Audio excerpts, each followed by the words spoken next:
Chapter 452. Yi Xiaowu's final decision was announced in the company, suspension. Everyone in the company suddenly felt that it was just a feint. Yi Xiaowu's crimes were obvious at a glance. Was there a need to suspend him for investigation? Everyone felt that this was naturally just the company's way of giving an explanation to the eyes of the public. In a few days, they would naturally return to their original positions, and everything would be as before. Who would have thought that not long after Yi Xiaowu left the boss's office, she had already packed up her things and returned to the boss with the cardboard box. What do you mean by this? The owner flew into a rage. He felt that Yi Xiaowu was demonstrating her power to him. Although he was the core figure of the planning and technical departments, the company would not be unable to operate without him. The boss was very dissatisfied with Yi Xiaowu's behavior. It's not a threat. Yi Xiaowu's tone was calm. I sincerely resign. Give me a reason, the boss replied. We don't share the same ideals, Yi Xiaowu said. So, you don't accept what I said at all? The boss sighed. I have my own persistence, Yi Xiaowu said. Is that so? Then what do you think about the RMB players I just mentioned? The boss said. A slight tilt of the scale will not affect its final balance. Only a heavy enough weight can overturn it. The RMB players aren't, but those people definitely are, Yi Xiaowu said firmly. The owner could only sigh deeply. The young man in front of him was smart and talented. He had always thought highly of him. He didn't expect such a person to be so stubborn. A smart person who got stuck in a dead end was more terrifying than an ordinary person. This was because most smart people were very confident and even conceited. If they wanted to retreat from it, no one could help them except themselves. If that's the case, you can leave. What else could the boss say? He only hoped that the young man would come to his senses sooner. I have a request, Yi Xiaowu said. Speak, said the boss. Since I'm no longer a member of the company, I hope to have the right to play the game like an ordinary person, Yi Xiaowu said. The boss was stunned. He didn't expect this to be the request, but he quickly nodded. Yi Xiaowu was very surprised. He did not expect that the boss would agree to this request so quickly. He thought that this request would be rejected. He even thought about how he would fight for it if it was rejected. He couldn't help but have a trace of doubt when the boss agreed so quickly. Are you surprised that I agreed? The boss looked at him. Yi Xiaowu nodded. It seems that our ideals are indeed different. The boss sighed. Since you've already resigned, why wouldn't I allow you to have the rights of an ordinary player? But before, you really don't understand. Why aren't company employees allowed to play the company's games? Afraid that you'll understand the game better? That's just a nice way of putting it. What I'm really afraid of is the authority in your hands. I'm afraid that you'll use the modifier or modify the back-end data to cheat. Whether it was harming others or benefiting myself, this was not what I wanted to see. Now that you've resigned, you no longer have the opportunity to access these rights. What else am I worried about? The boss said. But my understanding is different, Yi Xiaowu said. As a core member, of course you're different. However, you shouldn't have forgotten that core personnel like you have signed a confidentiality agreement with the company, right? Although you are no longer an employee of the company, the confidentiality agreement is still valid. Therefore, when we determine that your actions have violated the terms of the agreement, you need to bear legal responsibility. Confidentiality agreement. Yi Xiaowu smiled.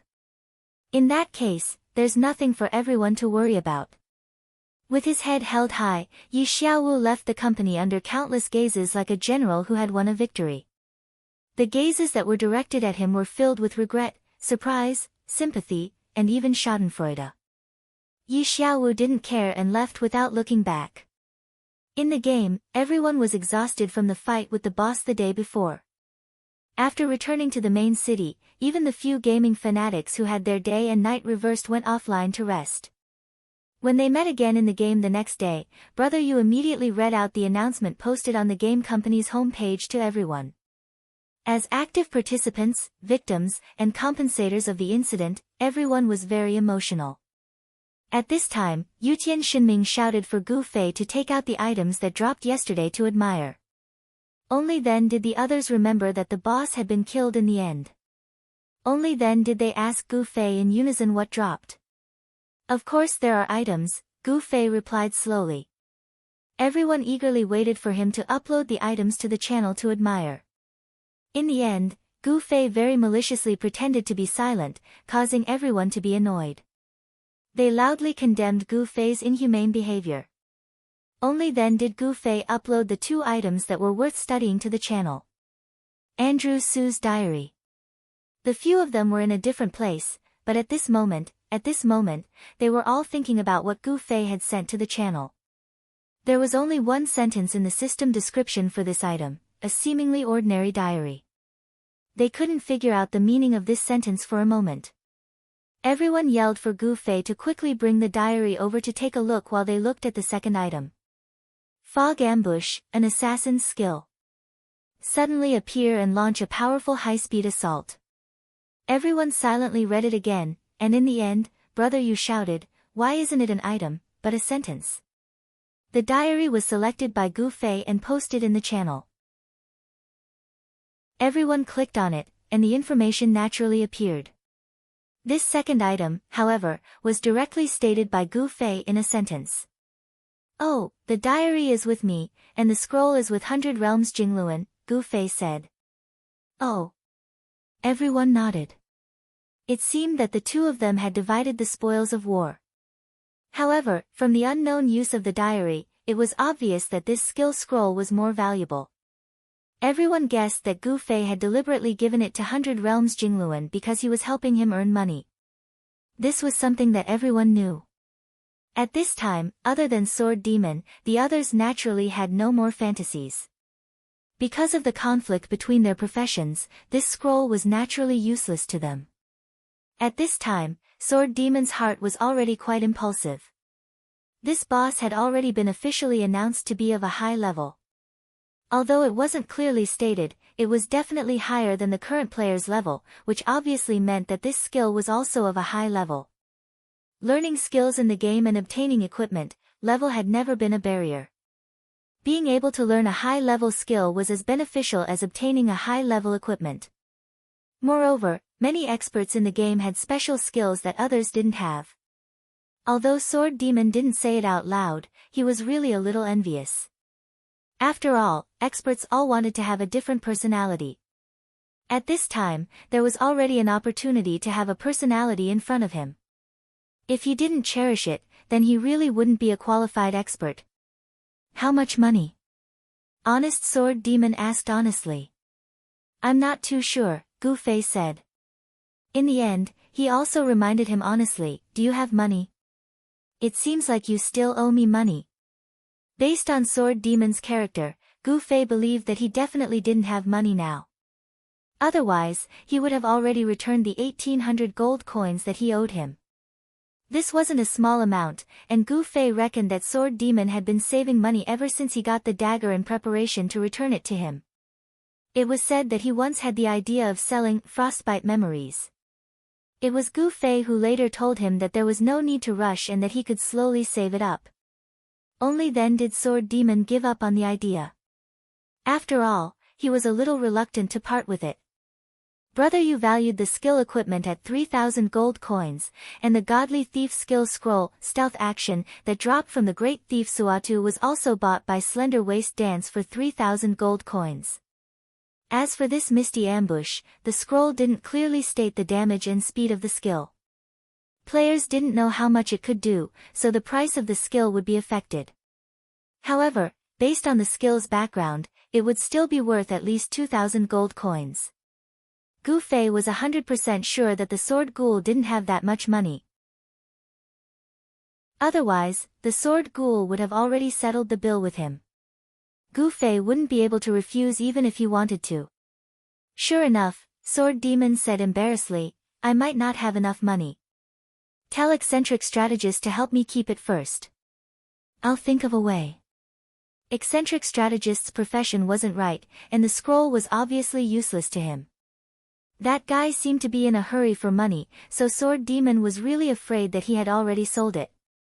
That guy is in a hurry for money. I'm afraid he can't wait, Gu Fei said. As expected. Sword Demon's heart was filled with sorrow. How about this, I still have some money here. You can use it to buy it first, and then slowly pay me back later, Gu Fei said. This. Sword Demon didn't think that Gu Fei would be like this. Everyone knew that Gu Fei was rich. Apart from the income from this single quest, he had earned 1,500 gold coins from Slender Waist Dance in the first stage. He was richer than everyone here. Brother Yu, how much do you think this skill scroll will cost? Gu Fei already asked Brother Yu. I haven't seen this skill before. There isn't even a description on the scroll, so it's hard to ask for a high price. But we know that this thing drops from high-level bosses. To be fair, I think 2,000 to 2,500 gold coins is more reasonable, Brother Yu said. When Gu Fei heard that it was about the same as his estimation, Sword Demon also felt that the price was reasonable, but he was angry that he was short of money. Gu Fei was already saying, I'll give you 2,000 gold coins. Hurry up and buy it from 100 Generations Jingluan. Sword Demon really didn't want to take this money, but he was also worried that 100 Generations Jingluan would be in a hurry to sell it. But then he thought, I'm not someone who won't return the money I borrowed, so why bother about it? With this thought, he calmly accepted Gu Fei's idea.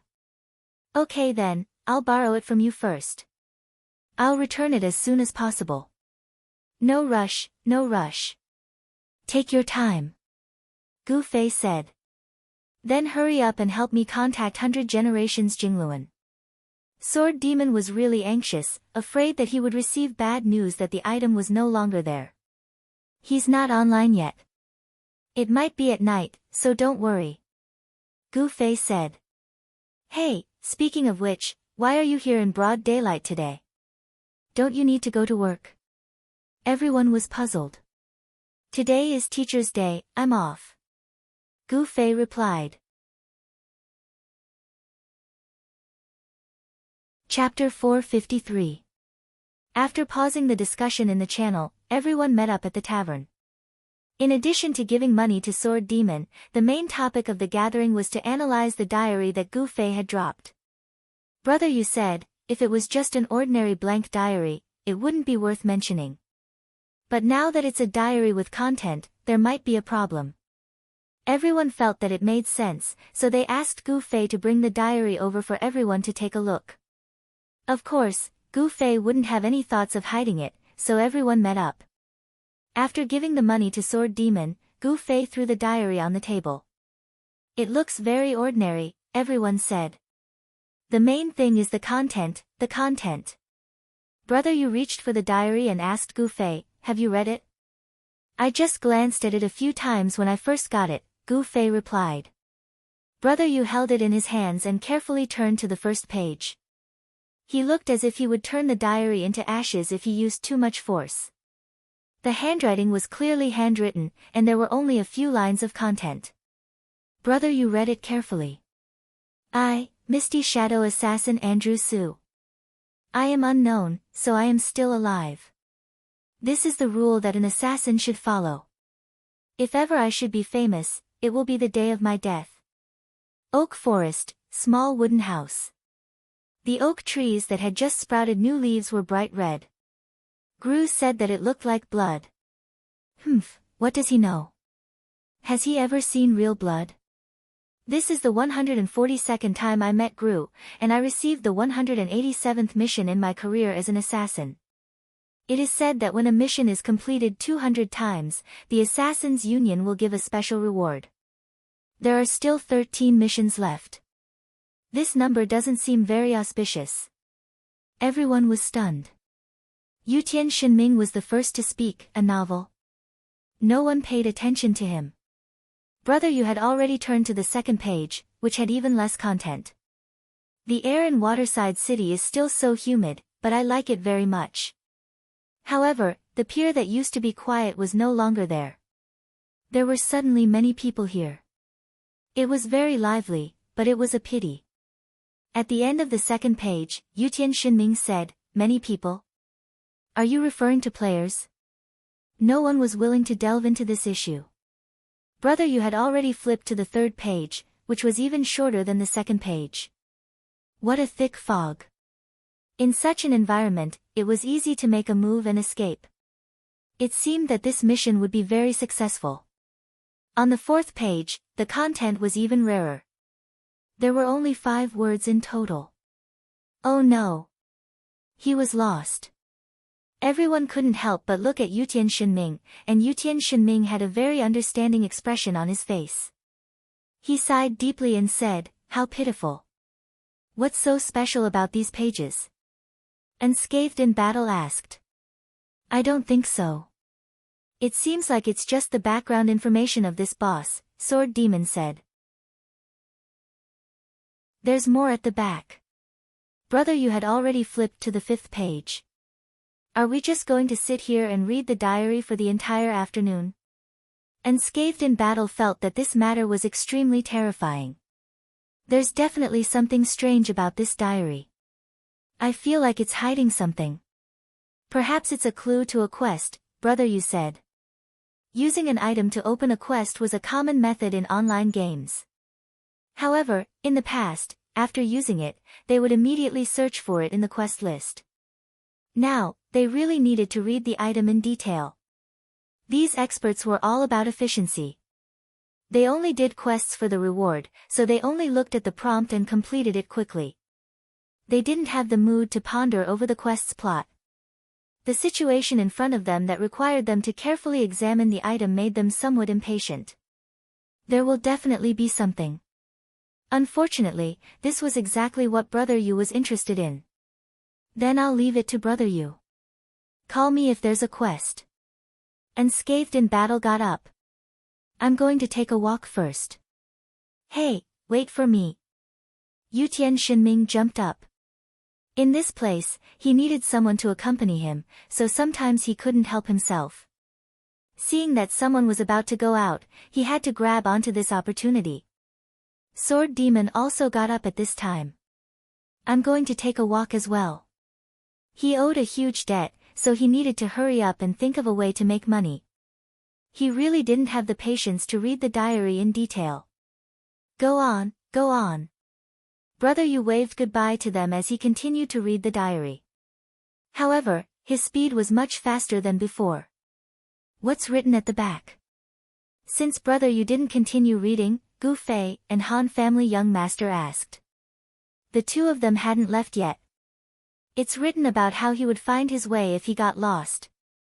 Brother Yu said. Every page was a plan that Misty Assassin had thought of. He tried to fix the compass, but after disassembling it, he couldn't put it back together.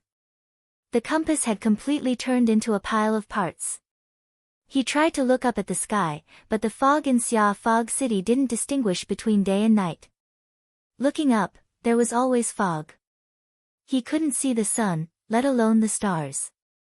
He tried to distinguish north from south by the luxuriant branches and leaves of the trees or the density of the annual rings, but also because of this unreasonable fog, the sunlight of Xiaowu City seemed to have no yin and yang, and the annual rings of the branches and leaves were all symmetrical. He made marks along the way, so he returned to the starting point countless times. He even shouted for help, but he didn't get any response. Wait, then why isn't he dead yet? Han family young master couldn't bear it anymore. It's written here, as an assassin, survival in the wild is the most basic thing. I will definitely persevere. I will definitely walk out of this fog and complete my mission. I, Misty Assassin Andrew Su, will definitely not die in the fog. Brother Yu read. After reading it, Brother Yu frowned, then he read the paragraph twice, raised his head and said to the two, What do you guys think? Think what? The two asked back. Could this be a clue? Brother Yu said. You're saying that this assassin's unfinished mission is a mission given to players? Gu Fei said. Brother Yu nodded. If that's the case, then you should have received it. Han family young master said to Brother Yu, does your mission list show anything? Brother Yu shook his head. It doesn't show anything. Who knows what the mission is? Han family young master said.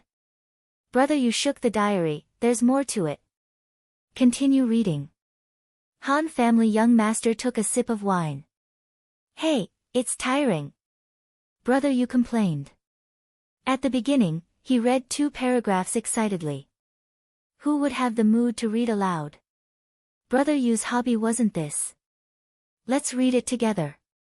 Gu Fei went over and squeezed with him. The two raised their heads and looked at Han family young master, asking him if he wanted to come over. Just tell me the result after reading it. Han family young master continued to sip his wine calmly.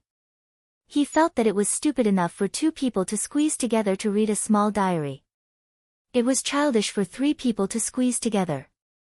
Therefore, the 2 of them ignored him. Brother Yu took a deep breath and flipped to the next page. It's been 47 days, maybe. I've been lost in the fog for 47 days. Birds, beasts, and even insects have become my food. The dew on the grass is more abundant than I imagined. This might be the only benefit of the fog. I won't give up. If I keep moving forward in a certain direction, I will definitely get out of this predicament. 47 days. Brother Yu turned around and glanced at the number of pages. It seems that he doesn't write in this diary every day. Only primary school students write in a diary every day, right? Gu Fei said. That's true.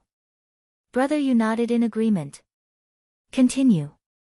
Gu Fei waved his hand and turned to the next page. I thought I would get out of this predicament if I keep moving forward in a certain direction. It seems that I was wrong. The place I passed this morning seemed familiar. I don't want to admit it, but I know deep in my heart that I had a rest here a few days ago. The decorations I made to hide my tracks are a kind of trace to me. Maybe I'm making a mark involuntarily in my heart. How many such marks did I leave behind?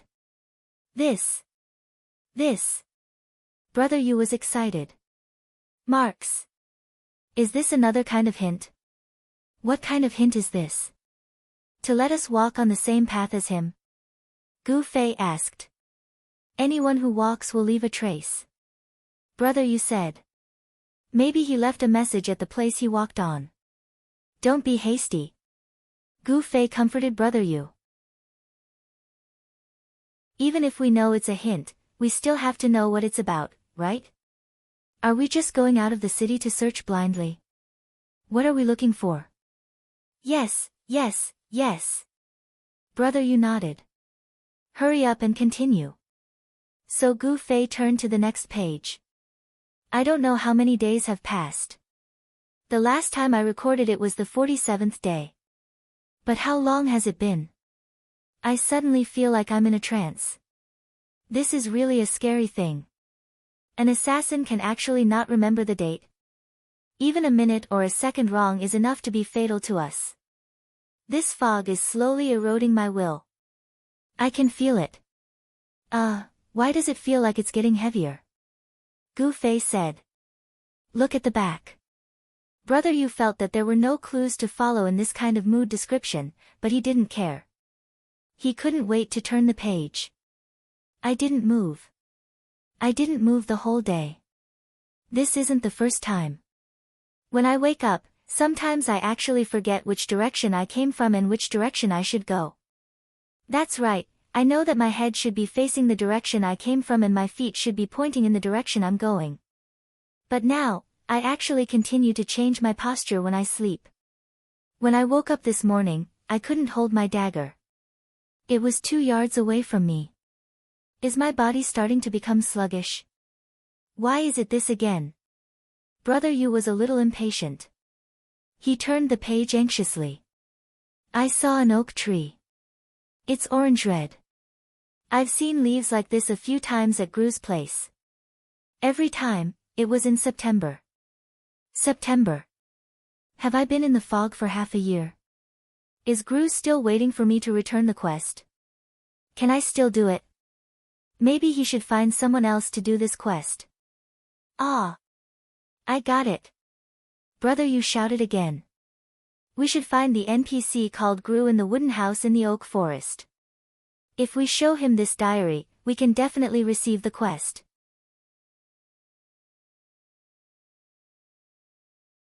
Chapter 454. That's possible. The Han family young master nodded in agreement. But the oak forest, the wooden hut. The clues are too small. Who knows how many such scenes are there in the game? There's also an NPC called Gru. I'll go investigate. Brother Yu was excited as if he had discovered a new continent. He stood up and was about to leave. Where are you going? Gu Fei quickly asked. To look for clues. Brother Yu waved at Gu Fei. This was his most handsome moment. He left just like that. Gu Fei held the diary in his hand in a daze. These guys were indeed players. To Gu Fei, this diary was like a novel. He wanted to continue reading. He thought that Brother Yu had the same interest. Who knew that once he found some clues, he would leave in a hurry like the other players? Mission. These guys only had missions in their minds. Gu Fei flipped to the next page as he thought. I'm talking to myself again today. I've been doing this a lot lately. I've always felt that I'm lonely. I should be used to this kind of loneliness. It seems that being alone isn't scary. What's scary is being alone and helpless. Am I panicking in my heart? I've come to the oak tree again. I've been coming here a lot lately. I don't know why, but this oak tree feels close to me. Maybe it's because it brings me some memories. Assassins should abandon everything, but I've already lost everything. The only thing I have is my memories. I don't want to lose them. So sad, so sad. This diary was basically a strong-willed assassin who was trapped in a fog, lonely and helpless. Although he knew that it was just an NPC, Gu Fei couldn't help but sigh. What would be the end of such a character? Would he be found and killed by players? Of course not. This was just the ending of a character, not the ending of a character. Gu Fei was curious and couldn't wait to flip to the next page. I woke up to find myself covered in snow. Is it winter? I awoke with a start, and at once began frantically to look for the oak. I was afraid that if it lost the color in my memory, I would not be able to recognize it. But all was well. The oak tree looked the same. Like me, it was only covered with snow, and had not lost its leaves. So oak trees don't shed their leaves in winter.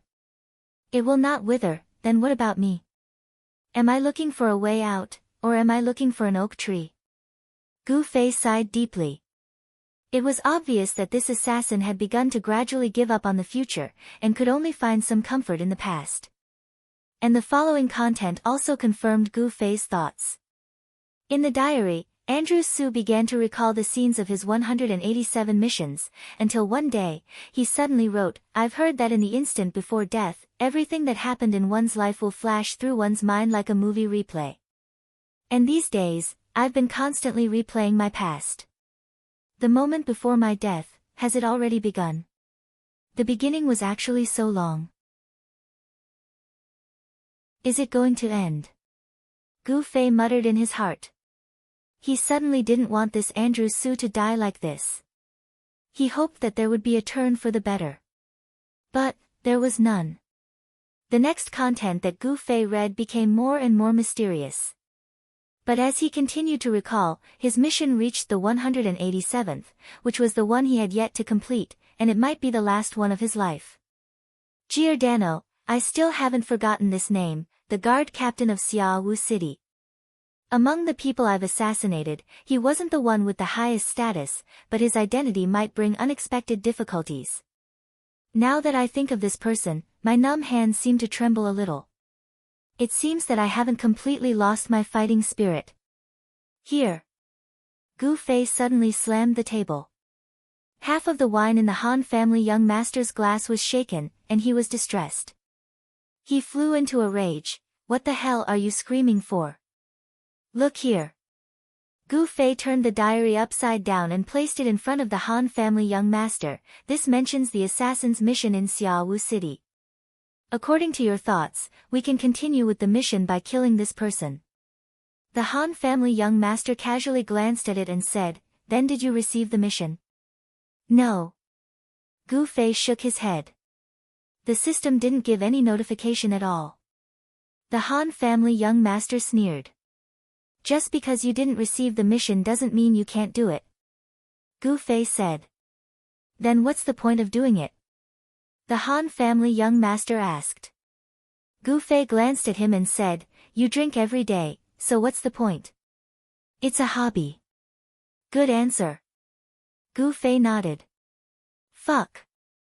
The Han family young master cursed in his heart. He actually fell for someone else's trap. Challenging this kind of slightly difficult battle was naturally this guy's hobby. The target of the Misty Shadow Assassin, the captain of Xiaowu City's guards, sounded like a difficult boss. Then I wish you good luck. The Han family young master raised his glass to Gu Fei. Aren't you going to come and take a look? Gu Fei asked. The young master of the Han family looked at Gu Fei, who had been shattered by the refraction. That's not my hobby. Gu Fei raised his eyebrows and stood up with the diary in his hand. I don't think those guys will go either. The Han family young master added, they didn't even receive the mission notification, so it's meaningless to them. I know. Gu Fei nodded and left. Meaningless things? Then what was meaningful? Kung Fu was his dream, and it was the most meaningful thing to him, but the real environment had made it a meaningless existence. And his mission was to continue this meaningless thing in the eyes of others. It was a bit sad. Would he want to continue Andrew Su's mission? To challenge experts? This wasn't the main reason for Gu Fei's decision. For him, the system's robot would never be an expert. That kind of meaningless mechanical competition was no different from practicing with a sandbag. It was only after reading Andrew Su's diary that he was a little affected. He suddenly felt that in a game with a background and a story, why did everyone treat farming monsters and getting equipment as part of their lives? This was a comprehensive world, and one could also have a life here. Farming monsters and leveling. Why did everyone have to walk the same path? Gu Fei entered the game to have an environment and world where he could use Kung Fu. Level and equipment weren't important to him.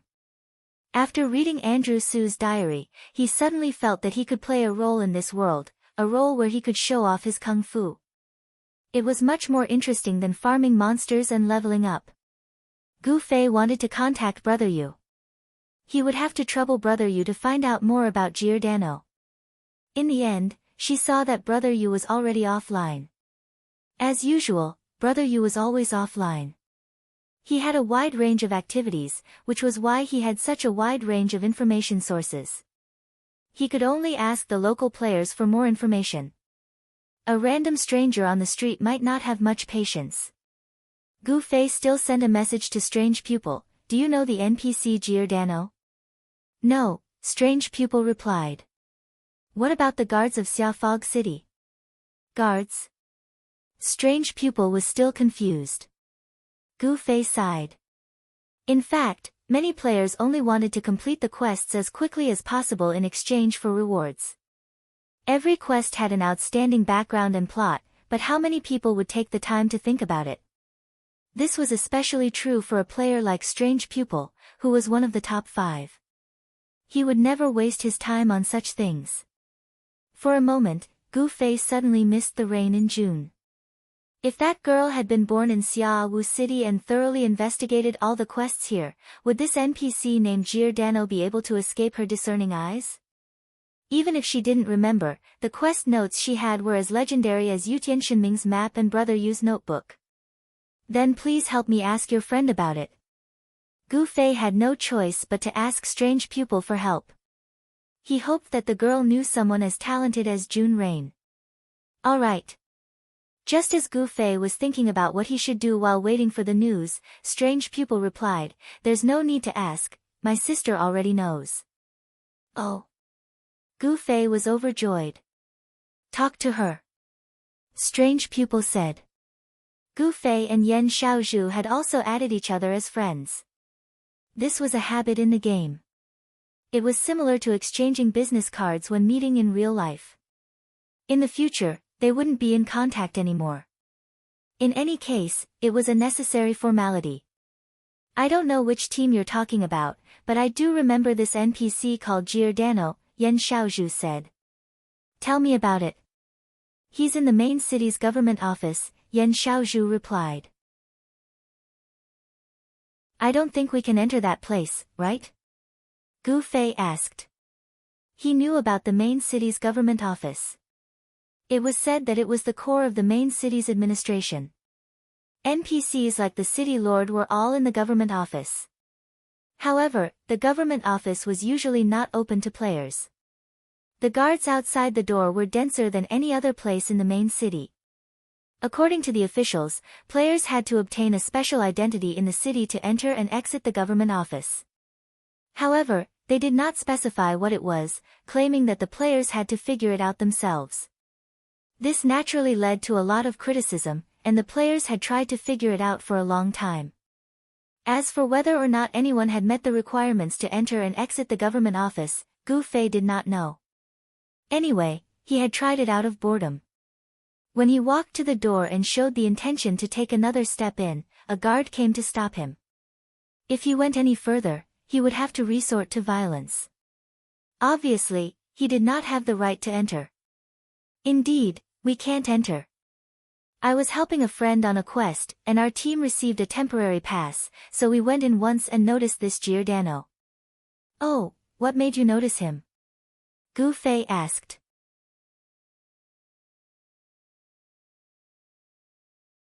Chapter 455. The news said that it's very troublesome. Do you want to meet her? Yan Xiaozhu asked. Gu Fei thought that Yan Xiaozhu seemed to know more about the situation, and he was about to ask if she had the time to meet up and talk about it, but since she took the initiative to bring it up, he was more than happy to oblige. Since it was related to the government office, the two arranged to meet outside the government office's main entrance so that it would be easier to explain on the spot. This door was the main entrance to the government office's compound. There were 2 guards standing guard on both sides of the door.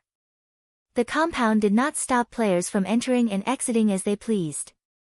The only place that required permission was the government office building in the compound. Gu Fei arrived at the entrance first. He looked around to make sure that Yan Xiaozhu was not there, so he stood in the middle of the door and waited quietly. Before he saw anyone, he heard someone's voice, but it did not come from Yan Xiaozhu herself. Gu Fei suddenly heard a light pitter-patter coming from the fog. Just as he was guessing what the sound was, he saw Yan Xiaozhu walking out of the fog while kicking a stone. The sound came from the stone rolling on the ground. Yan Xiaozhu continued her focus. She had already arrived at the entrance of the compound, but she did not raise her head. She continued to roll her stone until the stone rolled to the feet of someone and was stepped on. Only then did Yan Xiaozhu raise her head to see Gu Fei. Ah, you're here first. Yan Xiaozhu said. Gu Fei nodded. She's a talent. He thought to himself.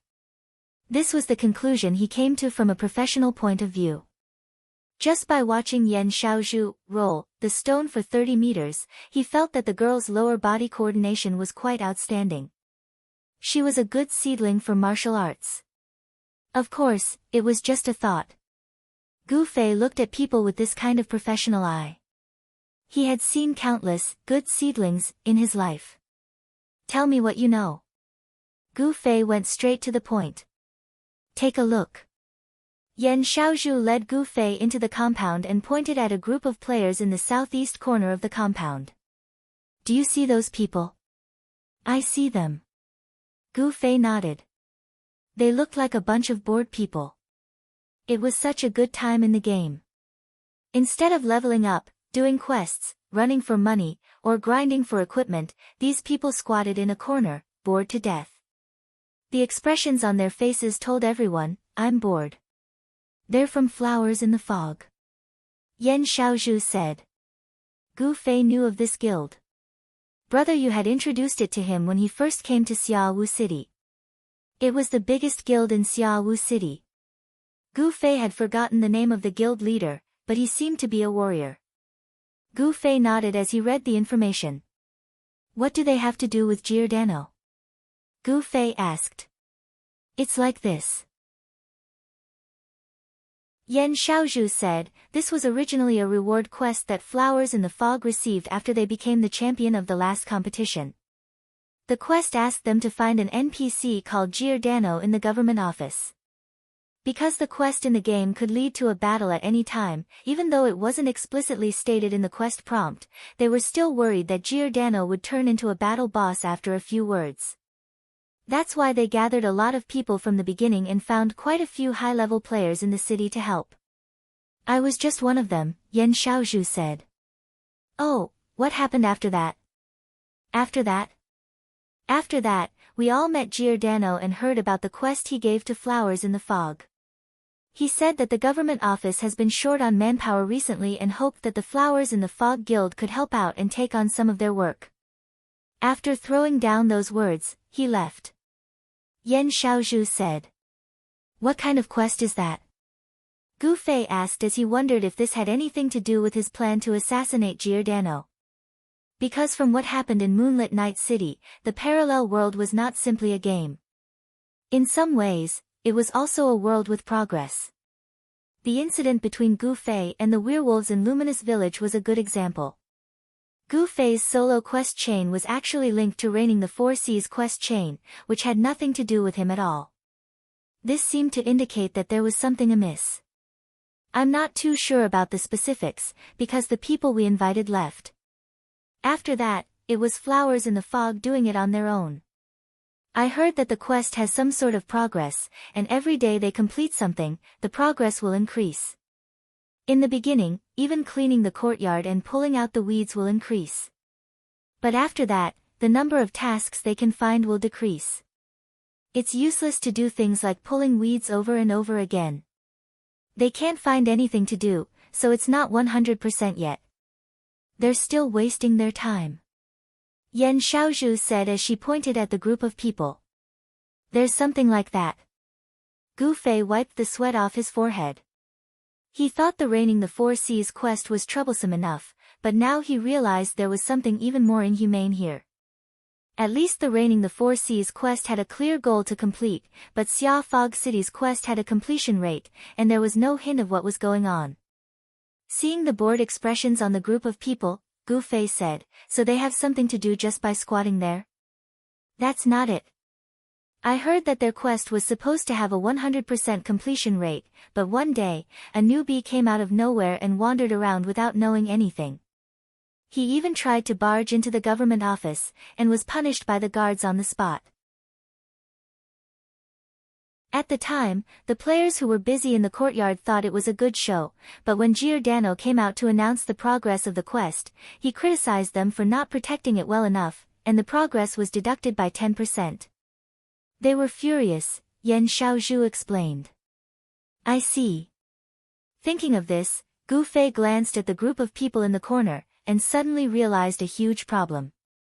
He asked in surprise, wait, why is there no fog in this government office building? As he spoke, Gu Fei looked back. Outside the government office building, there was still a thick fog, but inside the building, everything was clear. It did not have the unique style of Xia Fog City at all. Yan Xiaozhu nodded. Normally, people would look down on people for taking so long to realize this problem, but Yan Xiaozhu did not. This was because she had made this mistake the first time she came here. For a native who did not train in this city, she was very used to such a clear world, so she often took a while to realize this problem. There's a reason for this, Yan Xiaozhu said. Didn't you notice that the fog in Xia Fog City is lighter than outside the city? It said that this city has a special fog thinner equipment, and this equipment is in this government office building, so the fog in this core area is almost completely gone. What kind of equipment is it? Gu Fei had never heard of fog dispersing equipment, so the question was purely out of curiosity. Who knows? Maybe it's 4 old wizards controlling a giant energy crystal. Yan Xiaozhu said. Gu Fei quickly dispelled his curiosity and continued to ask the important question. You just said that Giordano will announce the progress of their mission to them every day. In other words, he will come out of the government office every day. Yes. Yan Xiaozhu nodded. What mission do you have for him? Gu Fei did not say anything. To be frank, he did not even know if this counted as a mission, because it was not shown in the mission list. Moreover, he was not very familiar with Yan Xiaozhu, so he did not plan to tell her. However, Yan Xiaozhu was obviously still young, and did not have the ability to observe people in society. Seeing that Gu Fei did not say anything, she pretended that he did not hear her and asked loudly again, What mission do you have? I'm looking for him. I haven't decided what mission it is, Gu Fei said. Oh, you're looking for him to issue a mission. Then let's greet the person who's looking at the flowers through the fog and talk to him when he comes out. Yan Xiaozhu said. I have to greet them. Gu Fei was surprised. He felt that NPCs were a kind of public property. Isn't it because of what I just said? After the news spread, some enemy guilds immediately started to cause trouble. When they had nothing to do, they would purposely find people to break into the government office. Even if they were in the dark, they didn't dare to be careless, so they kept a close eye on the players who entered the courtyard. Didn't you notice that when we came in, the people in the corner were still the same, but their gazes were always on us? Yan Xiaozhu said. Yes, and there were bandits hiding outside the courtyard. Now. Gu Fei looked around. It seems that there are archers aiming at us. This used to be the largest trading place for players in Dawn Fog City. But because of the flowers in the Fog Quest, there are no players here at all. Women loved shopping, and now that Xia Fog City no longer had a shopping street, Yan Xiaozhu's tone was full of complaints. Yes. Gu Fei casually replied. He did not care about these things, but he realized that if he wanted to assassinate Giordano, there would be a lot of obstacles. Not to mention the players in the fog guarding the courtyard. Even without their existence, the number of NPC guards in the courtyard was not small. If he wanted to kill Giordano here, he would have to use Brother Ma's dual pistols. It was definitely not an assassination. If it was just a player, Gu Fei would not be able to do so, but normal players did not know, so how could he not understand the strength of the system guards? In front of these guys, Gu Fei had to restrain himself. This matter still needed to be considered. Okay, let's go. Gu Fei felt that he already understood a lot, so this trip was worth it. When will Giordano come out? I can help you find out. Yan Xiaozhu said. Thank you. Gu Fei said. When the two of them turned around and prepared to leave the courtyard, they saw a group of people walk out of the fog. Yan Xiaozhu immediately pouted. Look, that's the guild leader of the fog, 3 size of flowing maple. If you can directly greet him, that would be great. Ha! Yan Xiaozhu cried out in surprise. Isn't that brother drifting? Gu Fei also saw that the person walking into the courtyard with 3 size of flowing maple was the #1 mage in the parallel world, drifting. Of course, this was under the condition that Gu Fei did not consider himself a mage.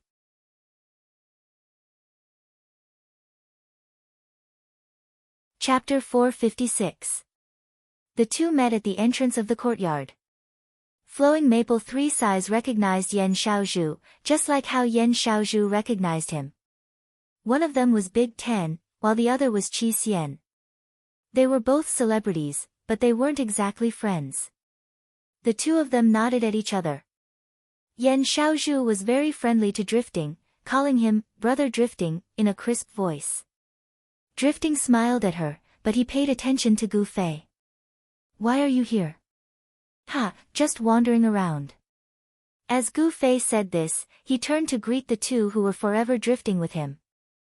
Hi. Left hand, right hand. Gu Fei called out.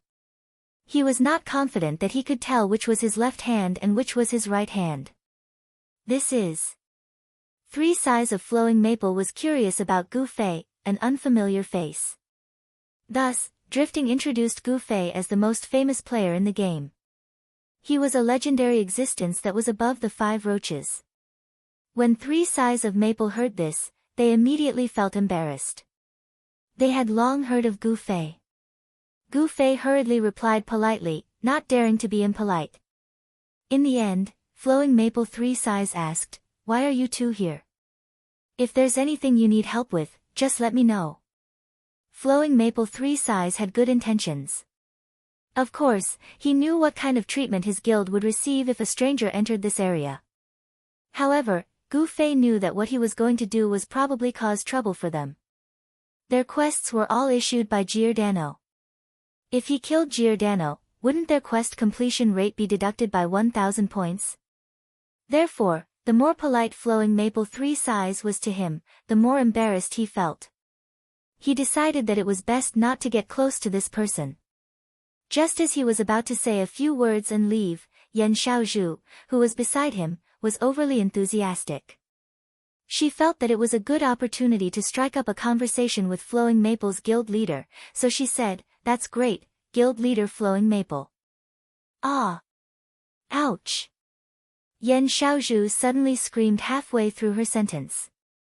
Gu Fei, who was beside her, had suddenly pinched her. Gu Fei was afraid that he did not use enough strength to alert the girl, so he pinched her acupuncture points. He also remembered that he was a weak sorcerer, so he used all his strength. Yan Xiaozhu had been slashed by monsters countless times in this game, but she had never felt such intense pain. She screamed on the spot and turned her head to question Gu Fei. Gu Fei gave her a look and quickly sent a message, "Don't speak." Yan Xiaozhu was not stupid. She guessed that Gu Fei had other plans after reading the message. Fortunately, Gu Fei's pinch did not deal continuous damage in-game.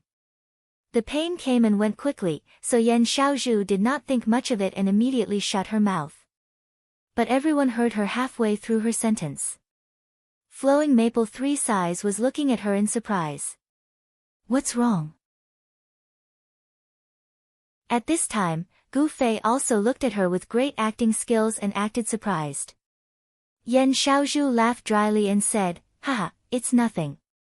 I just suddenly realized that President Flowing Maple is very handsome today. Let's go, let's go." Yan Xiaozhu grabbed Gu Fei and ran away. She was afraid that he would continue questioning her, so she did not know how to answer. Flowing Maple 3 Sighs was confused. Drifting to the side, he laughed. "Hee hee, little girl, you're weird."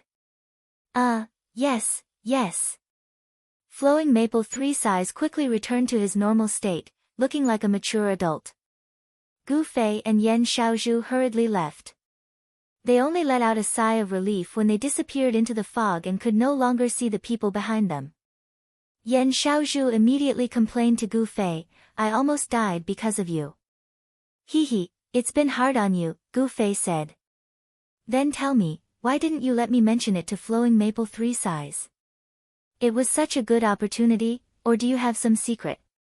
Yan Xiaozhu emphasized the word secret. Clearly, she already knew this was the case. "Nothing, it's none of your business. Go play with your sister," Gu Fei said. Hey. You can't be like this. You kicked me aside after using me. Aren't you embarrassed?" Yan Xiaozhu said. Children's words were really messy. What did she mean by, "use me up"? It was really awkward. Gu Fei said, "I mainly wanted to ask you about some things. Now that I'm done, I want to express my gratitude. As for the rest, I'll do it myself." Yan Xiaozhu saw that Gu Fei was clearly not willing to say it. She guessed that he was not willing to reveal it, but her curiosity was not quenched. She could only say, "Then tell me when you're done." "That's fine." Gu Fei nodded. The two said their goodbyes. Gu Fei got his bearings and returned to the tavern. The Han family young master was indeed still there. Gu Fei went up and said, "The binoculars are still with you, right? Let me use them. Do you have any progress on your mission?" The Han family young master emphasized the word, mission. Obviously, Gu Fei didn't think much of this kind of mission that didn't even appear in the mission list. I'll observe first, Gu Fei said as he took the binoculars from the Han family young master. After leaving the tavern, Gu Fei walked back to the government office compound. After looking around the walls, he found an empty spot and said, "Come out. I know you're there." No response. Gu Fei grabbed a flesh-cutting flying knife and threw it in a certain direction. "Stop hiding." After dodging the flying knife, the figure of a bandit was revealed. Yan Xiaozhu said in surprise, "You really know?" Gu Fei did not say anything. Actually, from the beginning, Gu Fei knew that Yan Xiaozhu had pretended to leave and would soon return to follow him. However, he thought that since the girl was so curious, he did not know what kind of trouble she would cause if he let her do things on her own. It was better to keep her by his side and look after her, so he did not pay much attention and allowed her to follow him. "What are you planning to do?" Yan Xiaozhu had been following Gu Fei all the way and was puzzled by his actions. She did not see anything special about the spot Gu Fei had chosen to stop at. She walked closer and saw that Gu Fei had just taken out a large coil of rope from his pocket and was carefully straightening it. There was a cross hook tied to one end of the rope, and as Gu Fei straightened the rope, he looked up at the tall wall beside him. "Wow! You're not thinking of climbing up from here, are you?" Yan Xiaozhu was surprised. "That's exactly what I was thinking," Gu Fei said. "It's so tall." Yan Xiaozhu looked up. The wall was more than 10 meters tall. I was just wondering if the rope was long enough," Gu Fei said. "Then why aren't you pulling it open?" Yan Xiaozhu saw that Gu Fei was still rolling the rope. "Don't you know how to multiply?" Gu Fei looked down on her. Kids these days were really stubborn. Their education was such a failure. Only then did Yan Xiaozhu realize that Gu Fei had rolled the rope neatly into loops. Just by multiplying it, she would know how long it was. "Almost, it's enough," Gu Fei finally announced. Following that, Yan Xiaozhu saw Gu Fei stretch out his hand and throw the hook up the top of the wall. Gu Fei turned around and pulled with all his might. It was very stable, a success on the first try. "What do you do?" Yan Xiaozhu was shocked by Gu Fei's professional skills. "Do you want to do it?" Gu Fei asked her. "Is it sturdy enough?" Yan Xiaozhu was a little worried. "It's enough," Gu Fei answered confidently. As a professional martial artist, he naturally had a professional understanding of the equipment in his hands. He was very clear on how strong the rope was. It was not a problem for him to hang a person. "Then you go first," Yan Xiaozhu said. She actually wanted to find someone to demonstrate. "No need." Together. As Gu Fei said that, he pulled out another loop from his pocket as if he was performing a magic trick. Once again, he threw it onto the top of the wall. "Is there more?" Yan Xiaozhu asked blankly. "It's enough," Gu Fei said. As he said that, Gu Fei had already grabbed the rope on the left. Yan Xiaozhu followed suit. Gu Fei briefly explained to her, "Lower your center of gravity. Mainly rely on the strength of your arms. Don't use too much force with your feet, or else the rope will sway." "That's right, just like you." Before Gu Fei could finish explaining, Yan Xiaozhu had already fallen. There were many things that seemed easy, but when it was actually done, one would realize that there were actually many intricate techniques involved. "Are you sure you still want to do it?" Gu Fei asked. Definitely, and definitely," Yan Xiaozhu said. "The basic points are what I've said. Let me demonstrate for you." As Gu Fei finished speaking, he grabbed the rope. His movements were nimble, and his rhythm was appropriate. Climbing a wall was a despicable act, but Gu Fei made it seem like an art. In the blink of an eye, he had climbed 3 meters. Gu Fei looked down at Yan Xiaozhu. "How is it?" "Let me try." Yan Xiaozhu tried again. This time, it verified Gu Fei's previous judgment of her. She was a talented girl who was born with excellent coordination. She quickly grasped the essentials. Although she was not as skilled and elegant as Gu Fei, she could still slowly climb up. What exactly do you do? Being so familiar with such a job, Yan Xiaozhu really suspected that Gu Fei was doing some kind of special job. I'm a teacher, Gu Fei said. Tisk. Yan Xiaozhu curled her lips. She did not know that Gu Fei was speaking the truth. She thought that because he was teaching on the spot, he claimed that he was a teacher. That's it. Stabilize your center of gravity and climb up steadily. Gu Fei continued to instruct. Actually, it's fine to sway. As long as you hold the rope firmly, you won't fall. In the game, this kind of thing. Thump, Gu Fei helplessly slid back to the ground along the rope. He looked at Yan Xiaozhu, who had fallen flat on her back. I know that you have more endurance in the game than in real life, but I'm not afraid that you won't be able to hold on. I'm afraid that the claw hook will fall off. Gu Fei sighed and picked up the claw hook that had fallen off. He threw it back onto the wall, pulled it tight, and handed it to Yan Xiaozhu. You know not to sway this time, right?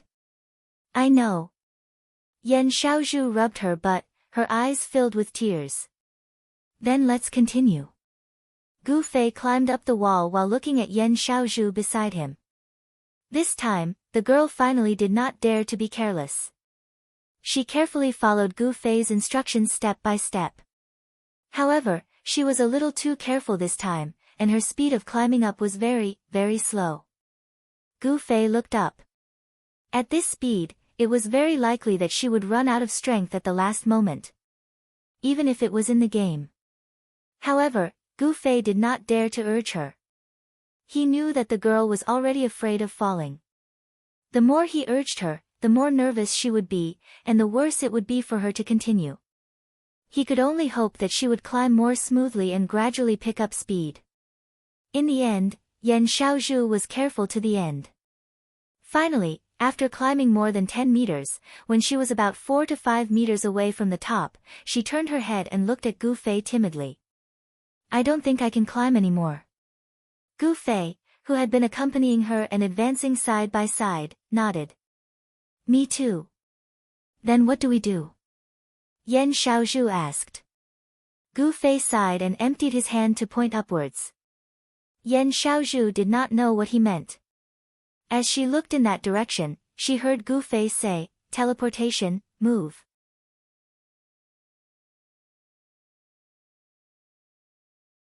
Chapter 457. Gu Fei used teleportation to float up the wall. The wall was thick and wide. Gu Fei stood steadily on it. Looking around, there was a thick fog behind him, and in front of him was a bright courtyard. Gu Fei hurriedly lowered himself. He did not want to be discovered so quickly. Then he heard Yan Xiaozhu, who was still hanging in the air, roar, hurry and pull me up. I'm a sorcerer. I don't have the strength. Gu Fei sighed. I have the strength to pull someone up. I'm not heavy. Yan Xiaozhu gritted her teeth. She was probably the first person to use all her stamina in the game. Currently, she was suspended in midair, unable to move up or down. She was unwilling to slide down, and listening to the carefree tone of the fellow who had used teleportation to float up, Yan Xiaozhu really wanted to pounce on him and bite him. Why bite? Did Yan Xiaozhu have any other strength other than talking? I'll try. Don't struggle, Gu Fei said, his hands already gripping the rope.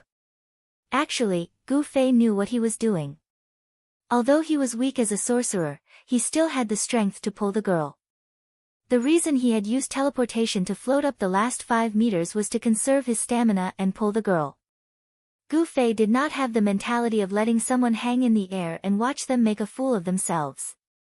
Only the Han family young master would do such a despicable thing.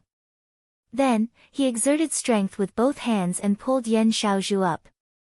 After the girl came up, she immediately lay flat on the wall, panting heavily. It wasn't easy to feel so tired in the game. Gu Fei was not much better than her. His stamina was also in the single digits. He was not as unsightly as Yan Xiaozhu, who was sprawled on the ground. He simply sat quietly to the side, but his heavy breathing revealed that he was very tired. Yan Xiaozhu finally recovered after panting for a while. She turned to look at Gu Fei and saw that he was carefully putting away the 2 sets of hooks. Yan Xiaozhu was curious about this and asked, "Where did you get this?" "I made it myself," Gu Fei said. "Made it yourself? How do I do it?" Yan Xiaozhu asked. Gu Fei glanced at her, then raised the hook in front of her and said, "Find this thing, then find this long rope, and tie it together. In theory, the stronger the rope, the better, and the heavier the hook, the better." "I'll get one too when I get back," Yan Xiaozhu said. "Why are you doing this?" "Play." Yan Xiaozhu's answer was not very meaningful. Gu Fei ignored her. After putting away the 2 sets of hooks, he took out a pen from his pocket and a notebook. He flipped it open and placed it on his lap. His left hand searched his pocket for a long time before he took out a pair of binoculars. After looking at the time, he began to observe. What are you doing?" Yan Xiaozhu could not understand Gu Fei's actions, nor could she understand why he had so many strange items. "Let me take a look at the NPC activity patterns here," Gu Fei said. "NPC? Activity patterns?" Yan Xiaozhu looked down in confusion. She did not need binoculars to see the areas that were relatively close. There were only 2 types of NPCs in the government compound, the guards who stood still, and the guards who walked back and forth. "You said that Giordano would come out one day to tell them about the progress of the quest. Does this one day refer to a day in real life or a day in the game?" Gu Fei asked. These were naturally 2 completely different concepts. A day in real life was 24 hours, in the game, if one day was counted as black and white, it would be 6 hours. "I'm not too sure," Yan Xiaozhu said. "Don't worry, you'll find out soon enough," Gu Fei said. "What quest are you looking for Giordano for?" Yan Xiaozhu felt that something was wrong. "Assassinate him," Gu Fei said. Yan Xiaozhu's mouth fell open. After a while, she asked, "Where did you accept this quest? What's the reward?" When accepting normal quests in the game, players would be told what the reward was in advance to give the player some room to choose. For example, a thief would obviously not accept a quest that rewarded a staff. Gu Fei did not say anything. He took out Andrew Su's diary and threw it to Yan Xiaozhu.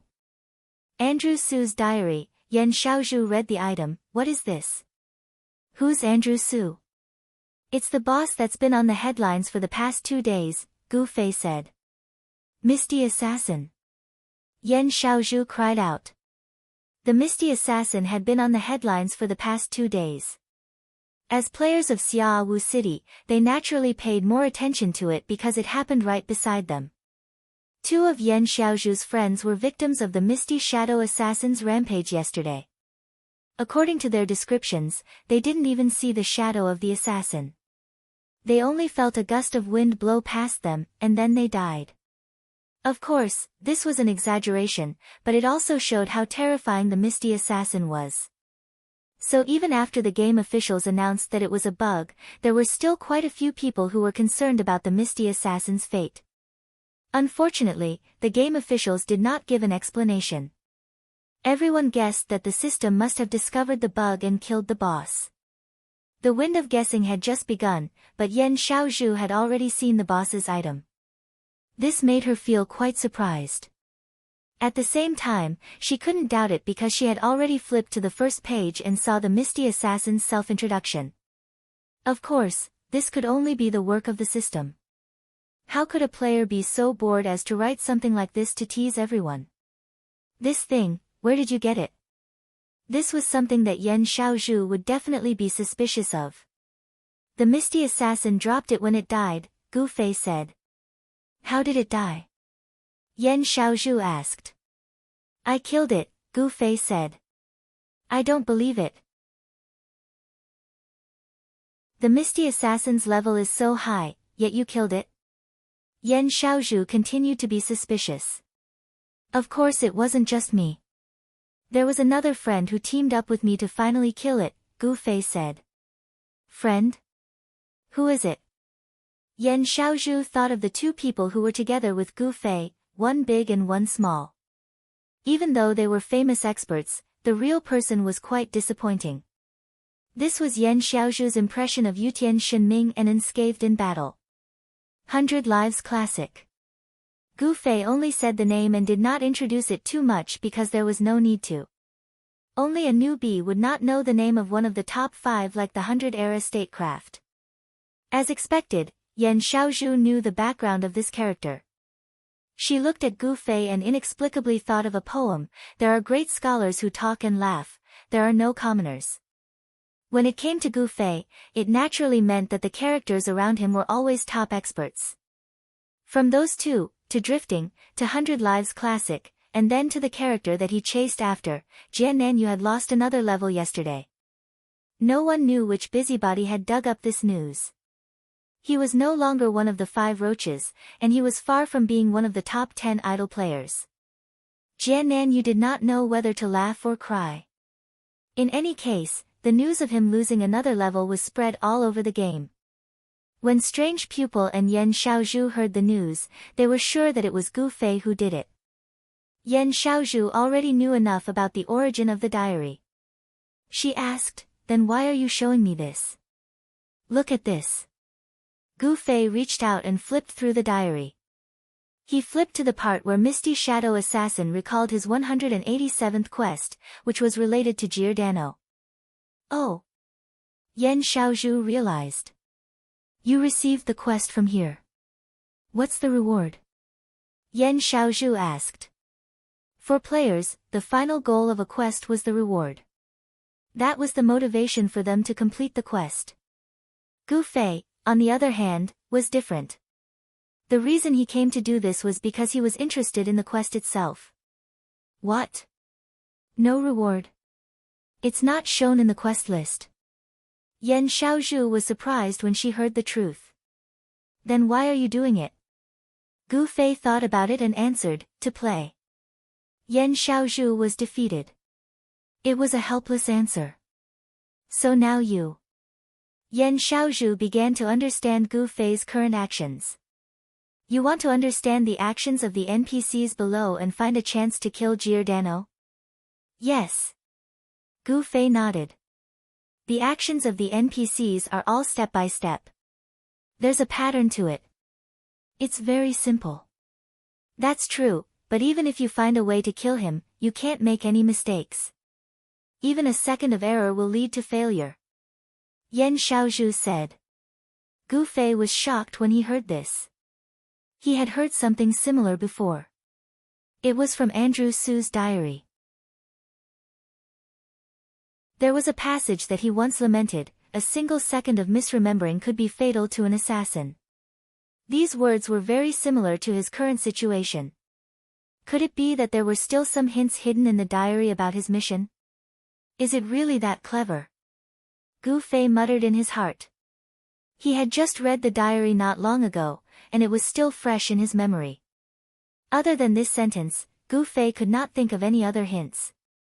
Could it be at the back? Gu Fei thought.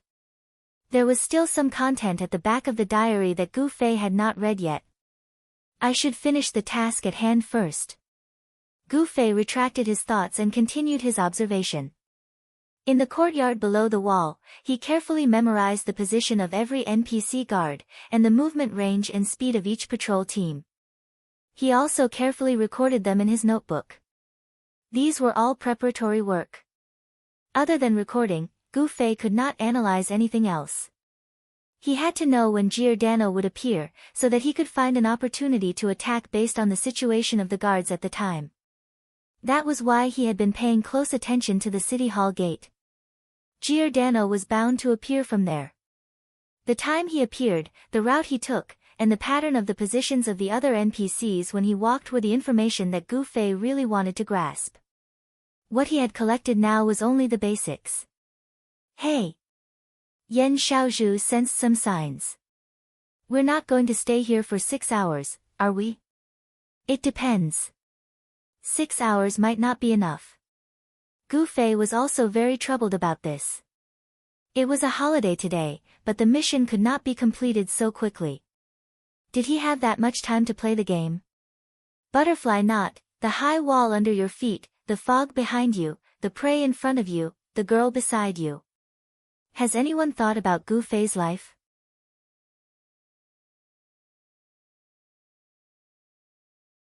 Chapter 458. Time ticked by, and in the blink of an eye, the two of them had been squatting on the wall for an hour. However, this did not affect Gu Fei's focus at all. He continued to hold the binoculars in one hand and a pen in the other, carefully recording in his notebook. Yan Xiaozhu, on the other hand, was bored and could only rely on the diary to pass the time. However, she was clearly an extremely normal player, and this kind of thing was meaningless to her. If she wanted to read a novel, lying on her bed at home was definitely more comfortable than this wall. Hey, are we really going to stay here for 6 hours? The way Yan Xiaozhu looked at Gu Fei was gradually filled with fear. This person was too terrifying, be it in terms of his skills or his spirit. Staying in the same place with someone for an hour without saying a word was something that Yan Xiaozhu did not even dare to imagine. But today, it had happened just like that. Yan Xiaozhu wanted to talk to Gu Fei several times, but she held back in the end. Gu Fei's focus made her feel like she was ruining the atmosphere by talking to him. However, an hour had passed, and Yan Xiaozhu could not stand it anymore. If she did not destroy it, she felt like she would go crazy. I said 6 hours might not be enough. Gu Fei did not even look at her, only focusing on the NPCs in the yard. The fixed NPCs were easier to deal with. The main ones were the ones that moved, and there were a few that Gu Fei could not figure out their patterns. After all, the yard was very big, and the field of vision through the binoculars was limited, so he could not grasp everything so quickly. Then do I have to stay here for so long? Yan Xiaozhu asked. Gu Fei finally looked at her. No one asked you to come. You came here on your own. Yan Xiaozhu was speechless. She was very regretful. Curiosity could really kill, but how could she have known that she would encounter such a boring thing and boring person? So boring. Yan Xiaozhu wanted to stand up and stretch, but she was stopped by Gu Fei halfway. Don't move, squat down. Yan Xiaozhu was in tears. She could not even stretch. You can go first. Gu Fei took out a rope and gave it to Yan Xiaozhu. Hang it and slide down. Yan Xiaozhu did not take it. It was not that she did not want to go first, but she was still very curious. She really wanted to see what this strange person, Gu Fei, would do. Not daring to stand up straight, Yan Xiaozhu practically crawled to Gu Fei's side. She tilted her head to look at the things he had recorded in his notebook and suddenly said, NPCs do have a fixed pattern to follow, but what about the players who are blinded by the fog? They also keep people in the yard for 24 hours, and the players don't have such a fixed pattern. Rather than being bored, why not throw yourself into it? Yan Xiaozhu thought, and finally gave a more practical suggestion. Isn't it? Yan Xiaozhu said. Of Yan Yi of. Has Giordano appeared?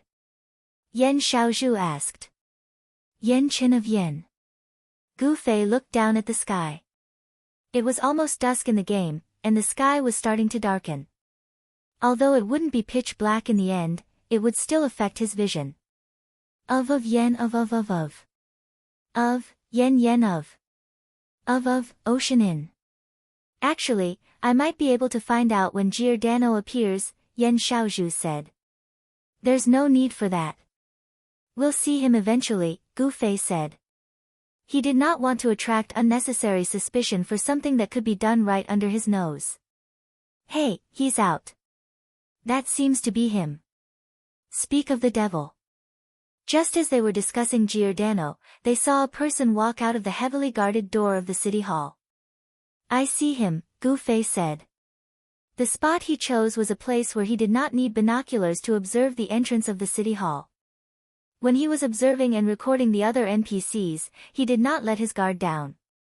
He saw this person as soon as he walked out of the building. Did he even need Yan Xiaozhu to remind him? Is this Giordano? Gu Fei did not know his identity. I think so. Yan Xiaozhu was not too sure. At the time, she was just in the crowd and glanced at the NPC. Gu Fei fixed his binoculars on the suspected Giordano. If this was his assassination target, he would at least recognize what he looked like. The man walked out of the city hall and slowly walked down the stairs. The players who seemed to be idling around in a daze were stirred. It seemed that this suspicion could be confirmed. Gu Fei thought as he memorized Giordano's appearance. A handsome and mature male NPC with a short beard. He had a long sword at his waist and his left hand gripped the hilt. His steps were slow but powerful. Gu Fei was a little worried.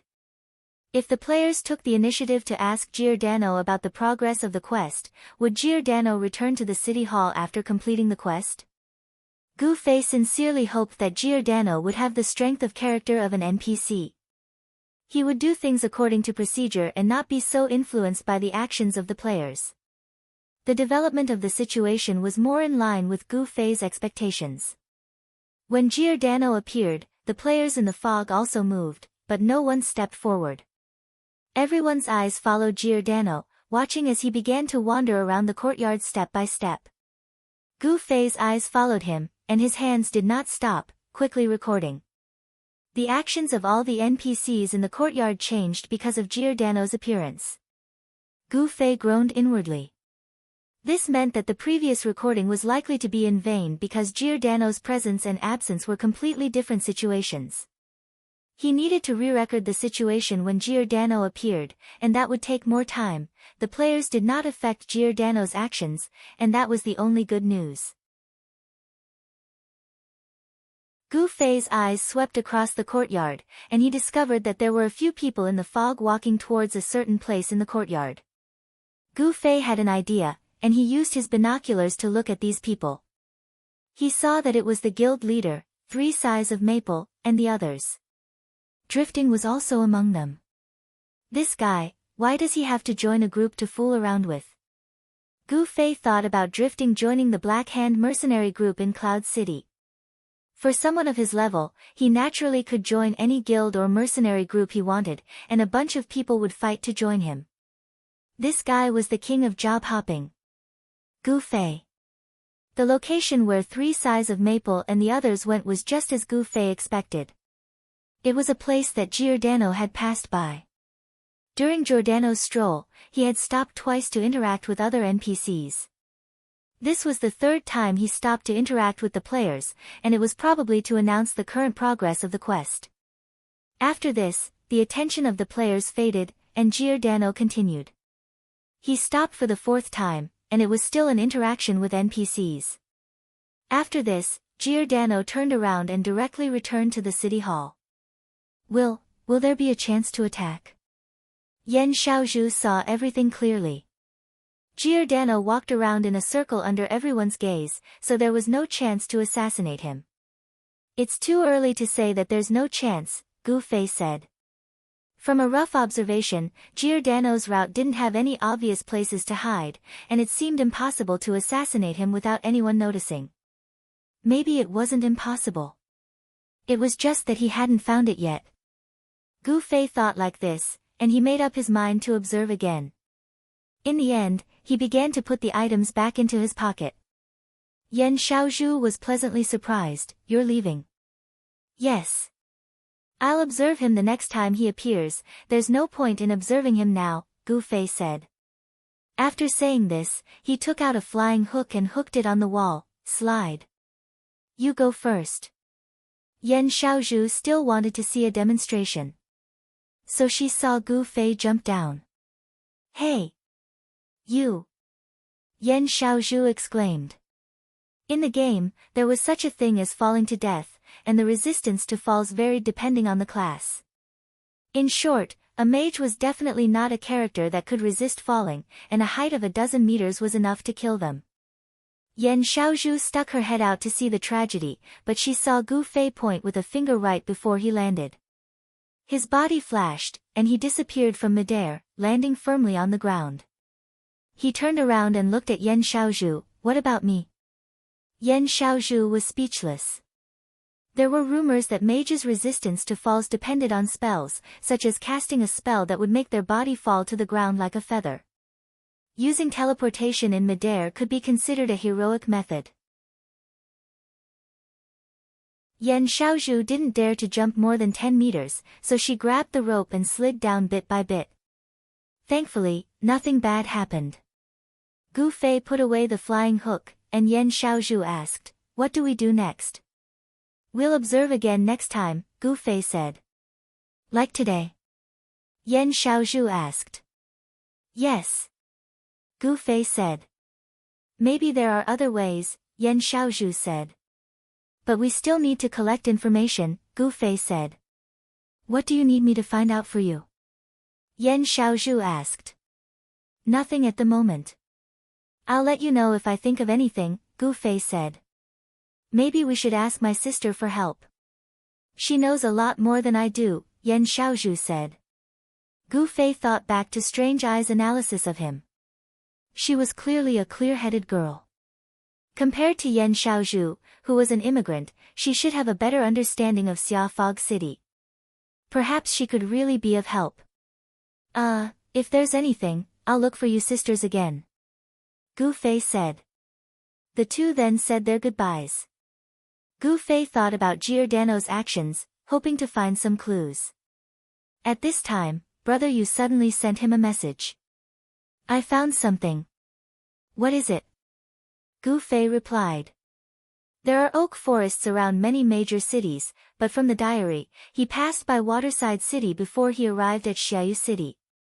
"So there is only one major city," Brother Yu said. "Is it Shady Forest City?" Gu Fei asked. "How do you know?" Brother Yu was shocked. "Because there are a lot of trees there," Gu Fei said. "Your way of guessing is too crude, you know." Gu Fei directly closed the message from Brother Yu and sent another message. "I also have some clues." "Why?" As soon as Gu Fei said that, Brother Yu immediately asked, "Not in the mission list?" "Yes." Pfft. Brother Yu also thought like a player.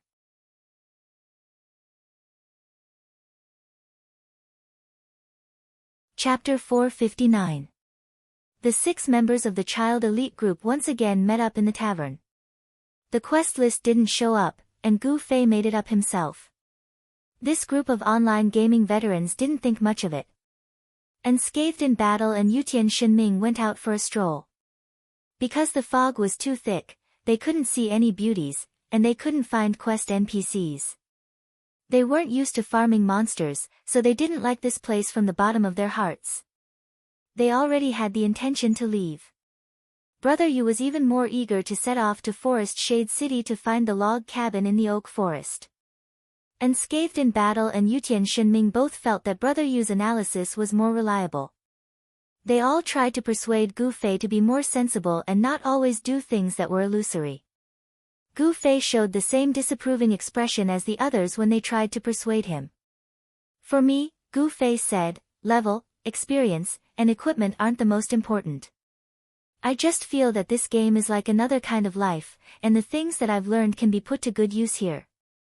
So, it doesn't matter where I can receive the quest, because the result that I'm after isn't the quest reward that you're longing for." As he spoke, Gu Fei looked at them and said, "This game is obviously different from the previous MMOs. The new technology can create many environments that weren't there in the past. If you continue to stick to the original way of thinking, there will be a limit to the amount of fun you can have." Fuck. All the experts gave Gu Fei the middle finger. Since when was it a layman's turn to lecture about games? The name of this game is called Parallel World, and there's a certain logic to it. But this world is ultimately in the hands of all the players. If we continue to use the concept of a normal kimchi MMORPG, it can only be a game. If we change our mindset, this will be a real parallel world, Gu Fei said. He's really grown up. He can even say such a professional name like Kimchi MMORPG. Yutian Shinming looked at the others. Then, Sword Demon looked at Gu Fei thoughtfully. From his eyes, everyone clearly saw something. Sure enough, Sword Demon suddenly nodded. You're right. I want to try your mission to assassinate Giordano with you. Of course. Gu Fei smiled. Tell me about the current situation, Sword Demon said. Look. Gu Fei took out his notebook and began to describe to the sword ghost what he had observed from the observation post on the wall. The two of them had already begun their discussion. It's over. Sword Demon has learned bad things from Qianli. Unscathed in battle looked at the other three and muttered. Yutian Shinming looked at Gu Fei holding a small notebook and said, Qianli has learned bad things from Brother Yu. Get lost. Brother Yu scolded, but at this time, Gu Fei holding a notebook and explaining was indeed a bit similar to him. What about us? Should we go to Forest Shade City to take a look? Unscathed in battle said. This. Brother Yu suddenly lowered his voice and pouted in Gu Fei's direction. Without Andrew Su's diary in Qianli's hands, I'm afraid we won't be able to get the mission, right? Oh yeah. These people were obviously still sticking to the conventional game thinking. I can't lend this diary to you, Gu Fei said. Damn, how can this guy's ears be so sharp? The three jumped up. Gu Fei shook his head with a bitter smile and continued, there may be some clues in the contents of this diary. I still want to study it. Why don't we go to Forest Shade City first? If we confirm that there are items needed for the mission there, we can ask Qianli to send them over. By then, Qianli will probably be almost done with his research, Unscathed in battle said. You don't have confidence in the information I gathered? Brother Yu was dissatisfied.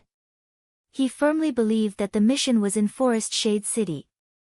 No, Unscathed in battle said quickly, we go there first, and the diary will arrive later.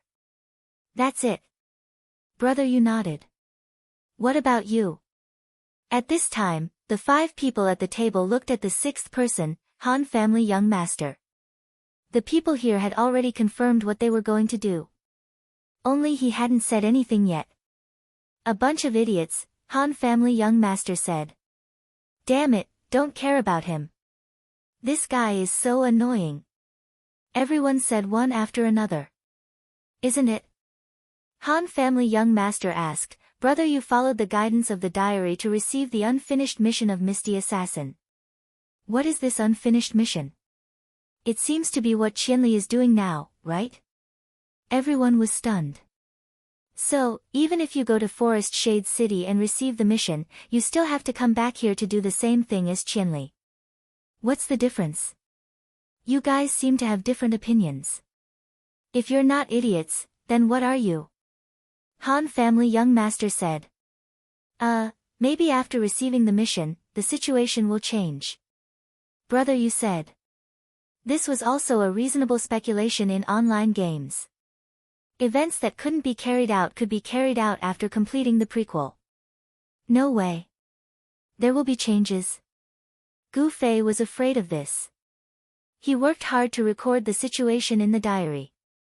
Once the mission was received, the situation would change, and all his efforts would be in vain. Inference, Brother Yu said quickly. Let's do as we said just now. Brother Yu, you go to Forest Shade City to see if there really is a mission. Qianli and I will first pay attention to the situation here.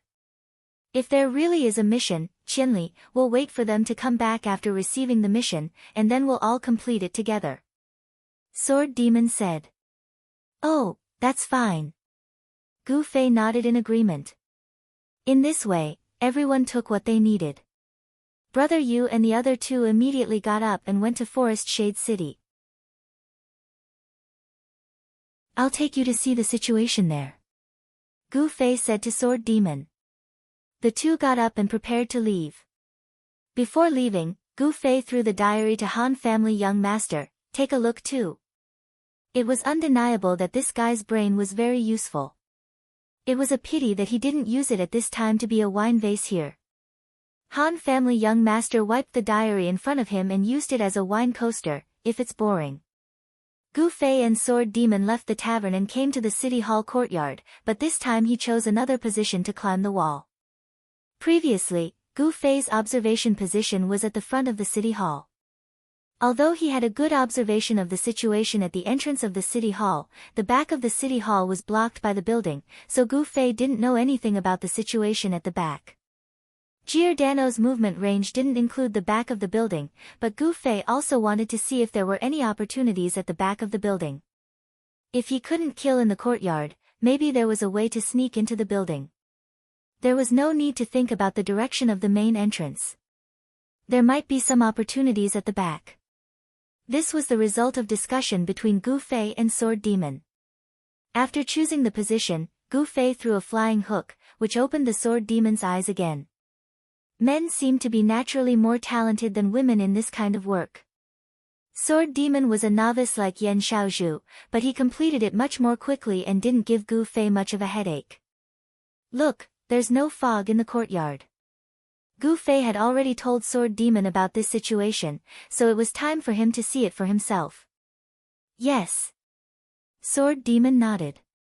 The building of the city hall was, of course, not like the shape of a modern skyscraper, but like a castle in an ancient villa. It was taller than the walls of the courtyard, and the walls looked very old and heavy. The courtyard at the back of the city hall was far less spacious than the main entrance, but it was more exquisitely repaired. The green lawn was paved with cobblestones, and there were flower beds and small trees in the lawn. There was even a small stream running through it. The sound of the trickling water could be heard clearly by Gu Fei and Sword Demon on top of the wall.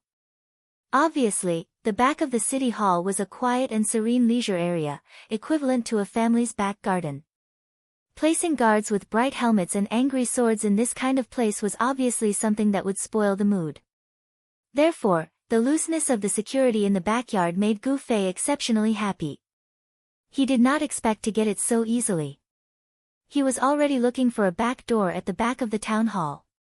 There it is. The sword ghost had already seen it and pointed. The door was not as wide and magnificent as the front door, but there were still 2 guards on the left and right. Gu Fei took out his binoculars and looked at them. They were no different from ordinary guards. Places with guards were naturally more or less troublesome, so Gu Fei continued to observe with the binoculars and suddenly asked Sword Demon a question: "What era is this game set in?" "What?" Sword Demon was stunned by the question. "Nothing, I'm just curious about this world and want to know more," Gu Fei said. "This? I'm not too sure," Sword Demon said. "Looking at these buildings, I don't know what style they are." Gu Fei sighed. "I don't know either." Sword Demon suddenly felt a little ashamed. He found that as a top expert in the online gaming world, his understanding of the game was actually quite one-sided. He didn't know many of the very superficial things in the game. Equipment, skills, PK skills. Was the meaning of a game really just these? "This city hall is built in the Baroque style," someone suddenly said. Gu Fei and Sword Demon were shocked. They quickly turned their heads and Gu Fei saw Yan Xiaozhu making a face at him. Beside her, Strange Pupil was looking at the city hall and continuing, "This kind of interspersed curved and elliptical space is a common technique used in Baroque architecture. It should be correct." Strange Pupil then turned to look at the two and continued, "In terms of architectural style, this game can't be found in a specific era. But from the items that have appeared, optical glass is probably a product of the 18th century. Optical glass. The two did not know why Strange Pupil suddenly mentioned this. Binoculars. Strange Pupil pointed at Gu Fei's hand. "You're a scientist, right?" Gu Fei and Sword Demon did not want to admit their lack of knowledge. "Hee, I said my sister knows a lot." Yan Xiaozhu said. "This isn't the time to talk about this, is it?" Gu Fei came back to his senses. "Why are you guys here?" When Gu Fei and Sword Demon first came up, there was no one on top of the wall. These two must have come later and were now walking towards them. "After I told my sister about you, I came over to take a look. Yan Xiaozhu said. Butterfly knot, brewing. I feel like I'm about to explode. Does everyone feel like a storm is coming?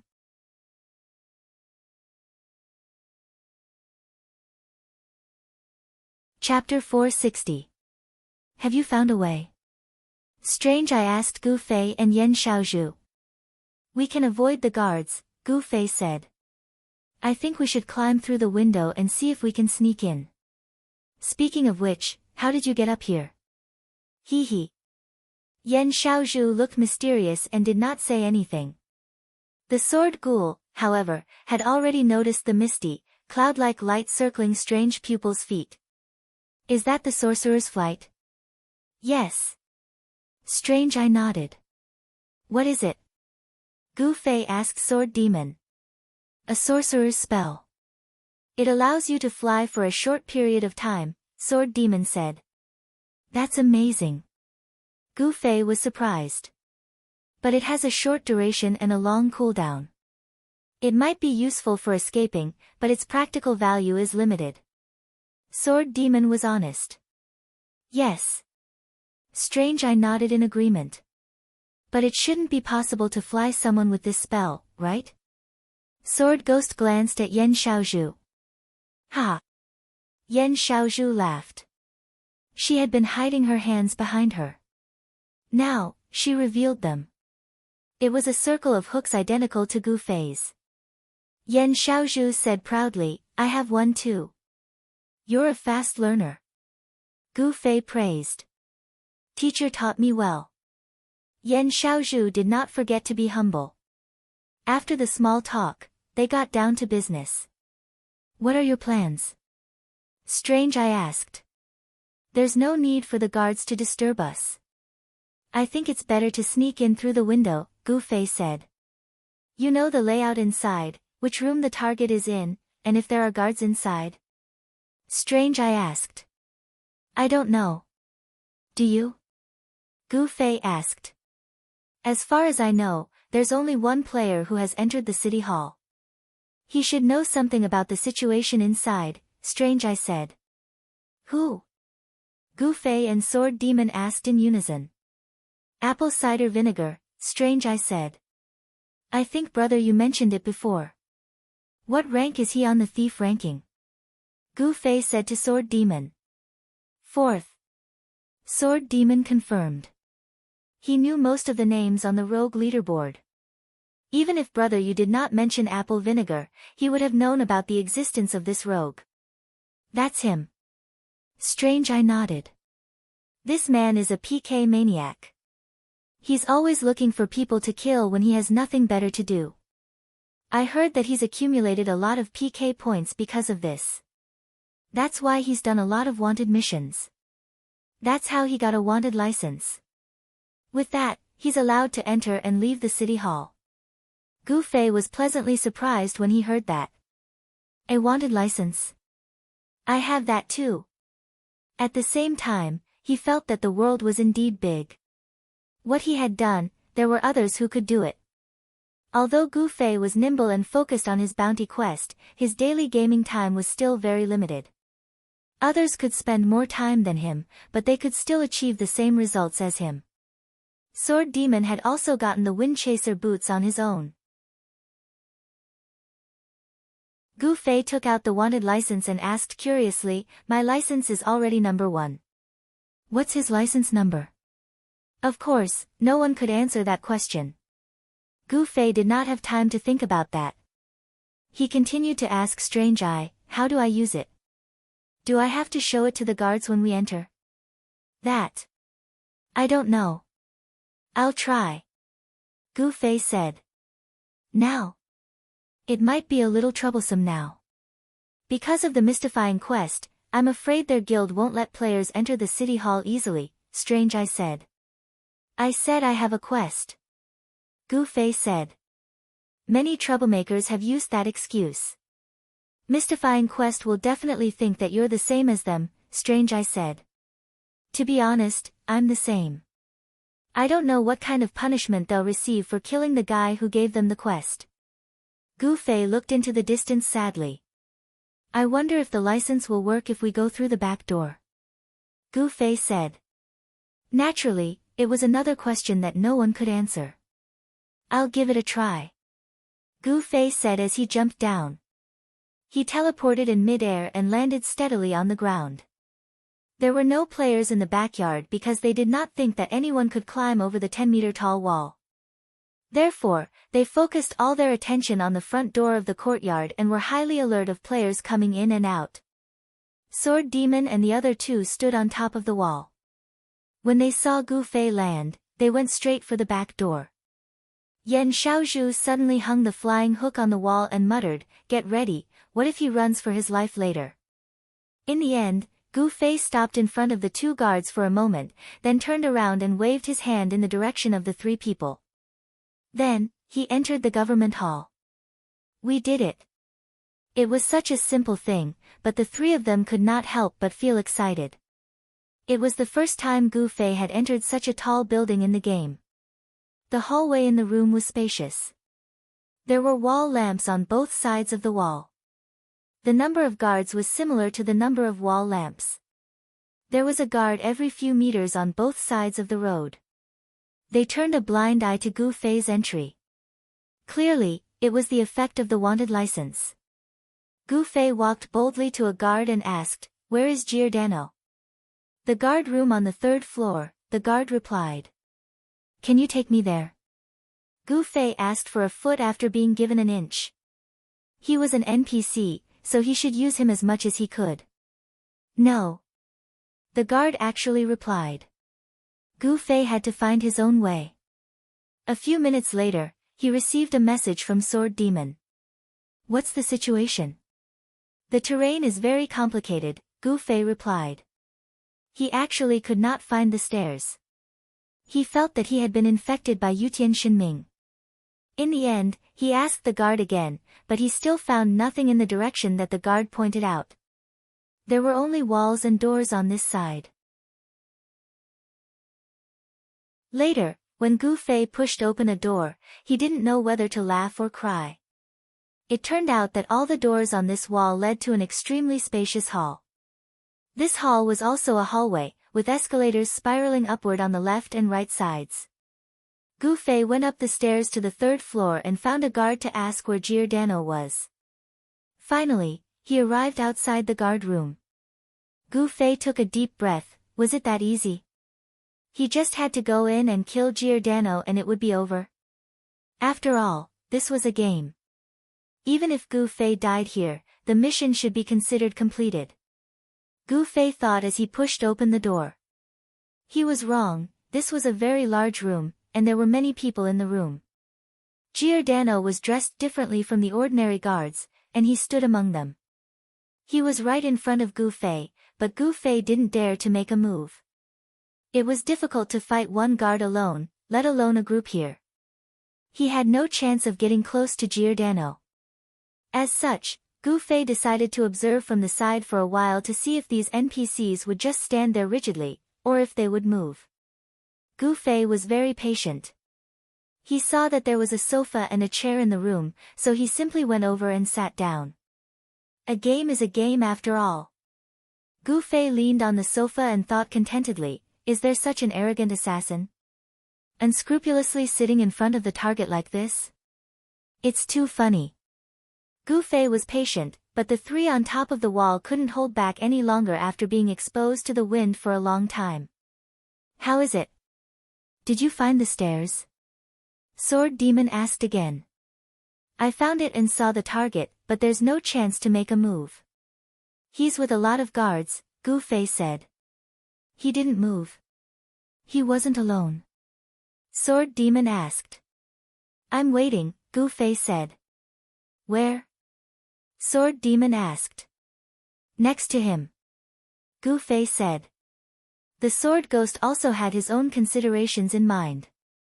Gu Fei's previous argument of playing a role in the game and living a new life was very touching, but looking at the current situation, it wasn't easy to be such a game character.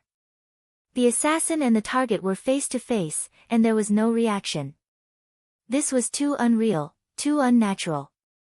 Even in the game, such an exaggerated scene shouldn't happen. Sword Demon believed that the reason was because Gu Fei didn't receive any mission at all. So, for Giordano, he wasn't an assassin, but an ordinary player with access to the city hall. After all, the game still had to follow the rules of the game. Sword Demon was a little disappointed. He was really looking forward to the feeling of a real second world that Gu Fei had expressed. Gu Fei sat in the room for a moment. Thinking that there were still 3 people waiting for him on the wall outside, he felt a little apologetic, so he sent a message to the 3. I don't know how long I have to wait. Why don't you leave first? No hurry, the 3 replied. Gu Fei thought about it and suddenly came up with another idea. He suddenly got up, walked around the room, and reached out to push open a side door next to the hall. This room was empty, and there was some junk piled up. It seemed to be a storage room. Gu Fei stood at the door and suddenly turned around and shouted, Giordano. Giordano turned his head and Gu Fei slowly retreated into the room. In his heart, he said, Come, come, come. Gu Fei boldly used the rules of the game to trick the NPC into this empty room and then closed the door to deal with him. In the end, Giordano looked at him but didn't move. He just shouted, Oh, you're here. This time it's this guy. Come and arrest him. What? Gu Fei was puzzled. Giordano stood still, but after shouting this to Gu Fei, he reached out his hand. Gu Fei walked forward in a daze. Giordano was holding a stack of paper in his hand. This is his information, Giordano said. Gu Fei reached out and took it. The system prompt immediately sounded, Daily Wanted Quest received. Daily quests were different from ordinary quests. They refreshed repeatedly, but each person was limited to 1 per day, and the total number of quests was limited. It was first come, first served. In addition to daily quests, there were weekly and monthly quests. The higher the level, the more generous the reward. Daily quests were mainly experience and money, but they were much more generous than ordinary quests. In some of the daily quests that had been controlled by players, every time it refreshed, it would be crowded, and there were countless disputes over it. In the end, these quests were generally monopolized by the powerful guilds, and it was also an important game resource that the guilds fought over. Gu Fei had never done a daily quest and had never thought about it. But today, he inexplicably received one. Butterfly Knot, I heard that everyone likes to look at quests, so let's interweave some more quests to play with.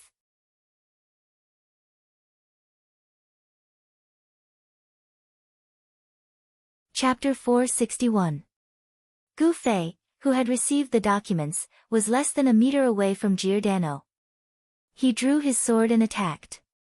He was within Gu Fei's attack range. If Gu Fei was sure that he could kill Giordano in one hit, he would definitely make a move. But that was obviously not possible. As the leader of the guards, Gu Fei believed that he had extraordinary strength. Even if he was at the level of a guard, Gu Fei would not be able to defeat him in a one-on-one fight. Kill him in one hit? That was an unrealistic thought. Therefore, Gu Fei did not act rashly in the end. He took back the documents and watched as Giordano chatted happily with the group of guards again. Gu Fei looked at the information in his hand. Fuck! What a coincidence! Gu Fei cried out involuntarily. The target that the information pointed to was the person that Strange Pupil and the others had mentioned, Apple Vinegar, the PvP maniac from Xia Fog City. Gu Fei flipped through the 17 pages in his hand. It recorded Apple Vinegar's level, class, and past crimes. In other words, it was a PvP record. It seemed that the daily bounty would be calculated based on a player's past PvP points. It was only natural that Apple Vinegar, the number 1 PvP maniac in Xia Fog City, would be chosen for the daily bounty. Don't tell me that jail time is also calculated. Is this guy going to be imprisoned for life? Gu Fei sighed. A person with 17 pages of PvP records, his hands were stained with the blood of players. It was not too much to say that he would be sentenced to life imprisonment. At the same time, Gu Fei thought about himself. He did not know if he would become a daily bounty target. But when he saw apple vinegar's total record, Gu Fei realized that he was actually insignificant. He had become the champion of PvP points a few times, but in terms of cumulative PvP points, he was no match for apple vinegar. Apple vinegar had 1642 PvP points. This meant that he had exploited the levels of 1642 players. From the start of the open beta until now, this guy had killed more than 10 people a day on average. Gu Fei felt ashamed. This guy was a PK maniac. Those guys in the elite group actually said that he was the same. They really hadn't seen the world. Sighing, Gu Fei really wanted to meet this guy. Flipping through the mission interface, he saw that the word Xiaowu City's daily wanted mission had appeared in the mission interface. However, it was only a title, because the contents were all in Gu Fei's hands. This startled Gu Fei. This was because ordinary wanted missions would show the number and coordinates of the wanted target in the mission list, but this daily mission did not show it at all. How was he supposed to find this person? Looking for someone again. I just played this game with Jian Nanyu. Why am I always stuck in this kind of trouble? At this time, another message came. It was from the three men on the wall again, asking about Gu Fei's situation. I didn't kill him, but he gave me a mission. Gu Fei didn't know whether to laugh or cry. What mission? Daily wanted mission, so I came out. Let's talk when we meet. Gu Fei replied, then glanced at Giordano reluctantly, thinking that since he could come and go as he pleased in this place, it would be the same if he had the time to come back and see if there was a chance. With this thought in mind, Gu Fei left the guard room and exited through the back door. He followed the rope that Yan Xiaozhu had set up and climbed back to the top of the wall. Take a look. Gu Fei showed the information in his hand to the three of them. Apple cider vinegar. Strange pupil muttered. 1642. Sword Demon was shocked. It was not difficult to do something once in a while, but it was difficult to do it day after day. 1642 PKs. This person was a PK maniac through and through. What do you know about this person? Gu Fei asked Strange Pupil. I fought him once when I was level 30, Strange Pupil said. And the result? Gu Fei asked. I died. Strange Pupil was regretful, but he was calm. His skills were too good, I was no match for him. Even if I fight him again, it would be the same. Did he look for you again? Sword Demon asked. He felt that a PK maniac like Strange Pupil would be more than happy to find a high-level player like him. I don't know, but I haven't seen him again, Strange Pupil said. It was not easy to run into each other in such a large environment, or else it would not be so hard to find someone. There are still people being attacked by him every day. Of course, he doesn't succeed every time, or else his PK record would be much higher, Strange Pupil said. But at least he hasn't died, right? Sword Demon said. Yes, he always manages to escape when things go south, Strange Pupil said. Interesting. Gu Fei clenched his fists. So are you going to look for apple cider vinegar or continue with your assassination mission? Sword Demon asked. Let's do it together. Since this guy has a wanted license like me, then he probably knows about this daily wanted mission as well. It's very likely that he also comes to do it every day. So I'll stay with Giordano and observe his situation while waiting for this guy to accept the mission. I'll complete my mission at the same time. It's killing two birds with one stone. In fact, Gu Fei had already thought it through. He had purposely come out to inform the three of them in person and persuade them to leave first, because it seemed like they couldn't do anything about what was going to happen next. As expected, the three of them could not enter the building and naturally could not do what Gu Fei wanted to do, so they could only leave regretfully. Do you want me to leave the rope here? Yan Xiaozhu asked. No need, I know what I'm doing. Gu Fei smiled. Sigh. Sword Demon sighed. He thought he had found something interesting to do, but in the end, he had nothing to do after climbing a wall. Gu Fei understood his sigh and could only help him divert his attention. The Encyclopedic Classics is probably going to come online soon. I'll inform him then, and you can make a deal with him. Okay. This was good news for Sword Demon, but he could not help but feel melancholy when he thought of the debt he would have to pay for this.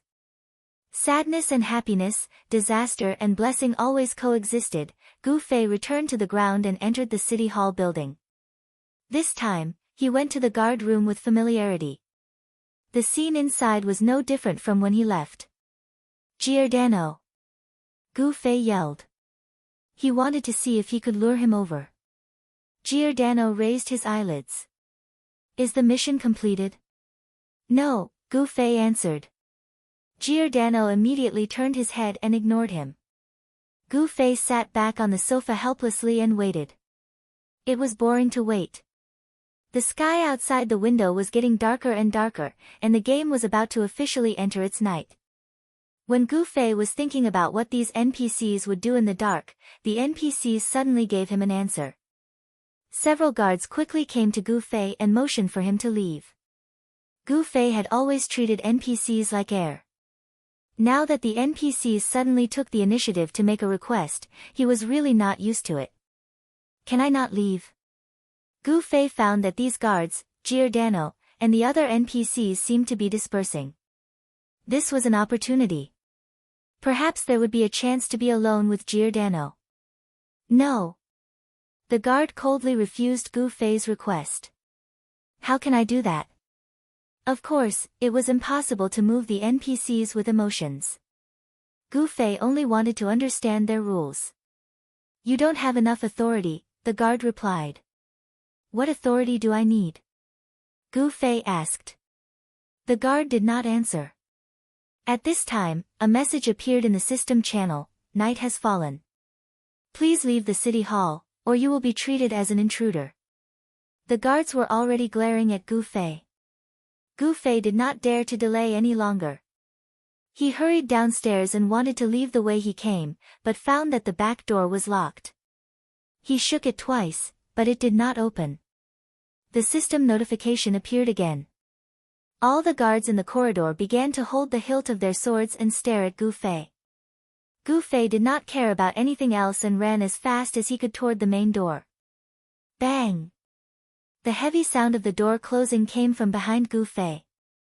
The second he rushed out of the main door of the city hall was locked. Gu Fei felt like he was escaping from a disaster. At this time, in the courtyard, Gu Fei looked up. Under the night sky, the arrangement of the guards in the courtyard was completely different from the arrangement in the day. The guards who were standing in a dignified manner had all disappeared, but the number of patrolling guards had only increased. Is there still a chance to go in?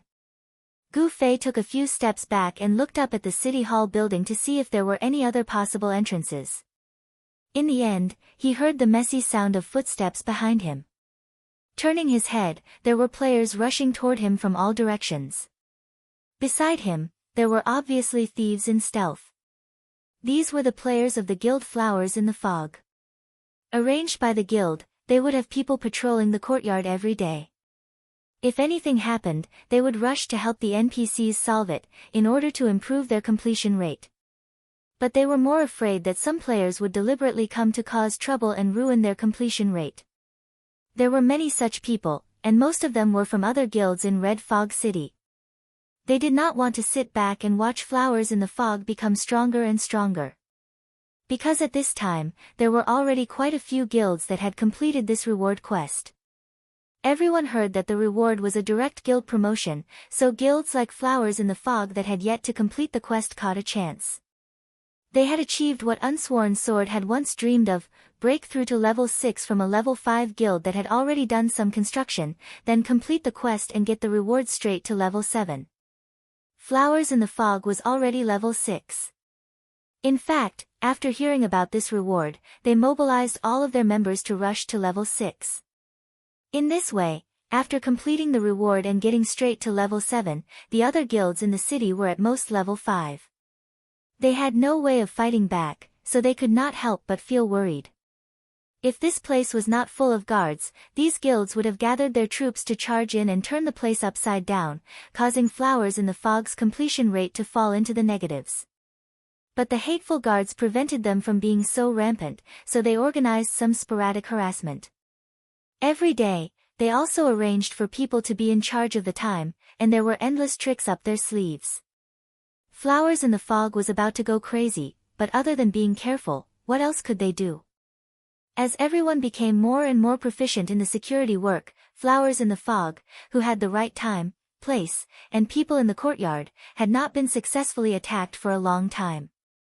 But just now, just as night fell, someone suddenly noticed that there was such a person suddenly coming out of the entrance of the City Hall building. No one knew how this person came in. The security at the entrance was the strictest. In great shock, Flowers in the Fog had already mobilized all of its troops and surrounded Gu Fei.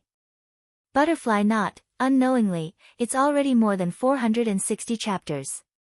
It seems to be longer than Dukwang and Starshine.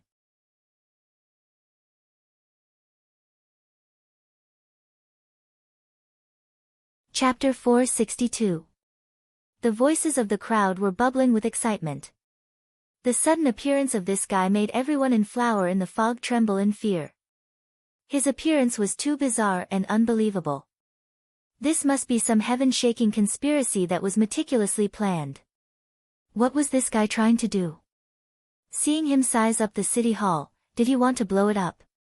Even if Gu Fei knocked on the door a few times, they would be worried that the NPCs in the building would run out and say that he was disturbing their sleep. In the blink of an eye, the other party had decided to surround and kill him. Their guild leader, 3 Sighs of Flowing Maple, had completed the deployment. Players of all classes had already gathered in this direction. 3 Sighs of Flowing Maple was a warrior, so he couldn't lead the charge at the very front. He could only shout, "Quick! Protect the door!" Got it. A few bandits received the order. They usually lurked near the door of the city hall. At this moment, they revealed themselves. However, they didn't rush toward Gu Fei. Instead, they lined up and blocked the door behind them. The other players shouted as they rushed over. They waved the items in their hands. Gu Fei took a closer look and realized that they were actually torches. Many of these players held lit torches in their hands. The dark night in the game was illuminated by them as if it was daytime. These torches were a common item for the players of Dawn Fog City. Everyone had one. Due to the obstruction of vision in the fog, when they couldn't find their companions, they would light up torches and use the light to tell their companions where they were. However, for an outsider like Gu Fei, this was something he had never experienced before. While Gu Fei was puzzled, he saw the approaching players suddenly roar in unison. The torches in their hands were like grenades as they hurled them at Gu Fei. Countless torches flew into the sky, drawing arcs as they fell towards Gu Fei's position. Wherever the torches pointed, Gu Fei's position was like a searchlight, instantly becoming the focus of everyone present. However, Gu Fei, who was about to be put on a bonfire, was still calm. The momentum of the flaming torches looked terrifying, but in fact, whether it was in terms of speed, accuracy, or coordination, they were far inferior to the 4 C's arrow formation. Gu Fei unsheathed his sword, took a deep breath, and suddenly attacked. Front and back, left and right, stabbing, pointing, cutting, and chopping, the light of the torches seemed to illuminate a stage for Gu Fei. In the middle of the stage, Gu Fei brandished his sword like a whirlwind. Wherever the tip of his sword pointed, the torches that were hit would change their trajectory and collide with the torches beside them again. All the torches seemed to hit a wall at the same time and suddenly began to fall like raindrops, surrounding Gu Fei and falling into a ring of fire. All the players were dumbfounded. They had expected that the torches they had thrown would not hit their opponents, and they had all sorts of plans to deal with it in the future. However, this situation had never happened before. In their minds, such an attack could only be dodged. It was impossible to block it. However, the person in front of them had blocked it. Gu Fei, who was in the middle of the ring of fire, was unreasonably bright due to the intensity of the flames. No one could see his face clearly. Gu Fei, on the other hand, was holding his collar and fanning himself with all his might. He awkwardly muttered to himself, "This is too much. It's so hot." Gu Fei, who was in the middle of the ring of fire, felt that his hair and eyebrows were about to be scorched. This can't go on. Gu Fei reached out and used teleportation to move out of the ring of fire. He instantly felt a cool and pleasant sensation, and he felt much more comfortable. Ah! Screams of shock rang out around him. A blurry figure in the fire suddenly flashed out of the ring of fire and was much closer to them. Many of the players thought that something supernatural had happened. "There's a ghost," someone exclaimed. "Fuck. What's so scary about a ghost? I've killed zombies before." A player who claimed to be the boldest player in the guild, usually liked to go to those graveyards, cemeteries, and other places that everyone thought were a little scary. He often fought with some non-human, disgusting monsters. Now, seeing so many of his companions panicking like this, looking at everyone with disdain, in a situation where everyone had the intention to retreat, he fearlessly took a few steps forward. After carefully looking at Gu Fei, he laughed out loud. "You're obviously just a mage." "Mage?" Everyone froze. They saw Gu Fei straighten his clothes and walk toward them. Someone secretly took out a weapon and was about to attack again. Suddenly, someone shouted, "Wait! Don't attack!" The voice came from the back of the team. A gap appeared in the crowd, and everyone saw their guild leader and Drifting, who had just joined their guild today. He was one of the top 5, the number 1 mage on the ranking board. Drifting. Gu Fei also saw Drifting and waved his hand to greet him. "It's really you. I thought it could only be you with such incredible skills," Drifting exclaimed. "Ha, it's me, it's me. Hello, guild leader Flowing Maple. We meet again so soon." Gu Fei greeted 3 Size Flowing Maple. However, 3 Size Flowing Maple's expression was serious. He wasn't as friendly and polite as before because he needed to know more. "What are you doing here?" "Nothing much. I'm just taking a walk," Gu Fei said. 3 Size Flowing Maple frowned. He couldn't check the progress of their quest in real time. He could only check it every time Giordano appeared. Thus, he couldn't be sure if Gu Fei had done something bad to them. Thus, he had already sent people to check around the courtyard to see if there were any abnormalities. At this time, the people who went in all directions gradually returned. They didn't find anything wrong. "Qianli, if you have something to say, just say it. There's no point in hiding," Drifting said. He didn't believe that Gu Fei was just taking a walk. If he was just taking a walk, he and Yan Xiaozhu would have taken a walk a long time ago. Not long after, he came again and suddenly appeared outside the city hall. Drifting didn't know what method he used, but he was sure that it wasn't as simple as just taking a walk. Gu Fei made a helpless expression. "Alright, I really do have a quest here.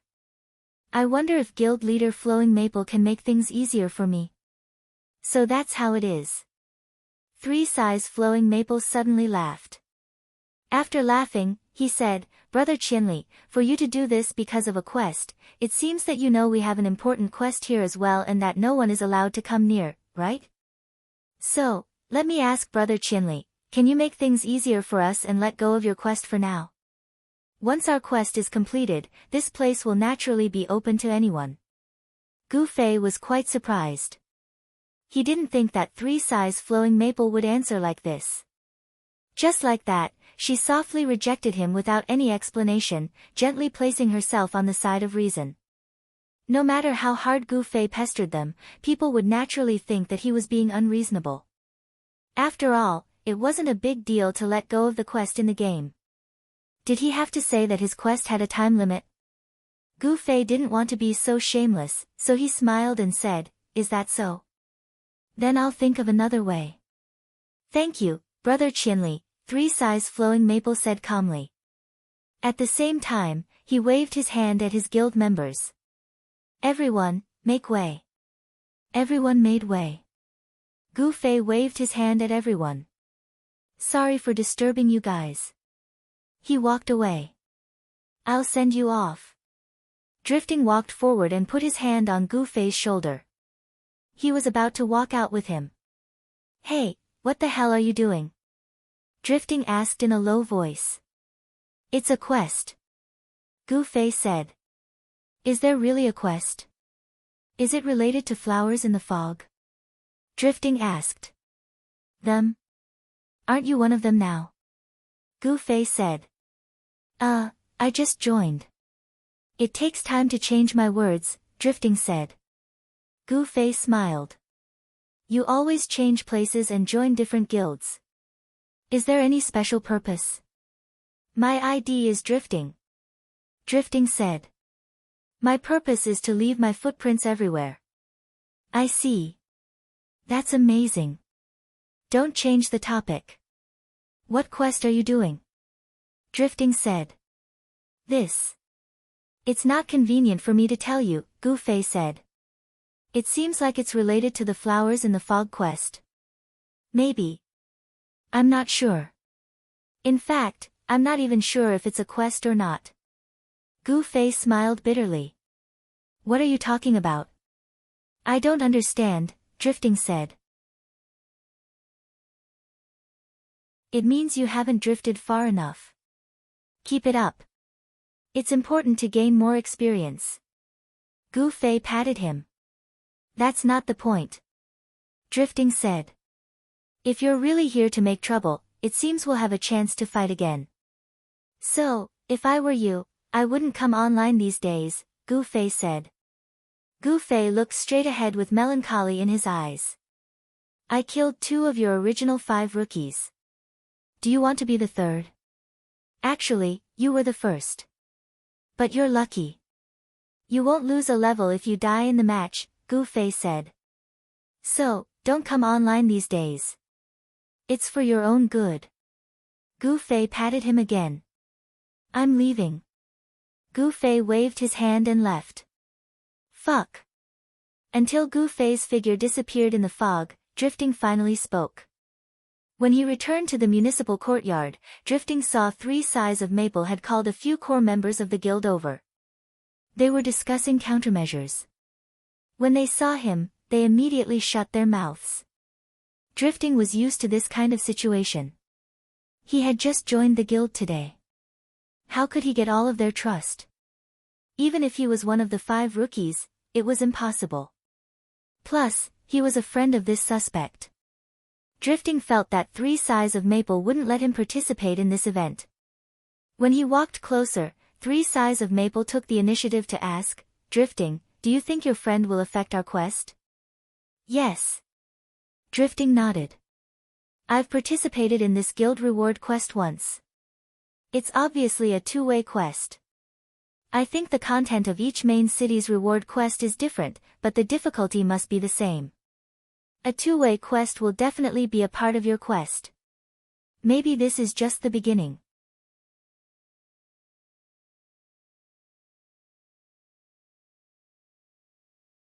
Chapter 463.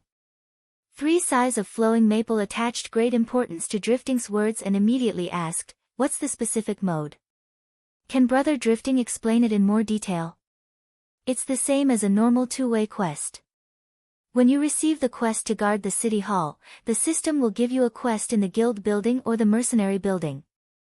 This will provoke the players to fight and make things difficult for each other, Drifting said.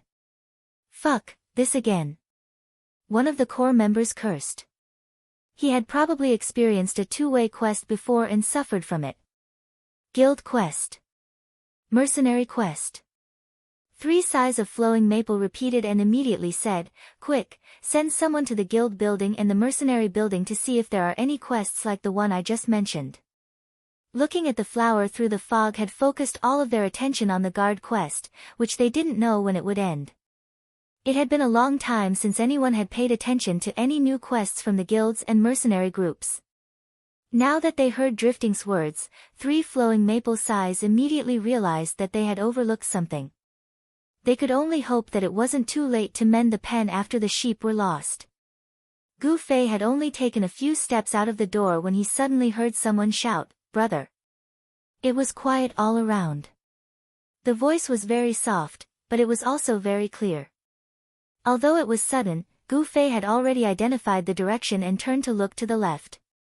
If he didn't hear wrong, the voice came from the left side of the wall. There was no one. There was only fog in front of him. This was the magic of the city hall's wall. The inside and outside of the wall were two completely different worlds. There wasn't even a transition. Suddenly, he stepped from the clear world into the fog. "Who is it?" Gu Fei asked casually. He wasn't sure if the other person was talking to him. "Can I talk to you in private?" The voice came again. This time, Gu Fei had already identified the direction, but he still couldn't see the person. The other person was obviously hiding in the fog. "Who are you? What do you want?" Gu Fei said. "Come with me first." The other person said. Gu Fei smiled bitterly, "I can't even see you. How can I follow you?" A ball of fire immediately lit up in the fog and floated in the air. "Follow the torch," the other party said. This was the standard use of the torch in Xiaoyu City. Gu Fei did not know what the other party was up to, but as the saying goes, the skilled are bold, so he calmly followed. Gu Fei quickened his pace, wanting to catch up with the other party to see who it was. However, when he saw the outline of a human figure, the other party immediately quickened his pace, maintaining a certain distance from Gu Fei.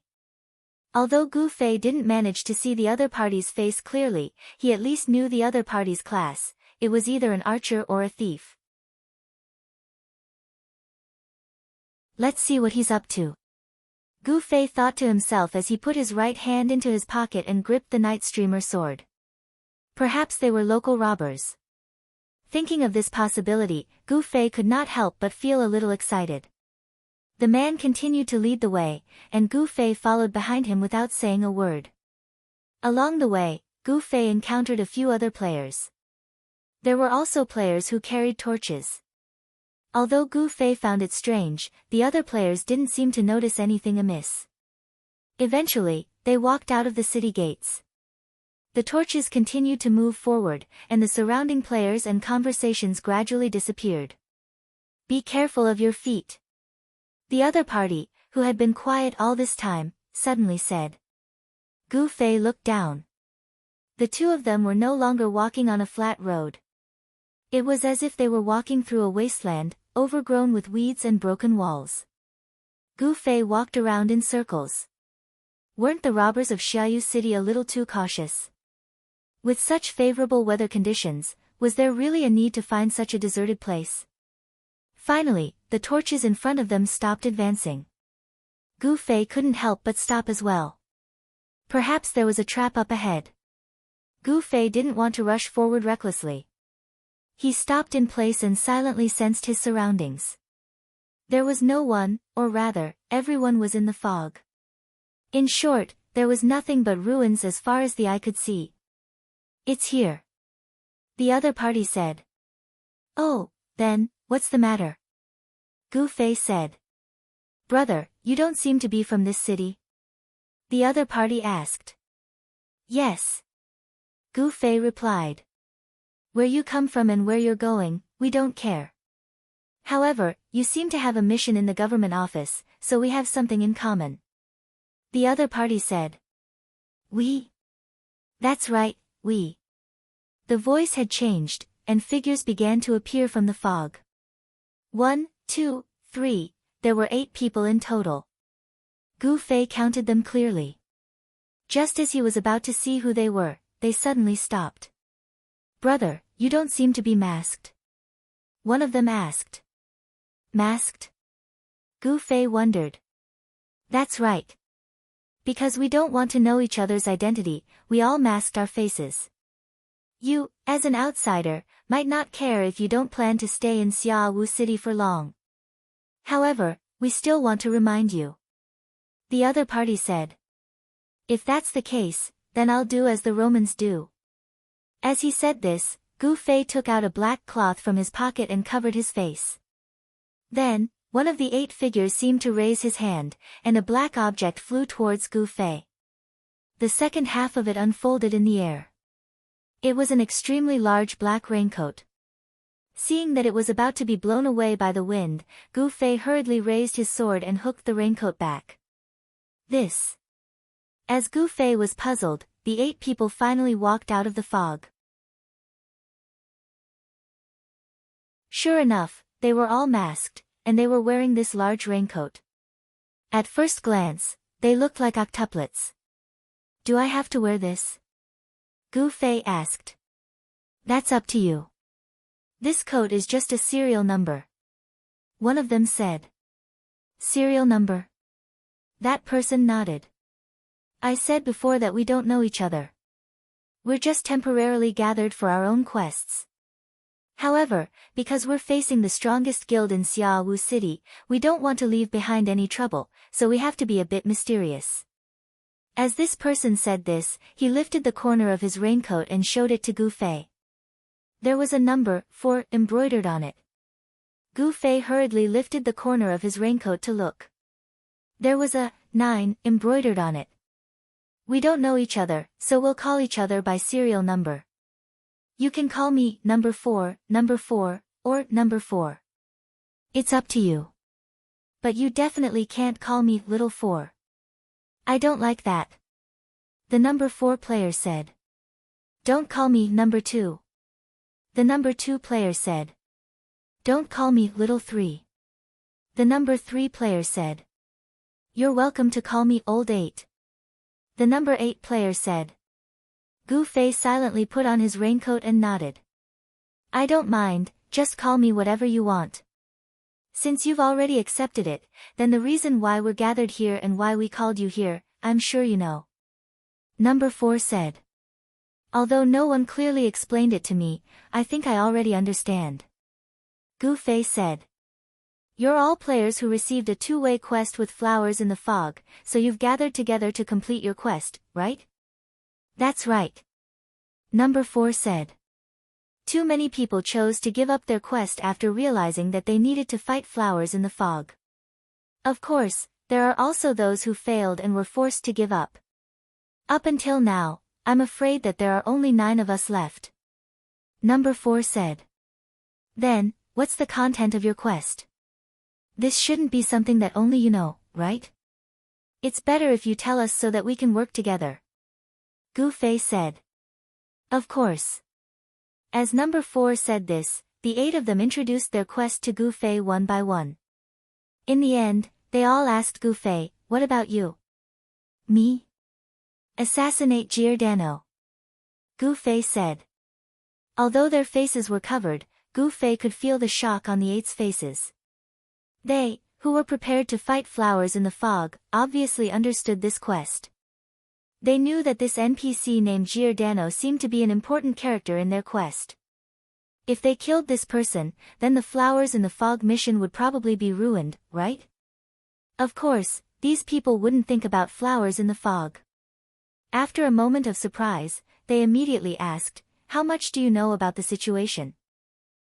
Giordano is in the guard room on the 3rd floor, but there are many guards there at the same time, so it's not convenient to attack.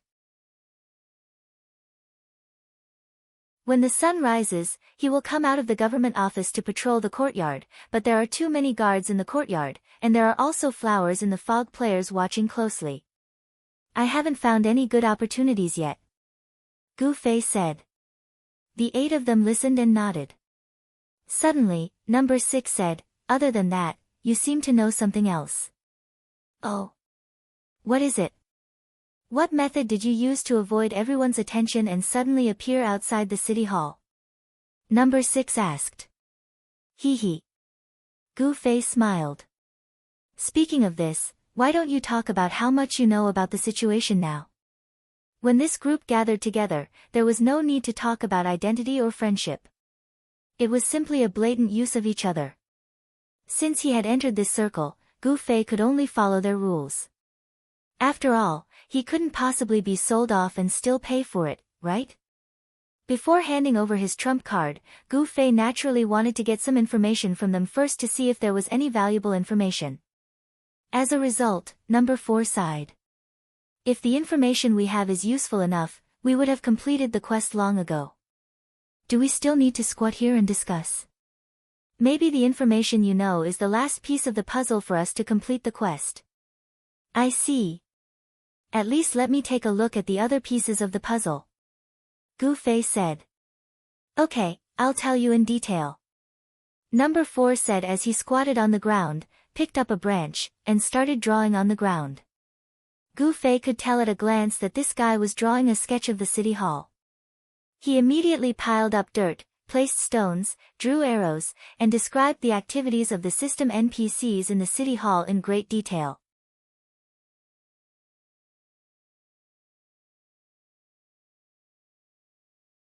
Chapter 464. Not only did Gu Fei listen attentively, but he also took out a pen and paper to take notes. It really didn't take any effort at all. He originally thought that he would have to lie on top of the wall for a long time to understand the situation, but he didn't expect these 8 brothers who crawled out of the ruins to help him. These guys had been secretly watching this compound for a long time to understand the situation in such detail. Not only did they understand the actions of the guards and NPCs, but they also saw flowers in the fog as an important enemy, so after many days of observation, they also had a summary of the activities and habits of these players. Gu Fei listened, nodded, and took notes like crazy. Number 4, who was in charge of explaining, was obviously very satisfied with Gu Fei's attitude. The more he spoke, the more excited he became. Not only did he introduce the situation of the opponents, but he also told Gu Fei about the plans they had made before, but were unable to implement them. The most troublesome thing right now is that we have no idea how many stealth thieves' flowers in the fog left in this compound, so we can't do anything, Number 4 said worriedly in the end. There's one more thing. Number 3, who was beside him, took the wooden stick in his hand and poked at the back of the government building on the ground. This is the backyard, but because it's blocked by the building, we have no idea what's going on behind it. My and Seven's mission is to go to this backyard, so... There's nothing in the backyard. There are no system guards, and there are no players' flowers in the fog, Gu Fei said. You've been there before. Number 3 and Number 7 were excited. Yes. Gu Fei nodded. How did you do it? The 8 of them all looked at him. Have you never thought of climbing over the wall? Gu Fei looked back at the 8 of them. Wall? The 8 of them muttered. Because in their minds, it wasn't a wall at all. It was more than 10 meters tall, like a building. A 4 or 5-story building was blocking your way. Would a normal person think of climbing over it? You can climb over that wall? The 8 of them asked carefully. I used some tools, but I can still do it, Gu Fei said. You came in from the backyard, so you arrived in front of the government office without anyone knowing. Everyone was pleasantly surprised. More or less. Gu Fei said, but there's a little problem right now. What? The 8 of them looked at him. Gu Fei pointed at the government building in the courtyard. You should know that the government building is not open to players. Now, other than Ah San, Ah Chi, and Ah Ba, the mission descriptions for the remaining 5 of you are all in the building. Are you sure you've been temporarily granted access to the mission? The few of them had expressions of grief and indignation on their faces. This kind of thing could have been known with a little try, but because of those foggy people, they wouldn't let us get close, so none of you know.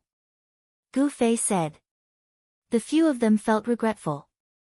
But now that there's a way to climb over the wall and enter the backyard, what's there to worry about? Why don't we just give it a try? Gu Fei shook his head and said, climbing over the wall might not work anymore. Why? I suddenly appeared outside the government office and was surrounded by foggy people. Even though they let me go in the end, they didn't even ask how I suddenly appeared here.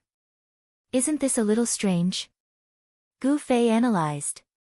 Indeed. The few of them were startled. If they don't ask, then there's only one possibility. They've already determined how I entered the courtyard. At the very least, the backyard that no one was guarding would definitely be noticed. From then on, they wouldn't blindly believe in guarding the door. Sigh, my actions today seem to have made our mission a little more difficult. Gu Fei sighed. That makes sense. Flowing Maple 3 sighs isn't simple. He definitely thought of this, number 3 suddenly said. Oh. You know him? Someone beside him immediately asked. Number 3 immediately shut his mouth and didn't say anything. There's another situation. At night in the game, the entire building is sealed. It doesn't seem to be open to players with access, Gu Fei said. How do you know? Number 4 asked. Because I'm a player with access, Gu Fei said. You're apple vinegar. Number 4 cried out involuntarily. The others also seemed to be a little panicked. They immediately distanced themselves from Gu Fei. Gu Fei shook his head. Didn't you all see that I'm an outsider? How could I be apple vinegar? The few of them calmed down and Gu Fei continued, speaking of which, since you know that apple vinegar is a player with access, have you never thought of asking him about the situation inside the building? 5 of you have to enter the building to complete the mission. Number 4 bitterly smiled. It's not that we haven't thought about it, but if apple vinegar could be found so easily, he would have been torn to shreds long ago. He wouldn't have survived until today. Gu Fei nodded. It's night time right now. Even though we can't enter the government office, I think we can still use the method you mentioned to climb the wall and see the situation in the backyard. After all, it's all just your speculation, number 4 said. Okay. Gu Fei nodded. Are there any other questions? Number 4 asked. There's one. Gu Fei pulled on the poncho he was wearing. Who made this? It's me. Number 2 raised his hand. The idea for the clothes came from Naruto's Akatsuki organization. The number embroidered on the clothes is an imitation of the captain's uniform in Shinigami, number 2 said proudly. Gu Fei nodded and said, if you want to hide your identity, don't show too much of your preferences. That will expose who you are. It wasn't just number 2. The others were stunned when they heard that and started to reflect on themselves. Let's go. Gu Fei stood up. Let's go. Number 4 pulled on the poncho and called out to the others. Gu Fei, who was wearing number 9's poncho, walked at the back. He continued to quietly observe the 8 people. Cooperation was built on the foundation of mutual trust. Gu Fei didn't think highly of this kind of cooperation where they had to hide their identity and only work together for benefits. The 9 people's quest was a two-way quest. This was the only thing they had in common. Other than that, they were all different. Think about it, if someone completed the first step of the quest, would he still be able to continue his responsibility and help the others complete the quest? Gu Fei felt that this was a big question. When Gu Fei came, he was with the faster classes. But now that they were returning, there were clearly slower characters among the 8, so they wasted a lot of time. Gu Fei raised his head to look at the sky. With this kind of movement speed, if they walked any longer, the sky would be bright. There should be some suitable transportation in the game. Otherwise, it would be unfair to these slower characters. They would waste a lot of time on the road even when they were leveling up. They left the ruins and walked onto the main road. The 8 people kept their distance from each other. No one talked to each other. When they got close to the main city, some people had already started to take off their ponchos. This strange attire was quite eye-catching. Honestly speaking, people who wanted to do bad things in the dark shouldn't wear such a strange attire. Asking everyone to wear the same attire was even more stupid. This should be a method used to publicly demonstrate their power. Gu Fei didn't care and continued to wear it. Number 2 seemed to admire his work. Everyone else had already taken it off, but he was still wearing it. Gu Fei slowly leaned behind him and asked softly, was it your idea to get this set of clothes? Yeah. What's wrong? Number 2 asked. Nothing, our numbers. Gu Fei lifted the 9 on the corner of his clothes and asked, are they arranged according to who joined first? Yeah. Number 2 said. Then how many did you make beforehand? Gu Fei asked. 13. Number 2 said. Why 13? Gu Fei suddenly froze. He remembered that Andrew Su's diary also specifically mentioned the number 13. He said that he was 13 missions away from reaching 200. He also said that this number seemed unlucky. Haven't you seen the Grim Reaper? Okay, I got it. Gu Fei said. It seemed like it was just a coincidence. The 9 people finally arrived outside the city hall. While making sure there weren't any other players around, Gu Fei led the 8 people to the wall of the backyard. Is it possible to go up from here? The 8 people came up to study. I said I needed some tools. Gu Fei took out a flying hook and skillfully threw it onto the wall. This.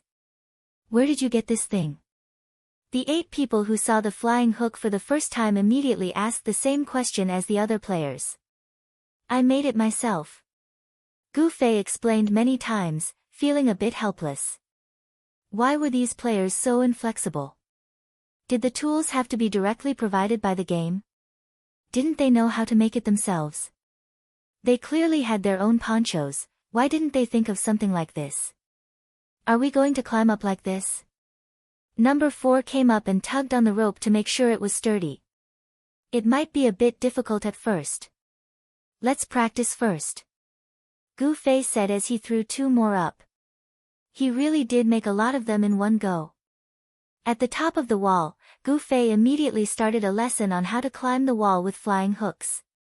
However, these 8 people obviously didn't have Yan Xiaozhu's talent. They could barely climb a few steps, but they couldn't persist to the end.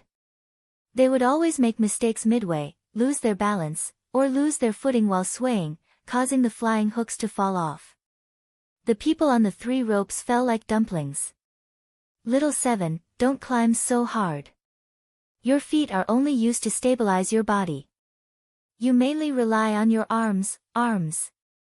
Number 4, why do you keep leaning to the left? Don't just rely on one leg, use both legs.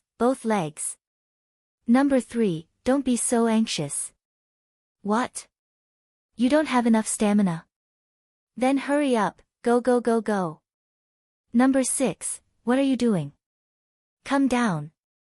This can only support the weight of one person. Gu Fei squatted down by the wall, looking up from time to time to give advice.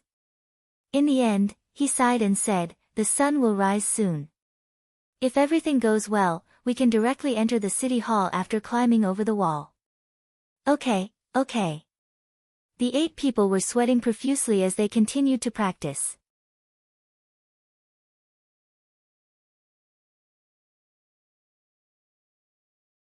Chapter 465. As Gu Fei expected, when the 8 of them stood on top of the wall, the sky was turning bright, and the dawn of the game had arrived. Gu Fei grabbed a rope at random and climbed up to the top of the wall. The 8 people who were bathed in the morning light quickly stopped their excitement of climbing up the wall and felt ashamed of themselves. Although the night in the game wasn't completely dark, the color of the sky was still very different when the sun rose in the early morning. The beautiful scene of the sunrise didn't diminish much because the night in the game wasn't dark. However, all of this didn't exist in Xia Fog City. Gu Fei just saw that the fog in front of him was getting clearer and clearer. Players who could survive in Cloud Fog City for so long must be very patient. Because of this fog, they missed a lot of things. Gu Fei thought as he picked up his flying hooks. Is there anyone down there? Gu Fei turned around and saw the 8 people were already carefully looking at the scene in the backyard of the government office, so he asked casually. So many people. The 8 people said. Really? Gu Fei quickly came over to look and took out his binoculars to observe from a closer distance. It's the players. Looking at the flowers in the fog, they really have taken precautions. Gu Fei confirmed that these people didn't come out yesterday. He sighed and said to the 8 people. The 8 people looked at the binoculars in Gu Fei's hands in amazement. Did you do this yourself? Number 2 asked cautiously. No, I borrowed it. Gu Fei quickly said. He suspected that the 8 people were going to treat him as the almighty creator. There's another bad news. Gu Fei said, when I just stuck my head out to look, I think I was seen by someone. Gu Fei's calmness made the 8 people feel quite ashamed. After looking at each other, the 8 people came to a realization and finally nodded. Actually, we also, the players clearly knew that their opponents would climb over the wall, so they naturally paid close attention to the top of the wall. Gu Fei's head didn't escape their attention. However, the 8 of them chose to remain silent after being discovered. Perhaps they were afraid of being accused by others for their mistakes. In the end, none of them escaped the fate of being discovered. It wasn't until Gu Fei's confession was discovered that the 8 of them looked at each other with a guilty conscience and immediately realized that they were all the same. It was indeed a terrible team. Gu Fei thought. Such a simple detail could explain a lot of problems. Apart from the lack of trust between the 8 of them, they also had no sense of responsibility. They could only follow the team to get what they needed. It seemed like these guys had never thought about whether they should take on some responsibilities or consider other people's situations. What do we do now? The 8 of them looked at each other. What will he do? Will he come again? Before arranging the defense of the backyard, 3 Sighs of Flowing Maple had raised this question with his companions. How did he climb over a wall that was more than 10 meters tall? Someone asked. He naturally has his methods, 3 Sighs of Flowing Maple said. We just need to be on guard and make him retreat. This was actually 3 Sighs of Flowing Maple's guideline for this mission. It was also one of the main reasons why he let Gu Fei leave so easily last night. He didn't want to have a PK with the players in the backyard. He was worried that this would become the basis for Giordano to deduct their completion rate. Therefore, he tried to arrange for their people to be out in the open. He hoped that the players with bad intentions would see that they were on guard and give up on the idea. That's for the best. The others nodded. They had always agreed with 3 Sighs of Flowing Maple's guideline. Call some of our brothers to guard the backyard. It's the last moment. Let's all work hard, 3 Sighs of Flowing Maple said. Currently, there was nothing they could do to increase their quest's completion rate. However, with each peaceful day, the quest's completion rate would increase slightly. They had no other choice but to rely on this method until their quest's completion rate reached 100%. But, I'm afraid this won't make him retreat. Drifting couldn't help but speak. Although 3 Sighs of Flowing Maple invited him to participate in the discussion among the core members of the guild, Drifting knew that the players in the guild didn't blindly worship him. Although he was sitting at the table, he didn't have the same status as the others. Drifting didn't want to say much. However, when he heard the discussion, he couldn't help but speak. From his point of view, the plan that these people proposed was no threat to Gu Fei. They had underestimated Gu Fei's strength.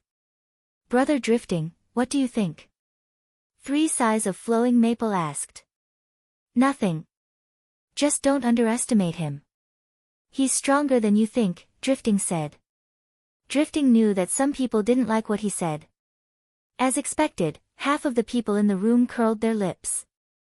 Drifting had no choice but to shut up. The guild leader 3 Sighs of Flowing Maple didn't ignore Drifting's words.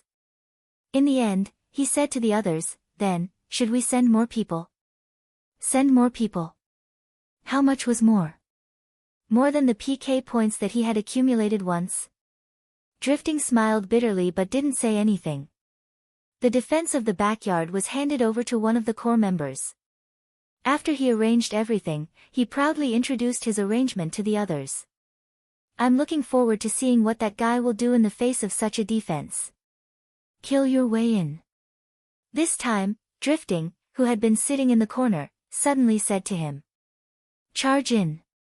When the 8 people asked what they should do, Gu Fei answered like this. Charge in. The 8 people were shocked. This was the same as fighting head-on against the flower in the Fog Guild. They only had 9 people. Wasn't this too rash? Their defense is only against me. The 8 of you are a force that they didn't expect. It's enough to catch them off guard, Gu Fei said. Catch them off guard? There are more than 20 people down there, right? There are only 9 of us. Number 2 said and then immediately reacted. He looked at Gu Fei in surprise. To deal with you, they sent more than 20 people. Who the hell are you?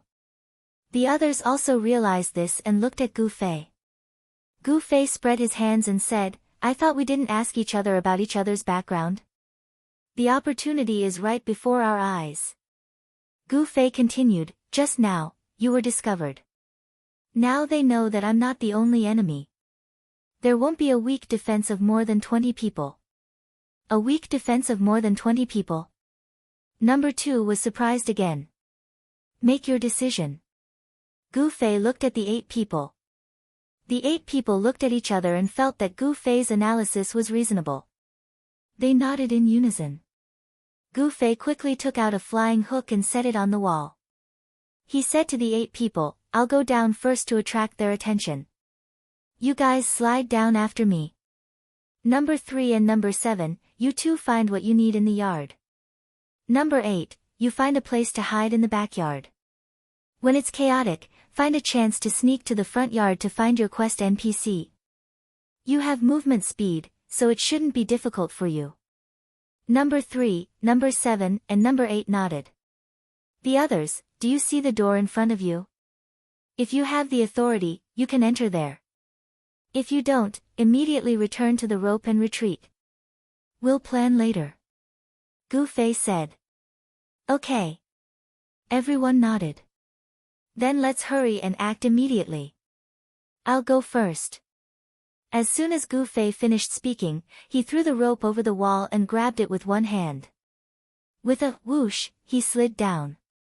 It's here. There was a cry of surprise in the yard. The position Gu Fei chose was the closest to the small door at the back of the building.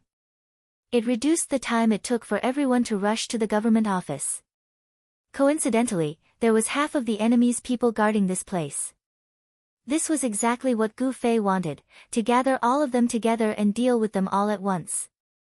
The 8 people on the wall heard the cry from below and stuck their heads out. They saw Gu Fei grab the rope and slide down. Suddenly, he stepped on the wall and flew up. In midair, a sword flashed in his hand. As he fell, the sword flashed and flames danced around him like a swimming dragon. This.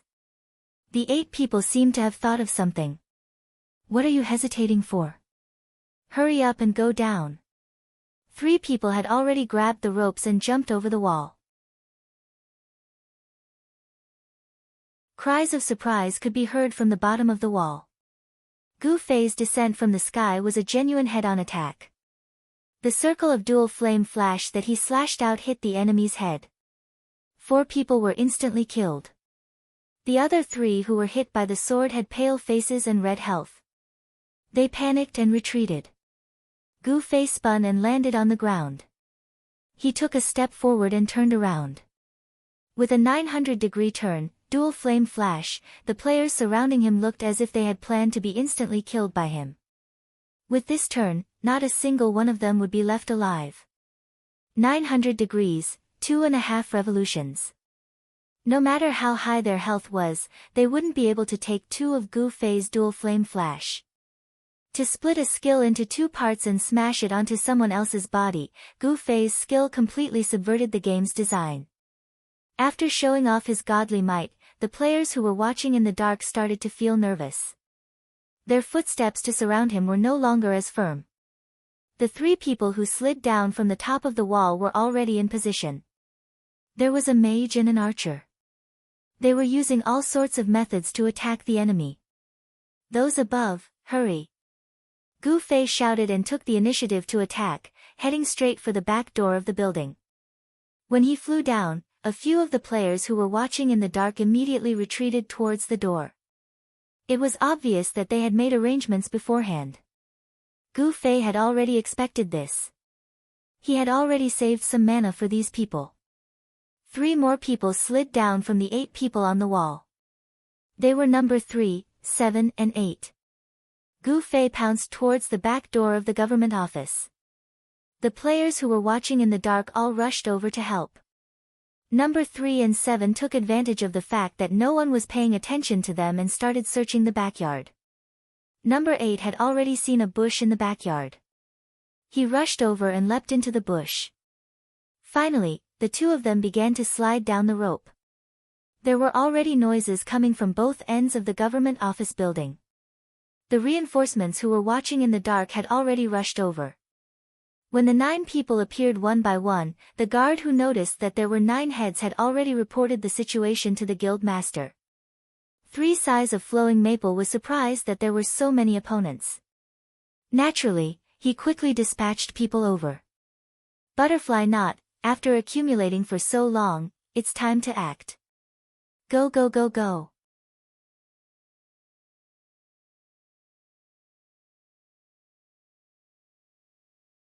Chapter 466. They came so quickly. Gu Fei sighed. This was all thanks to those 8 brothers. If the first person had calmly said, "There are many people down there and we've been discovered," after revealing his head, everyone else would naturally be on guard and not be exposed. The other side did not know that there were 9 people hidden up there and would not immediately send reinforcements. Gu Fei and the others would then have more time to attack. However, they were still halfway to the small door, and the other side's main force had already arrived from the left and right. The arrival of the enemy's main force raised the morale of the original guards. The fear that Gu Fei's massacre had given them was now gone. Everyone regained their fighting spirit and surrounded Gu Fei and the others. Quick! Continue charging. Gu Fei realized that the few people beside him were immediately shaken by the large formation. He hurriedly shouted to get them to focus and not let their imaginations run wild. In the end, number 1 of the 9 was the first to retreat. He mumbled, "No, this definitely won't work. I told you that this won't work." After repeating these words, he immediately turned around and ran. He wanted to rush back to the wall and climb the rope to escape. Gu Fei frowned slightly, but did not stop him. He looked at the others and said, "If you want to escape, you might still be able to make it in time." The few of them hesitated, but very quickly, a cry of surprise made them make up their minds. Continue charging. Number 1, who had turned around and wanted to escape, suffered a devastating blow. The long-range attackers suddenly turned their guns and fired at number 1. In an instant, number 1 was blown up into white light. Although they did not want to cause a PK, someone had already been PK'd by the other side. They did not care about that. 3 Sighs of Flowing Maple had already given the order, none of the people who came in were to escape. Those who wanted to escape were to be killed first. Since things had already reached this point, they could not show any mercy. Otherwise, if word got out that they could charge in and retreat as they pleased, it would only attract more troublemakers. 3 Sighs of Flowing Maple's decision was very decisive. Number 1 was unlucky enough to run into the muzzle of this command and was prioritized for extermination. When the others saw that retreating was more dangerous than advancing, they could only brace themselves and continue forward. "We can definitely do it." Gu Fei cheered everyone on as he continued to rush to the front with his frail body. The warrior comrades in the team felt ashamed and were also infected. They stepped forward and retreated together with Gu Fei. "Don't let them get close to the building." 3 Sighs of Flowing Maple roared in the channel. There were a few players standing guard in front of the building. At this moment, Gu Fei's murderous intent was soaring as he braved the hail of bullets to charge at them. They couldn't help but break out in a cold sweat again. They huddled together, trying to give each other strength. The ranged classes were the first to attack, but Gu Fei easily neutralized this small blow. In the blink of an eye, Gu Fei had already arrived before them. A few of them waved their weapons and wanted to attack, but for some reason, Gu Fei easily penetrated their attack net with a single slash of his sword. For Gu Fei, these normal people were brandishing their weapons and had so many openings that even Gu Fei couldn't count them with a single glance. If he didn't finish them off in one move, it would be a disgrace to his 20 years of hard work. As soon as the flames appeared, the group of players was immediately pierced through. The dazzling white light made 3 sighs of flowing maple pinch his thigh. He wished he could grow wings and fly in front of Gu Fei to block his way. At this moment, he felt that drifting's words were too much. This person's strength was not underestimated. He was unimaginably strong, the path forward had been cleared, but some of the people following Gu Fei weren't as fast as him. Some of them dodged the ranged attacks along the way, but they couldn't be as fast as him. But now that they saw that all the obstacles had been swept away by Gu Fei, the group of people no longer cared about anything else, and only cared about charging forward like madmen. This was the only way out for them. At this moment, they didn't even need to test the waters. Without the permission to enter the government office, only death awaited them. Even if they successfully entered the government office, what would the players do? These people didn't know what to do, but Gu Fei had expected it. He could tell that the players did not have the permission to enter the government office because their positions had never been parallel to the guards at the entrance. As long as they entered the government office, they would definitely be safe. Come on. You'll be safe once you get in. Gu Fei roared. He had basically done everything he could. Whether or not these people could successfully rush into the building depended on themselves. It depended on their class, equipment, reaction speed, and luck. At the same time, Gu Fei went to look for number 3, number 7, and number 8 in the courtyard. At this moment, the players were attracted by the imposing manner of Gu Fei's group and tried their best to stop them. Number 7 ran here and there in the backyard, hiding behind some things from time to time. Surprisingly, no one noticed him. Number 8, at this time, was also moving in the bushes that he had crawled into. Looking at the path of the bushes, Gu Fei guessed that this guy was crawling toward the front yard. As for number 3, Gu Fei's eyes quickly swept around the courtyard, but he didn't find number 3. Gu Fei remembered that when he first came to the courtyard, he went to search with number 7. But where was he now? Was he killed? Gu Fei didn't notice at all. At this moment, the 4 people who followed Gu Fei finally rushed to the front without being killed. Number 4 staggered and seemed to be on the verge of being killed. Gu Fei swung his sword and helped them cut down a few arrows. He then turned around and shouted, "Hurry up!" Gu Fei had never left them behind and even came to their aid at this time, which made them feel ashamed and grateful at the same time. They hurriedly went into the government office, but the guards at the door ignored them as if they were wooden men. They have the authority. Gu Fei was happy for them. They rushed in one after another. When they reached the last person, the guard suddenly stretched out his arm. The player nervously jumped back and turned to look at Gu Fei with a sad face. "I don't think I have," it was number 2. Gu Fei was silent.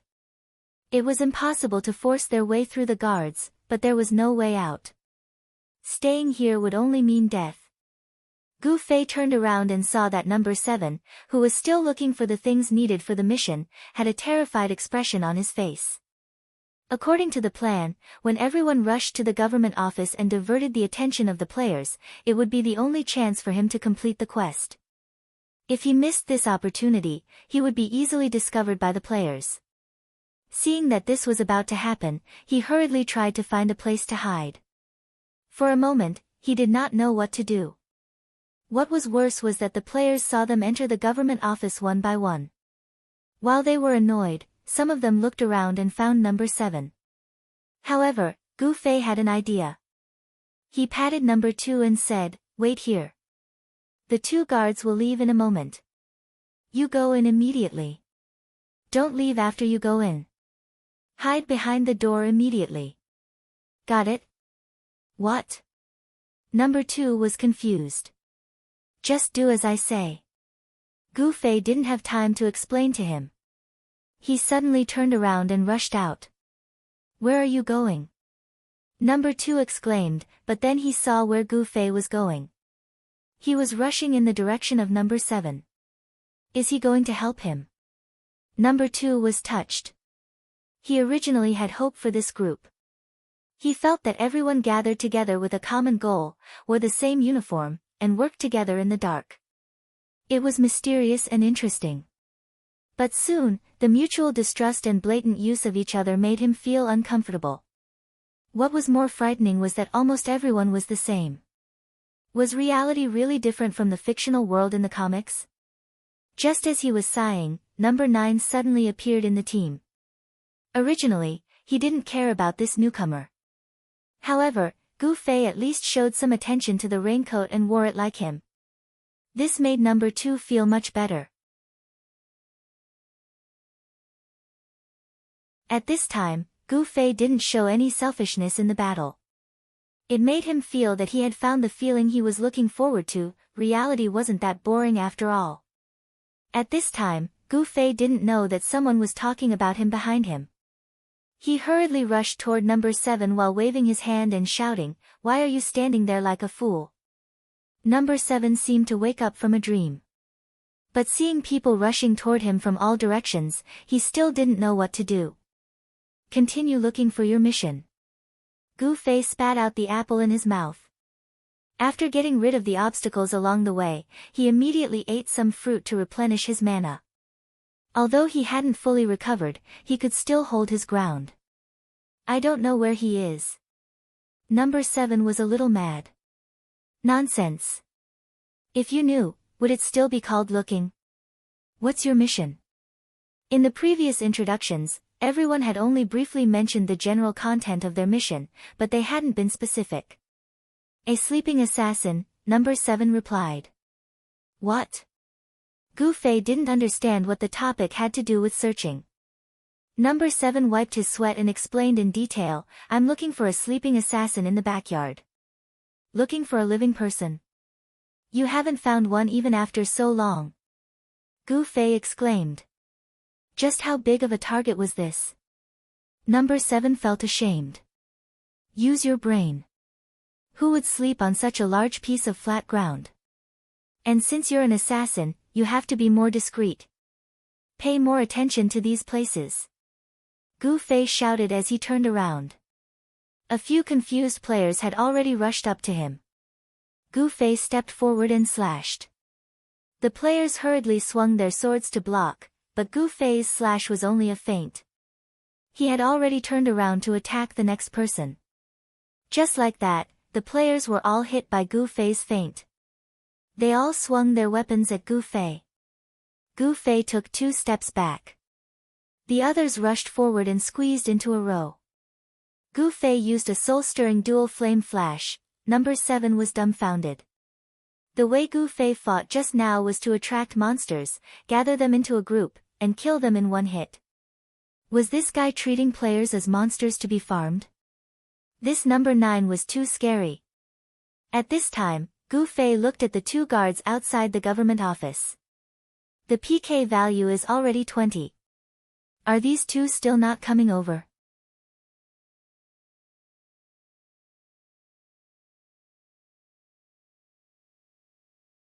Chapter 467. A player with a PK value between 20 and 30 would not attract the attention of the system guards, but the system guards would never tolerate criminals who were right under their noses. Gu Fei hoped that the 2 guards at the door would have the same awareness. Gu Fei's wish came true. The 2 guards had sharp eyes, and they immediately recognized Gu Fei as a criminal who had a PK value of over 20. They rushed toward Gu Fei without hesitation. Number 2, who was confused by Gu Fei, saw that the 2 guards had actually left. Naturally, he did not know that Gu Fei had only used such a simple rule. He only felt that number 9 was getting more and more mysterious. Go in. Gu Fei shouted at him from the other side. Number 2 did not hesitate and immediately entered the unguarded back door of the government office. He completely followed Gu Fei's instructions. After entering the door, he did not take a single step and immediately hid in the corner behind the door. As for the 2 guards, Gu Fei was experienced in dealing with them. Since the guards had their own posts to guard, they would not chase too far away.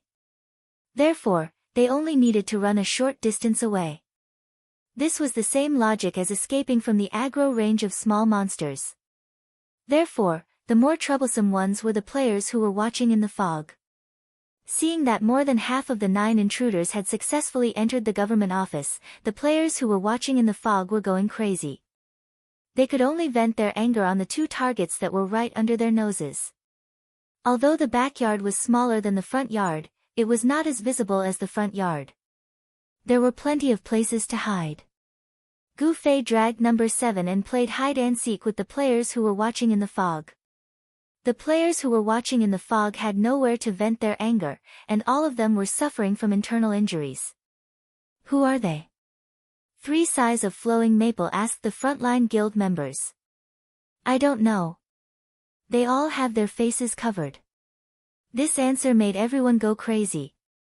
This meant that they would not even have the chance to seek revenge in the future. Damn it. 3 sighs of flowing maple, who had always been calm and collected, could not help but curse. We must find those 2. Yes. Everyone was confident. Although they did not know where the 2 were hiding, the backyard was only so big. It was only a matter of time before they were found.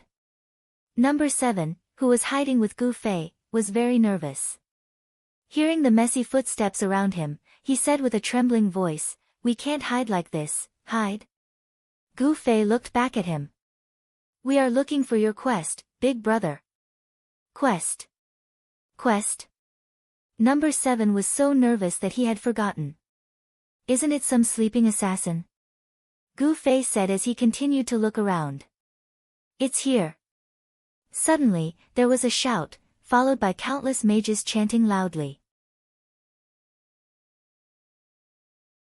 Number 7 was so scared that he almost fell to the ground. Gu Fei sighed, "It's not us. It's number 8. The extensive carpet search did not find the 2 of them, but they did find number 8, who was still hiding in the bushes. Speaking of which, this guy was timid. When more and more people gathered, he was too careful and walked too slowly. As a result, he ended up like this. We killed one. The players who were looking at the flowers in the fog excitedly told each other. Stop daydreaming, hurry up. Gu Fei was not affected at all and continued to urge number 7. Their efforts paid off. More importantly, Gu Fei's plan was clearly correct. If they were looking for a sleeping NPC, they had to find a suitable place to sleep. Finally, under a large tree, in the embrace of a shrub, the 2 of them found the assassin NPC sleeping like a dead pig. What kind of feeling was it to be able to sleep in a place like this? As Gu Fei thought about it, number 7 was busy talking to the NPC assassin. He got up and said, "It's done." Why isn't he awake? Gu Fei asked. I don't know. Number 7 said, "Anyway, the mission is done. We can go back and hand in the mission." Gu Fei nodded and listened to the messy footsteps beside him. He said to number 7, "Stay here and don't move." Why? Number 7 was confused. I'll lure them away. Gu Fei said. Ah. Thank you so much. Number 7 was touched. He really met a lay foam. There's no need. My mission is in the building. I still have to go in. Luring them away was just on the way. You're very lucky that number 8 became your scapegoat. Gu Fei said. Huh? Number 7 was startled and then reacted. The targets of the people looking at the flowers in the fog were the 2 of them. Now that number 8 was dead, there was only one target left. Gu Fei jumped out and became this person, so number 7 naturally wouldn't be in any danger. In this way, number 8 really became number 7's scapegoat. I'm going. Gu Fei said and suddenly rushed out of the bushes. Over here. It was the same cry as before. Many mages chanted loudly. But Gu Fei wasn't the previous number 8. He wasn't scared to the point that his legs went soft. How could a trifling spell hit him? He saw Gu Fei dashing out like a wisp of smoke, leaving behind a sea of fire caused by the explosions of the mages. The arrows shot by the archers couldn't aim at such a fast figure. Moreover, the tracking arrow had limited speed, so Gu Fei easily shot it down. A bunch of people were so anxious that they stomped their feet and roared as they surrounded Gu Fei. The unlucky ones were naturally the ones who came head-on. Gu Fei mercilessly slashed out with his sword and took down 2 people. He then stepped on them and ran over. It wasn't because Gu Fei was merciful. He didn't want his PK points to increase anymore. At this time, although there were many people, Gu Fei had already turned a blind eye to them. However, the 2 guards at the door made him feel more troublesome. At this time, he had already entered the range of the 2 guards' attention. As soon as they saw him, a criminal, the 2 guards immediately left their posts in high spirits. Gu Fei rushed head-on, but at the moment when he was about to collide with the 2 guards, he suddenly used teleportation and flew behind the guards. He wanted to use the distance advantage to rush into the government office. As a result, he heard a scream behind him. When he looked back, it turned out that the players who were chasing and attacking Gu Fei suddenly teleported and disappeared mysteriously. Many of the attacks hit the guards. This was really an unexpected disaster. How could the guards who were attacked ignore this kind of hatred? They directly abandoned Gu Fei and rushed towards a few players who dared to challenge them. Being attacked by the guards and dying was secondary. What was more painful was that this would definitely be a huge blow to their mission. They were asked to help guard the government office, but in the end, they attacked the guards who were guarding the office. What a heavy sin. The 3 size of flowing maple wanted to die. He estimated that when he saw Giordano again, their mission completion rate would be 0. Gu Fei also felt sorry for this. He even spread his hands at the people who were chasing him and said, "I really didn't do it on purpose." After saying that, he turned and walked into the government office. The players who were looking at the flowers in the fog were in great pain and desperately needed to find an outlet. However, they didn't dare to touch a single blade of grass in the courtyard. They all wanted to vomit blood. Number 7, who was still hiding in the dark, trembled when he heard such a large group of people beside him. He felt a great mental challenge. Gu Fei, who had rushed into the government office, did not hesitate to turn around and hide in the corner behind the door. Number 2 was squatting there and didn't know what to do. When he suddenly saw Gu Fei, he was very surprised. "You're here too?" "Yeah." Gu Fei nodded and peeked at the situation in the corridor outside. There were guards on both sides of the corridor. Gu Fei, who had been here before, knew this very well. However, last time, he could talk to them openly. Now that he had 20 PK points, Gu Fei didn't dare to be so arrogant anymore. He could only hide patiently and wait for the PK points to automatically decrease. "What's your mission?" Gu Fei asked Number 2. Number 2 was more troublesome than him. He didn't have the authority to enter the government office, so he obviously couldn't show his face in front of the guards. Gu Fei could eliminate some PK points to solve the problem, but what could he do? My mission. Number 2 had complete trust in Gu Fei, so she didn't hide anything from him. Stealing. No wonder you don't have the authority. Gu Fei said as he took off his mask. He used it as a towel to wipe the sweat off his face and let out a long breath. "I don't know if I can get this thing and give it to you," Gu Fei said. "This? I don't know either. Let's try it later," Gu Fei said as he sat on the ground. Huh? Number 2 was curious why Gu Fei was hiding here and not taking action. "My PK points are now 20, so I'll be attacked by the guards. It'll be easier to take action when it decreases a little," Gu Fei said. At the same time, he also understood how Gu Fei knew that the 2 guards would leave. Instantly, he was greatly touched. Clearly, Gu Fei had intentionally increased his PK points to 20 in order to help him. "Thank you." Number 2 could only express his gratitude this way. Gu Fei didn't hesitate and asked, "You're number 2, so you're considered one of the elders in this team, right?" Number 2 was embarrassed. "I just joined earlier." "The initiator was number 1. "No, it was number 3, number 2 replied, but because he liked number 3's clothes, he took number 3. "No wonder," Gu Fei said. "No wonder what?" Number 2 asked. "No wonder number 1 was the first to retreat. I've always felt that it was a little strange. According to the order of the numbers, number 1 should be the initiator. He should be more confident in our actions. He shouldn't be like this number 1, who is so hesitant and unconfident." "You even noticed this?" Number 2 was deeply impressed. "But number 3 is also gone now," Gu Fei said. "Huh? Hung up?" Number 2 asked. "I don't know."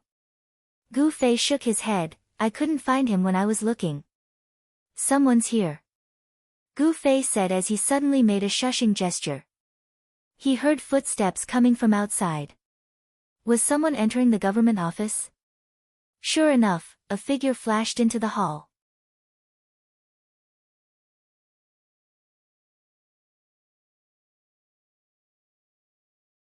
Chapter 468. This person was obviously a player. He didn't show any panic or curiosity when he entered the government office. His steps were still calm. Gu Fei peeped from behind the door, hoping that the man would turn his head around, but his wish never came true. He could only watch helplessly as the man walked down the short corridor and disappeared in the blink of an eye. Gu Fei was feeling regretful when he suddenly heard number 2 whisper, "It's number 3. Gu Fei turned his head to look. Number 2 also peeped through the door for a long time. "How did you know?" Gu Fei said. "That. My profession is more sensitive to body shapes." Number 2 replied. "Oh." Gu Fei realized. This raincoat looked simple, but it was the work of a professional. Why did number 3 come in? Isn't his mission in the courtyard? Number 2 said. Gu Fei looked at the empty aisle and said, "That's probably his plan from the beginning." "What?" "Gather a group of people and create chaos in the courtyard. He will take advantage of the chaos to sneak into the government office." Gu Fei said. "Huh?" Number 2 was confused. "Masked, this was his idea from the beginning, wasn't it?" Gu Fei said. "Ah. Yes." Number 2 said. "This is to facilitate his plan. In a chaotic battle, a mask will become our group's main symbol. If we take off our masks and change our equipment, we'll blend in with the other guilds. Guilds rely on their badges to identify each other, not their faces. At that time, when the target is very clear, it's very likely that we'll overlook this detail. It'll be even easier for him to fool us." Gu Fei said. "You mean?" Number 2 felt a chill down his spine. From the beginning, he didn't have good intentions when he gathered so many people. He just hoped that these people would become the victims of the chaos and he would take the opportunity to complete his mission. He clearly needs to enter the government office for the mission, but he said it was in the courtyard. The purpose is to not attract too much attention. Those who want to enter the government office will become the primary target of the flower in the Fog Guild. He already thought of this. Gu Fei said. This is too evil." Number 2 was horrified. At first, he only thought that his group was selfish, but now it seemed that even this thought was a little naive. Among this group of people, selfishness was far from the scariest. But he doesn't need to be happy too early. Gu Fei sneered. He definitely didn't expect that we would successfully break into the government office. What he didn't expect even more was that we were hiding behind the door and saw him. Of course, he didn't expect that you could recognize him just by his body shape. "What do you want?" asked number 2. "Of course we have to teach him a lesson. The deeper the better." Gu Fei said. "What's your plan?" Number 2's admiration for Gu Fei was growing. "Plan? Not yet. Gu Fei sighed. In any case, it's worth eliminating this in PvP, otherwise, I won't be able to move around in this building. There are guards everywhere. How long will it take? Number 2 asked. Gu Fei sighed even more deeply. About an hour. Actually, I just got stained when I came down here. It hasn't been that long, right? It hasn't been that long. Number 2 said. But it's been more than an hour. Although I don't know what number 3's mission is, it should be enough for him to complete it, right? It's enough for him to complete it. Gu Fei nodded. But, he still neglected a small problem. What is it? Number 2 asked. The current situation is completely different from his plan. So many of us didn't die in the hands of the flower in the fog. Instead, we broke into the government office. Think about it, will the flower in the fog be so kind as to send us off? I guess at this time, they have already started to deploy a large number of guards at the front and back door, waiting for us to come out and vent our anger. Gu Fei said. This isn't a small problem, right? Number 2's expression changed after hearing this. Obviously, this matter didn't only concern number 3. He was in the government office at this time, and he also had this problem. This brother seems to be too eager to complete the mission. He even neglected this problem. Even if he came in alive, will he be able to get out alive? Gu Fei smiled happily. Number 2's expression wasn't happy at all, but he still looked at Gu Fei expectantly. This situation, you should have expected it, right? Of course. Gu Fei said. Number 2 was a lot more spirited. Then how do we get out? You also have a plan. Of course. Gu Fei still said. How do we get out? Number 2 asked. Just leave the way you came in. Gu Fei said. You mean? Gu Fei clenched his fists and said, kill our way out, why aren't you talking? I'm a little dizzy. Let me sit down and calm down for a while. Number 2 hugged his knees and sat in a dark corner behind the door. Okay. Gu Fei nodded. Going out will take a lot of energy. You rest well. I'll recover as well. Gu Fei said as he took out an apple and started eating. Number 2 raised his head and looked at Gu Fei helplessly. He wanted to say something, but in the end, he held it in. At this moment, he only wanted to cry. Big brother, is this something that can be solved by resting? At this moment, number 2 deeply understood what it felt like to be on a pirate ship. Hiding behind the door, Gu Fei's mind was calm. He was just a little bored. The space here was really limited, and he couldn't fight to kill time. Number 2 suddenly looked a lot more depressed, so Gu Fei didn't try to talk to him again. Time passed just like that, minute by minute. I wonder how the people who came in are doing with the mission. Gu Fei suddenly thought. Looking at the time, half an hour had already passed. Could it be that they hadn't finished? That was possible. After all, it was their first time here. This was a big mansion, so they had to look around.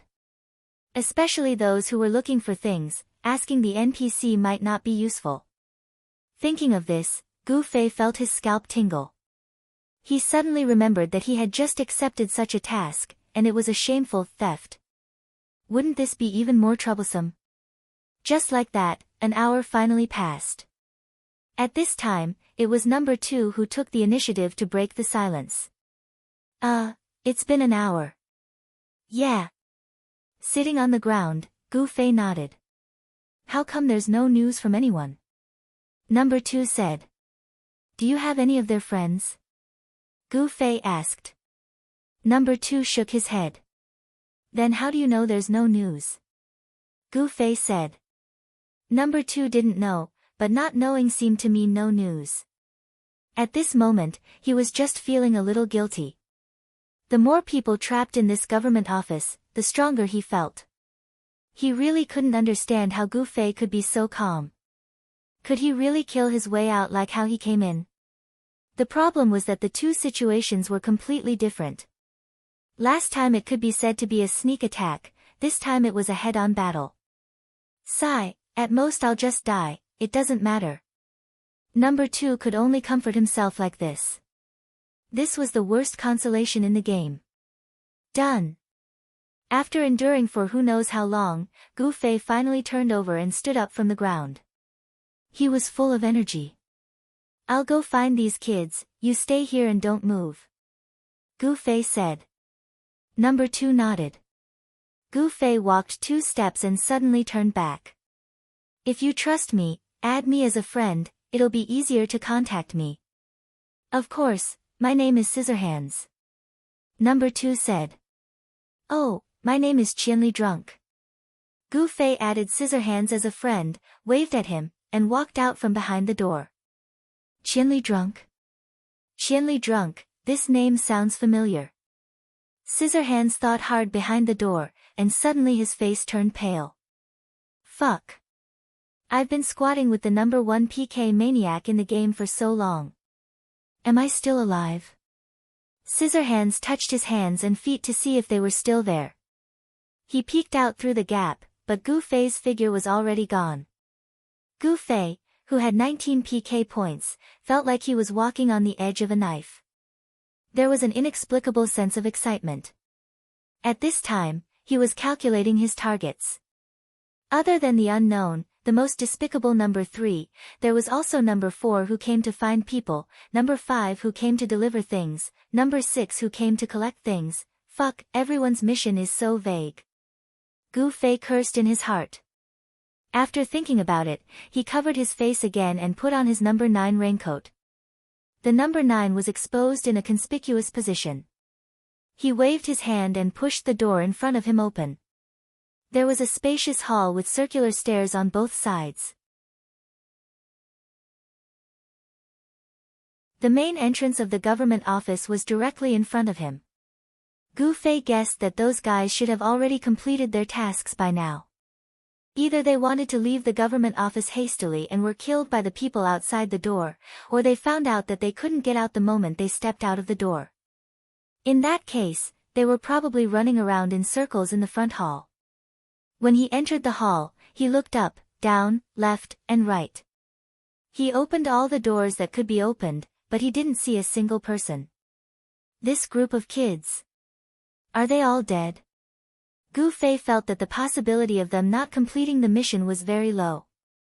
Just when he was about to go up the stairs to take a look, there was a sudden rush of footsteps. Gu Fei, who had already taken a few steps up the stairs, quickly jumped down with the help of the staircase railing and hid behind a large pillar. The footsteps on the stairs clanked and suddenly stopped. Gu Fei was about to poke his head out to take a look when he felt a heavy and thick wind, followed by a loud noise. This person had landed not far from Gu Fei. Gu Fei felt the earth tremble. Just based on the way he moved, this person was definitely a warrior. Gu Fei poked his head out to take a look. It was indeed a warrior in full armor. At this time, he was holding a giant sword with both hands.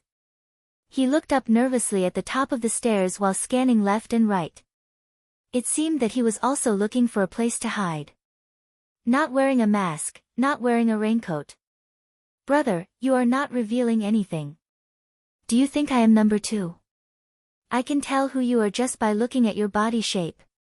Gu Fei felt that it was a tragedy. This person was dressed like a commoner, so he couldn't tell if this person was one of the 9 of them. He blamed himself for being too honest. Everyone said that they wanted to hide their identity, but he didn't even use identification on them.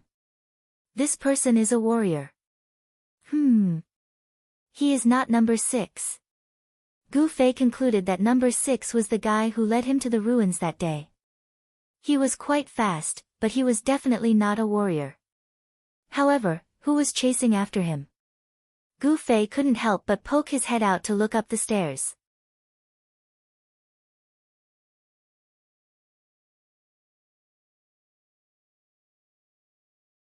Chapter 469. The second set of footsteps on the stairs was much lighter. It was obvious that it wasn't a heavy class. Was this person a player or an NPC in the building that could chase someone into such a pathetic state? Gu Fei poked his head out. Before the people on the second floor could see what was going on, he saw the soldier looking around for a while before he found a pillar and hid behind it. He continued to hold his sword tightly, his body like a taut bow and his ears pricked up. It was obvious that he planned to hide here and sneak a heavy blow to his opponent when he appeared. In the end, he didn't wait for the enemy, but the enemy's attack. Gu Fei raised his head to look for someone, only to see a flame suddenly appear in the middle of the hall, the heavenly fire wheel. Fuck, how bold. Gu Fei was quick to react. With the heavenly flaming wheel in range, the warrior would not be able to escape. Unfortunately for him, he would also be hit by it. Gu Fei hurriedly darted to the side and hid behind another pillar. Then, the fire wheel fell from the sky. The warrior couldn't dodge in time and was grilled. When he turned his head, he saw Gu Fei. Gu Fei's attire was much more obvious than his. He was masked and the number 9 was placed in a very conspicuous position. The guy was surprised when he saw it. Number 9. It was one of us. Before Gu Fei could greet him, the person had already rushed towards Gu Fei excitedly, as if he had seen a life-saving straw when he was drowning. In the end, he didn't even have time to touch the straw.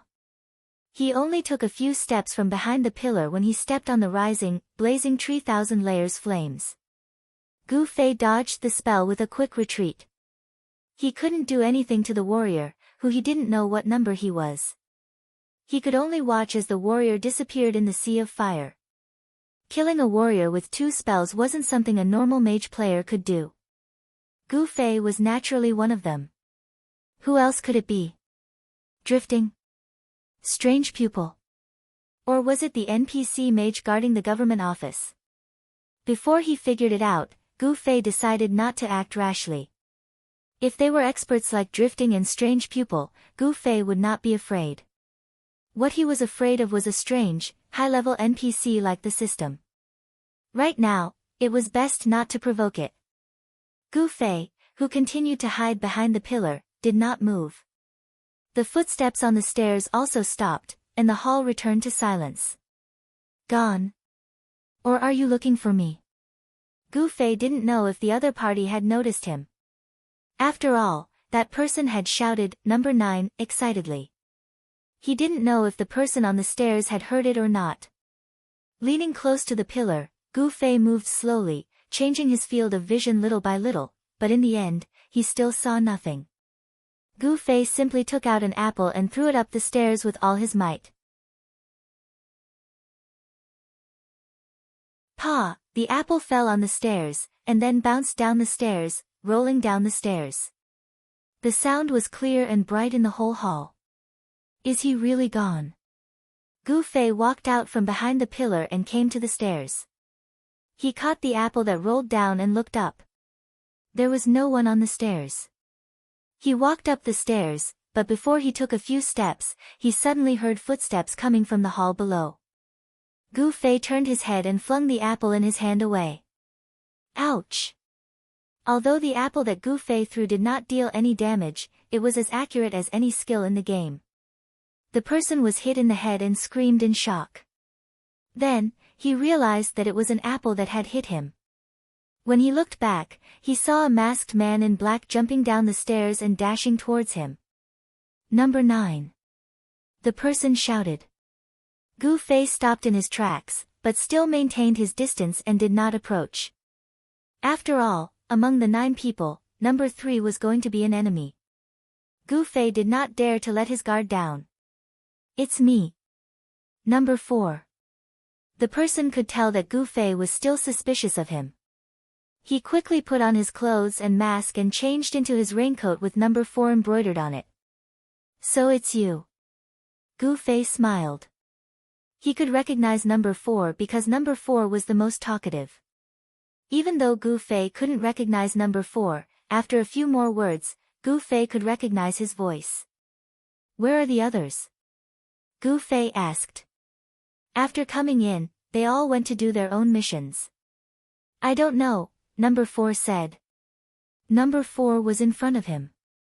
Number 6 was definitely not a warrior. Then the person who died could only be number 3 or 5. However, number 3 was a conspirator who entered the hall without everyone knowing. He shouldn't have reacted like he saw his savior. That meant that the person who died was number 5. Number 5 is a warrior, right? Gu Fei confirmed with number 4. He guessed that there weren't many people like him who would not identify other people's classes. Yes, that's right. Number 4 was indeed one of the dishonest people. Gu Fei didn't forget to despise him as he received the information he provided. Number 5 is dead. Gu Fei said. Ah. How? Number 4 was shocked. Did someone come in through the fog? I don't know yet. Gu Fei said, it shouldn't be. He had been hiding behind the back door for more than an hour, and other than number 3, no one else had entered from that side. If someone wanted to chase after them, they wouldn't have gone around the front yard and openly entered through the front door, right? Then who is it? Number 4 asked. I don't know yet. Did you finish your mission? Gu Fei asked. Yes, but I don't think I can get out now. Number 4 said. Did you see the person outside? Gu Fei asked. I should say, other than the person outside, I can't see anything else. Number 4 smiled bitterly.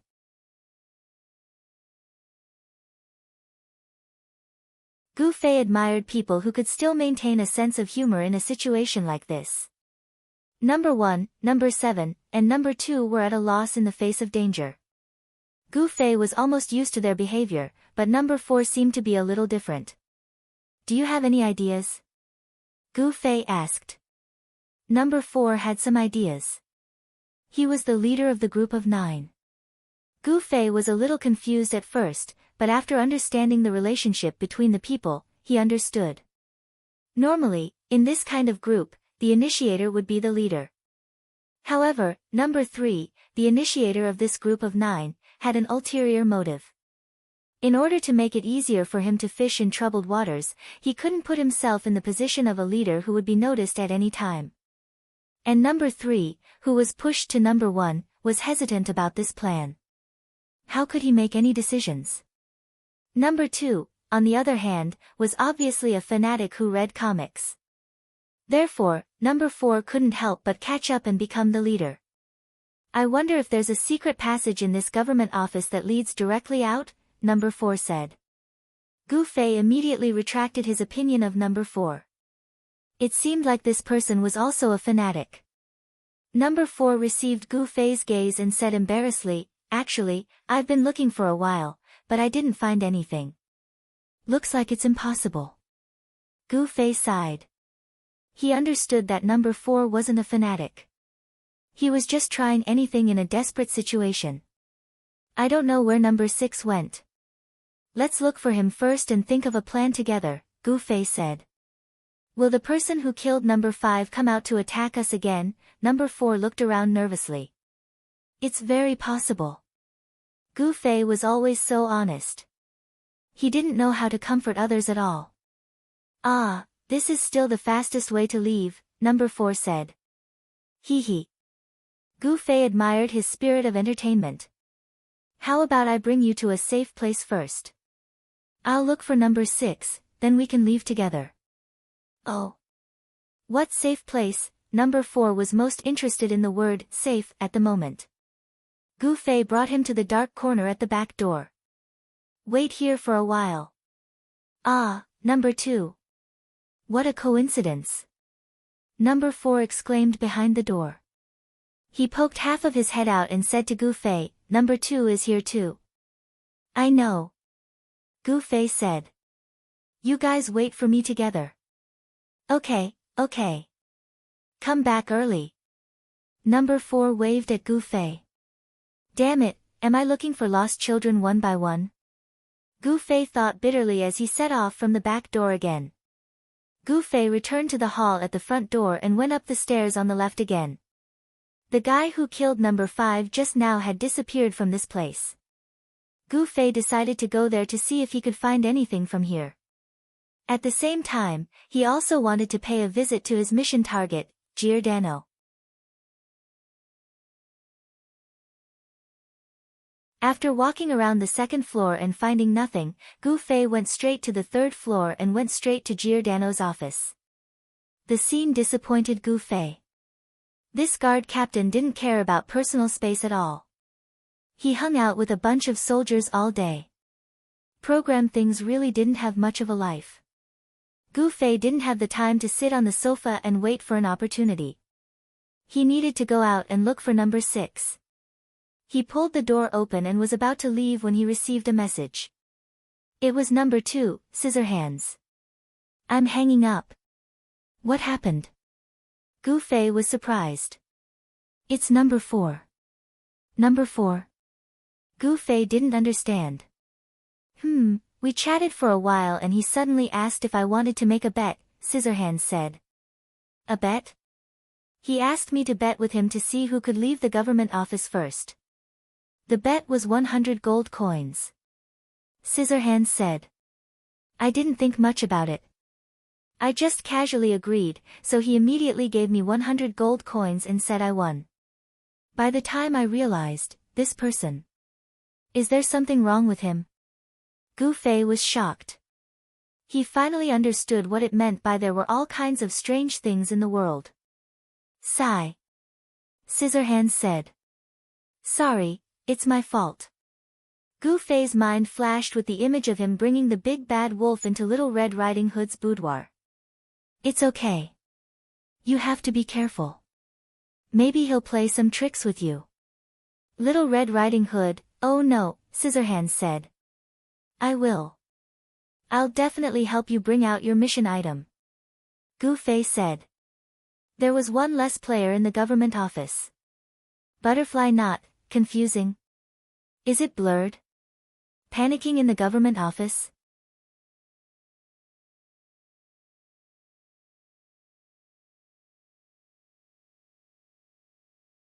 Chapter 470. Who was this number 4?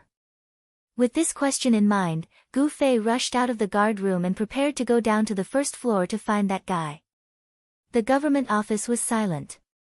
The guards stood on both sides. Although they were humanoid, they were still lifeless machines. Gu Fei ignored the machines and quickly rushed down the stairs. He passed through the hall and the short, dark corridor that he had entered from the back door appeared in front of him. Gu Fei was sure that number 4 was still here. Judging from his actions of killing number 2, this was already a PK without any profit or purpose, and he had even paid 100 gold coins for it. In that case, it could only be his hobby, something which he found very interesting. Killing number 2 was interesting, and killing Gu Fei was the same. So he would definitely wait here for Gu Fei to come back and ambush him. Gu Fei had been squatting there for more than an hour, and he was familiar with the view from the crack of the door. Gu Fei used teleportation to flash past the area covered by the crack of the door, and continued to move forward cautiously.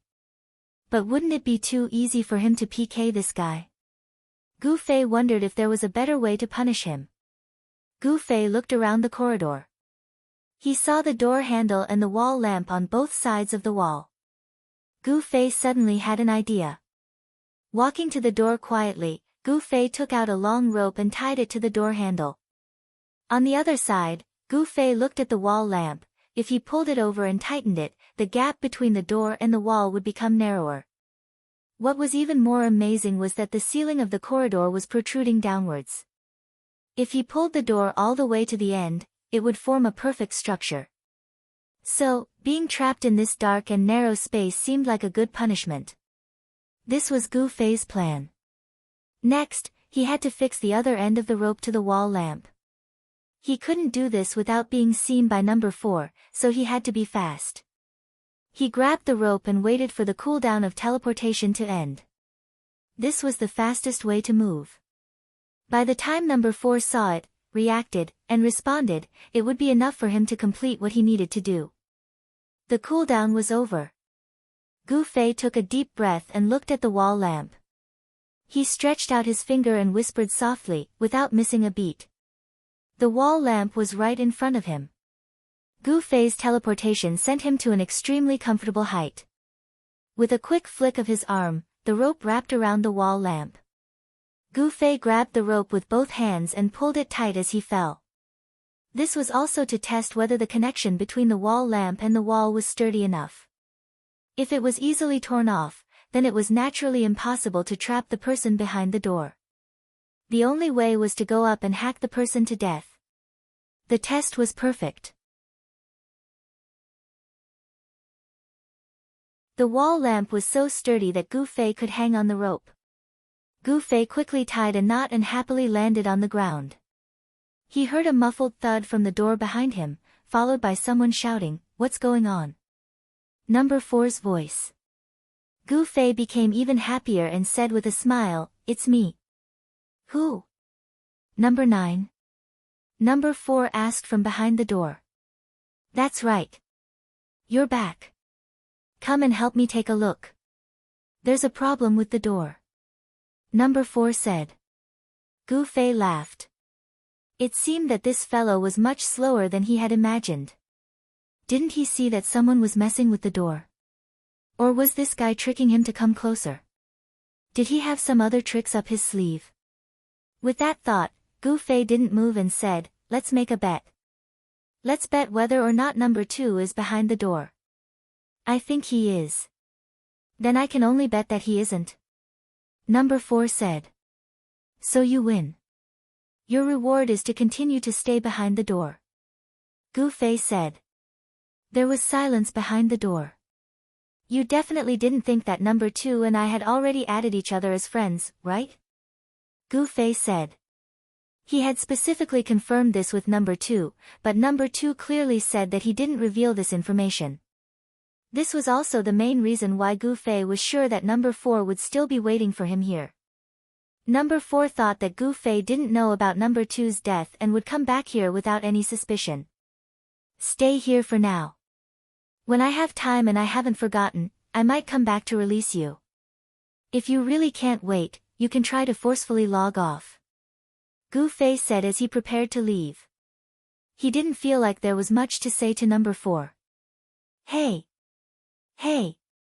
Number 4 shouted from behind the door. Gu Fei ignored her and left without looking back. The corridor behind the door became quiet again. The lights on both sides of the wall continued to flicker. The rope that Gu Fei pulled out was projected onto the walls on both sides. The door was suddenly pushed open. It wasn't the side that Gu Fei pulled tight, but the other side of the door. Number 4 stood quietly by the door and looked at the rope that was stuck to the wall and its blurry shadow on the wall opposite her. Shadow. What Gu Fei ignored was the shadow.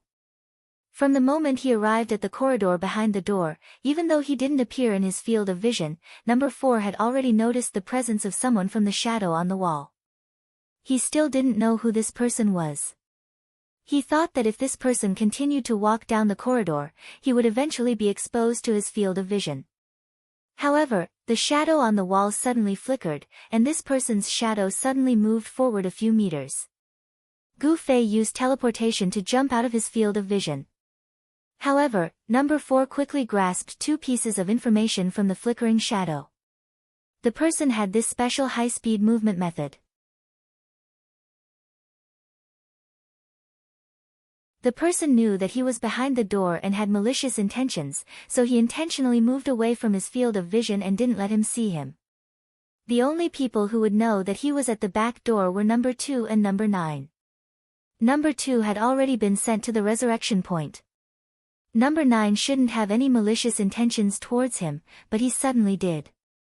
There was only one possibility: he knew that he killed number 2. How did he know? Obviously, number 2 told him after the two of them added each other as friends. With just a shadow that jumped a few meters away, number 4 immediately deduced the above conclusions, and none of them were wrong. Therefore, when Gu Fei was planning how to fix the door, number 4, who was only one door away from him, was already on guard. Even though he knew that the person was not friendly, he still didn't know what Gu Fei was going to do. He was curious, so he quietly watched from behind the door. He was completely prepared to escape at any time. Therefore, when Gu Fei teleported to pull the rope, number 4 immediately darted out from behind the door. Gu Fei had to wind the rope, tighten it, and tie the knot. There were quite a lot of procedures that required some time. The reason why he felt that he could make it in time was because he was certain that number 4 would be caught off guard by this sudden situation. It would only take a few seconds for Gu Fei to judge the situation. He didn't expect number 4 to be prepared. He flashed, and number 4 rushed out immediately. In a few seconds, he flashed to the other door. Number 4's movements weren't slow at all. For Gu Fei, who was several meters away, the conversation that followed was coming from the opposite direction. There was only the width of the corridor between the left and the right. If Gu Fei stood closer, he would have noticed it. Unfortunately, he didn't move forward, and number 4 purposely didn't make him suspicious. Therefore, after Gu Fei left, number 4 walked out from behind the door. Looking at Gu Fei's design, he was amazed. That was close. I almost got trapped here. This kid is too much. Number 4 pulled the rope. Both ends were very sturdy. If he really got trapped behind the door, there was nothing he could do. This guy, I need to kill him. Number 4's face was filled with excitement. This guy has a good relationship with number 2, so he will definitely think of a way to help number 2 complete the mission. As for number 2's mission, I'm quite clear about it, so, I already know where you are going. Number 4 thought about it and left the corridor. Gu Fei walked up the spiral staircase. He wasn't done with number 4. For him, he still had to eliminate number 3, find number 6, and find the things that number 2 needed. What is the purpose of this mission? Am I an NPC that serves the players? Gu Fei thought with tears streaming down his face. The first thing he had to deal with was number 2's mission. Originally, he thought that the mission was about stealing, so he wouldn't get any clues from the guards in the hall. In the end, Gu Fei just wanted to give it a try and asked casually. He didn't expect that he would actually get the information he needed. There might be clues on the top floor. This was really out of Gu Fei's expectations. As he reported the good news to number 2, he heard number 2's analysis. If it was me, don't even talk about asking, the guards would probably kill me when they see me, probably because it's you, that's why it's just a normal item. Your question is also a normal inquiry, so the NPC gave you the answer, right? When Gu Fei heard that, he couldn't help but feel that the parallel world was really a new way of thinking in online games. Clues that the person on the mission couldn't get could be found by others by asking. This thinking was really too reverse. Even veteran players like Sword Demon Brother you definitely wouldn't have thought of it. After a while, Gu Fei arrived at the top floor. The space on the top floor was narrow and low, and it seemed to have been abandoned for many years. There were cobwebs everywhere. Gu Fei coughed and felt his face was covered in dust. What made him even more pessimistic was that there was not a single NPC on this floor. Didn't this mean that he could only bury his head to look for it and not ask for information? As for the item that number 2 needed, what kind of secret drawing material was it? Was it a piece of paper, a book, or something else? Number 2's mission prompt didn't specify it either. Gu Fei could only look for it with a bitter face. In a short while, his body was covered in dust. Half a candle, rusty nails, starving rats, charred wooden sticks, the named items and props in the garbage pile on the top floor were really endless. Gu Fei suspected that this was a special design by the system to hide the mission items and then let the players find it. After rescuing a trapped butterfly from a broken cobweb, Gu Fei shone a weak beam of sunlight through a hole in the roof and found a broken piece of paper in a broken wooden table and a drawer that stretched out in half.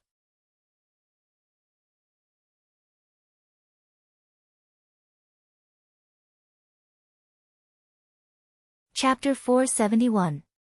Gu Fei stepped forward and picked up the broken piece of paper. He glanced at it and found that it was indeed a blueprint for making clothing. This was something that was often needed for life skills to learn how to make equipment through the blueprint. There was a fundamental difference between this and the raincoat that number 2 made on his own. The things that he made on his own would only have the appearance, but the things that he made through the blueprint would have the essence of the game, which was the attributes of the equipment. After sending the information of this item to number 2 for confirmation, it was indeed the item that he needed for his quest. Knowing that Gu Fei had obtained it, number 2 cheered and forgot the pain of dying a level, which made Gu Fei feel very gratified. After putting the blueprint into his pocket, Gu Fei was already ready to leave the junkyard.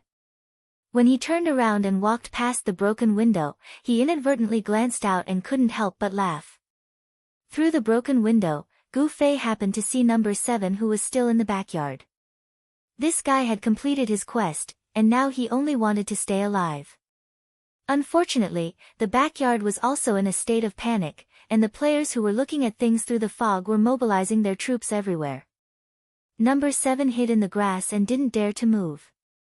Gu Fei looked down at his sorry state and thought it was funny, but at the same time, he saw the players who were looking at things through the fog a few meters away from him, and he couldn't help but break into a cold sweat for him. At this moment, a string of burning fireballs suddenly streaked across the sky. With Gu Fei's eyesight, he knew that the fireballs were heading towards number 7. In a great shock, he quickly extended his sword out of the window and chanted a rapid fireball. Gu Fei's original intention was to use his rapid fireball to collide with the opponent and neutralize the opponent's attack. This skill was extremely difficult, and Gu Fei wasn't completely confident. In addition, there was a time delay when he released the rapid fireball, and Gu Fei didn't usually use this skill, so he didn't know how long the delay was. In the end, there was a deviation. Gu Fei's rapid fireball brushed past the tail of the string of fireballs, and the string of fireballs continued to rush towards number 7, who was lying on the ground and didn't know it at all.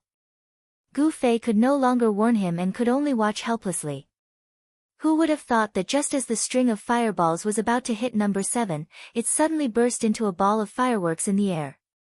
Gu Fei was overjoyed. He knew that this was the limit of his magic skill.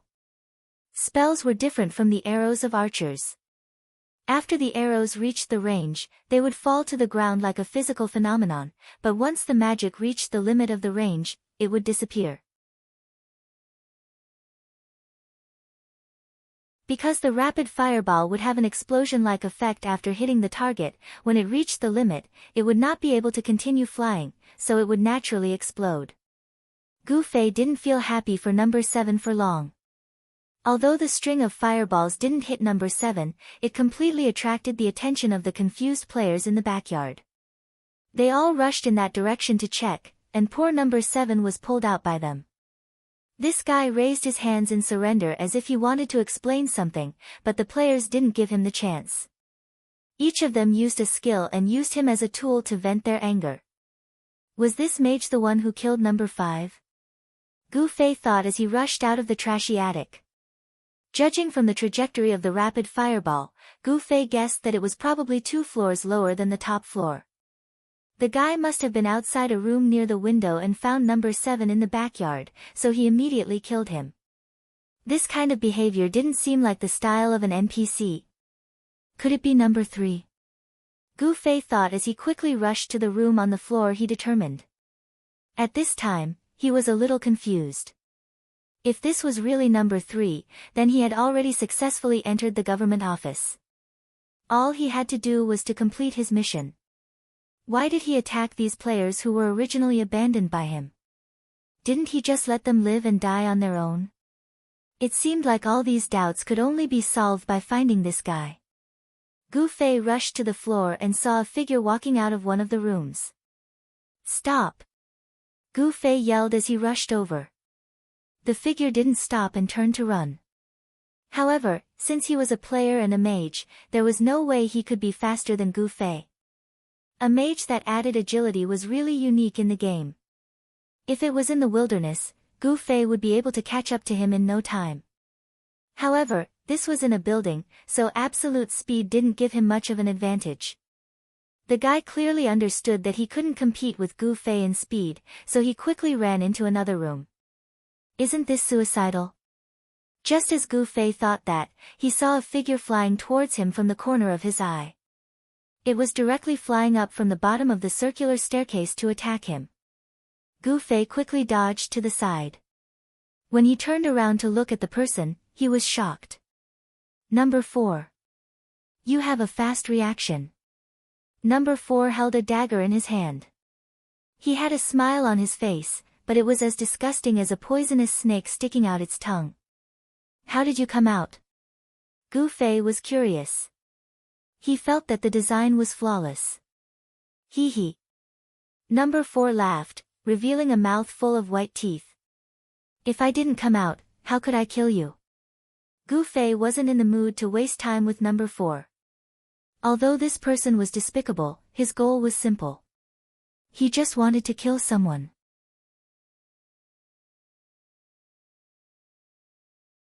As for the person that was suspected to be number 3, Gu Fei didn't know what his goal was. It was worth studying him. Let's finish this quickly. Gu Fei pointed his sword at number 4. You've got guts. Number 4 laughed. He placed his dagger in front of his chest and continued to stare at Gu Fei like he was staring at his prey. Dual flame flash. Gu Fei didn't want to waste any time. He rushed forward and swung his sword at number 4. Under the cover of the sword, Gu Fei used his full strength. For an ordinary person to be able to use this kind of move that could be used to deal with Gu Fei, it was considered a great advantage. However, Gu Fei still neglected a problem. After all, his kung fu was honed from the real world. When he executed a move, all the reactions he had prepared were completely based on the foundation of reality. At this time, he was in a game, and the skills in the game were existences beyond reality. The reactions of the skills might not necessarily be covered by Gu Fei's follow-up moves. Number 4 faced Gu Fei's attack. His body suddenly shook. All that was left in Gu Fei's eyes was an afterimage. The afterimage turned into countless afterimages, drawing an arc in the air and going behind Gu Fei. His speed was not inferior to teleportation. How could someone move at such a high speed in the real world? Therefore, this time, Gu Fei's follow-up move was completely ineffective. The dagger was already aimed at Gu Fei's back. With such a high-speed attack, even if Gu Fei could react, he wouldn't be able to react in time.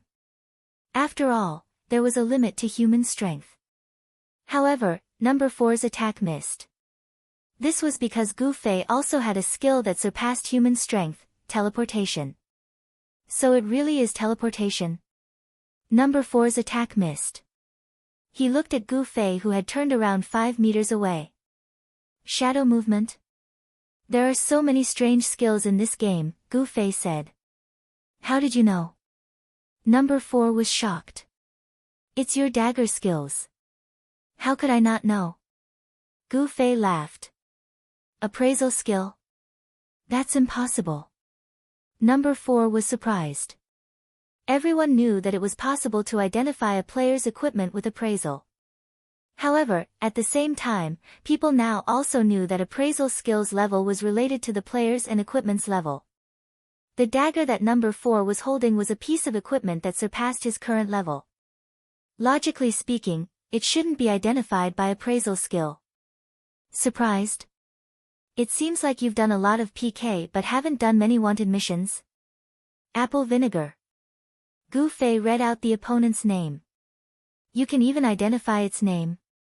Number 4 was indeed apple vinegar. He was surprised that Gu Fei could recognize its name. Do more wanted missions and you'll understand, Gu Fei said. Apple vinegar was the target of his daily mission. However, it was still a wanted mission.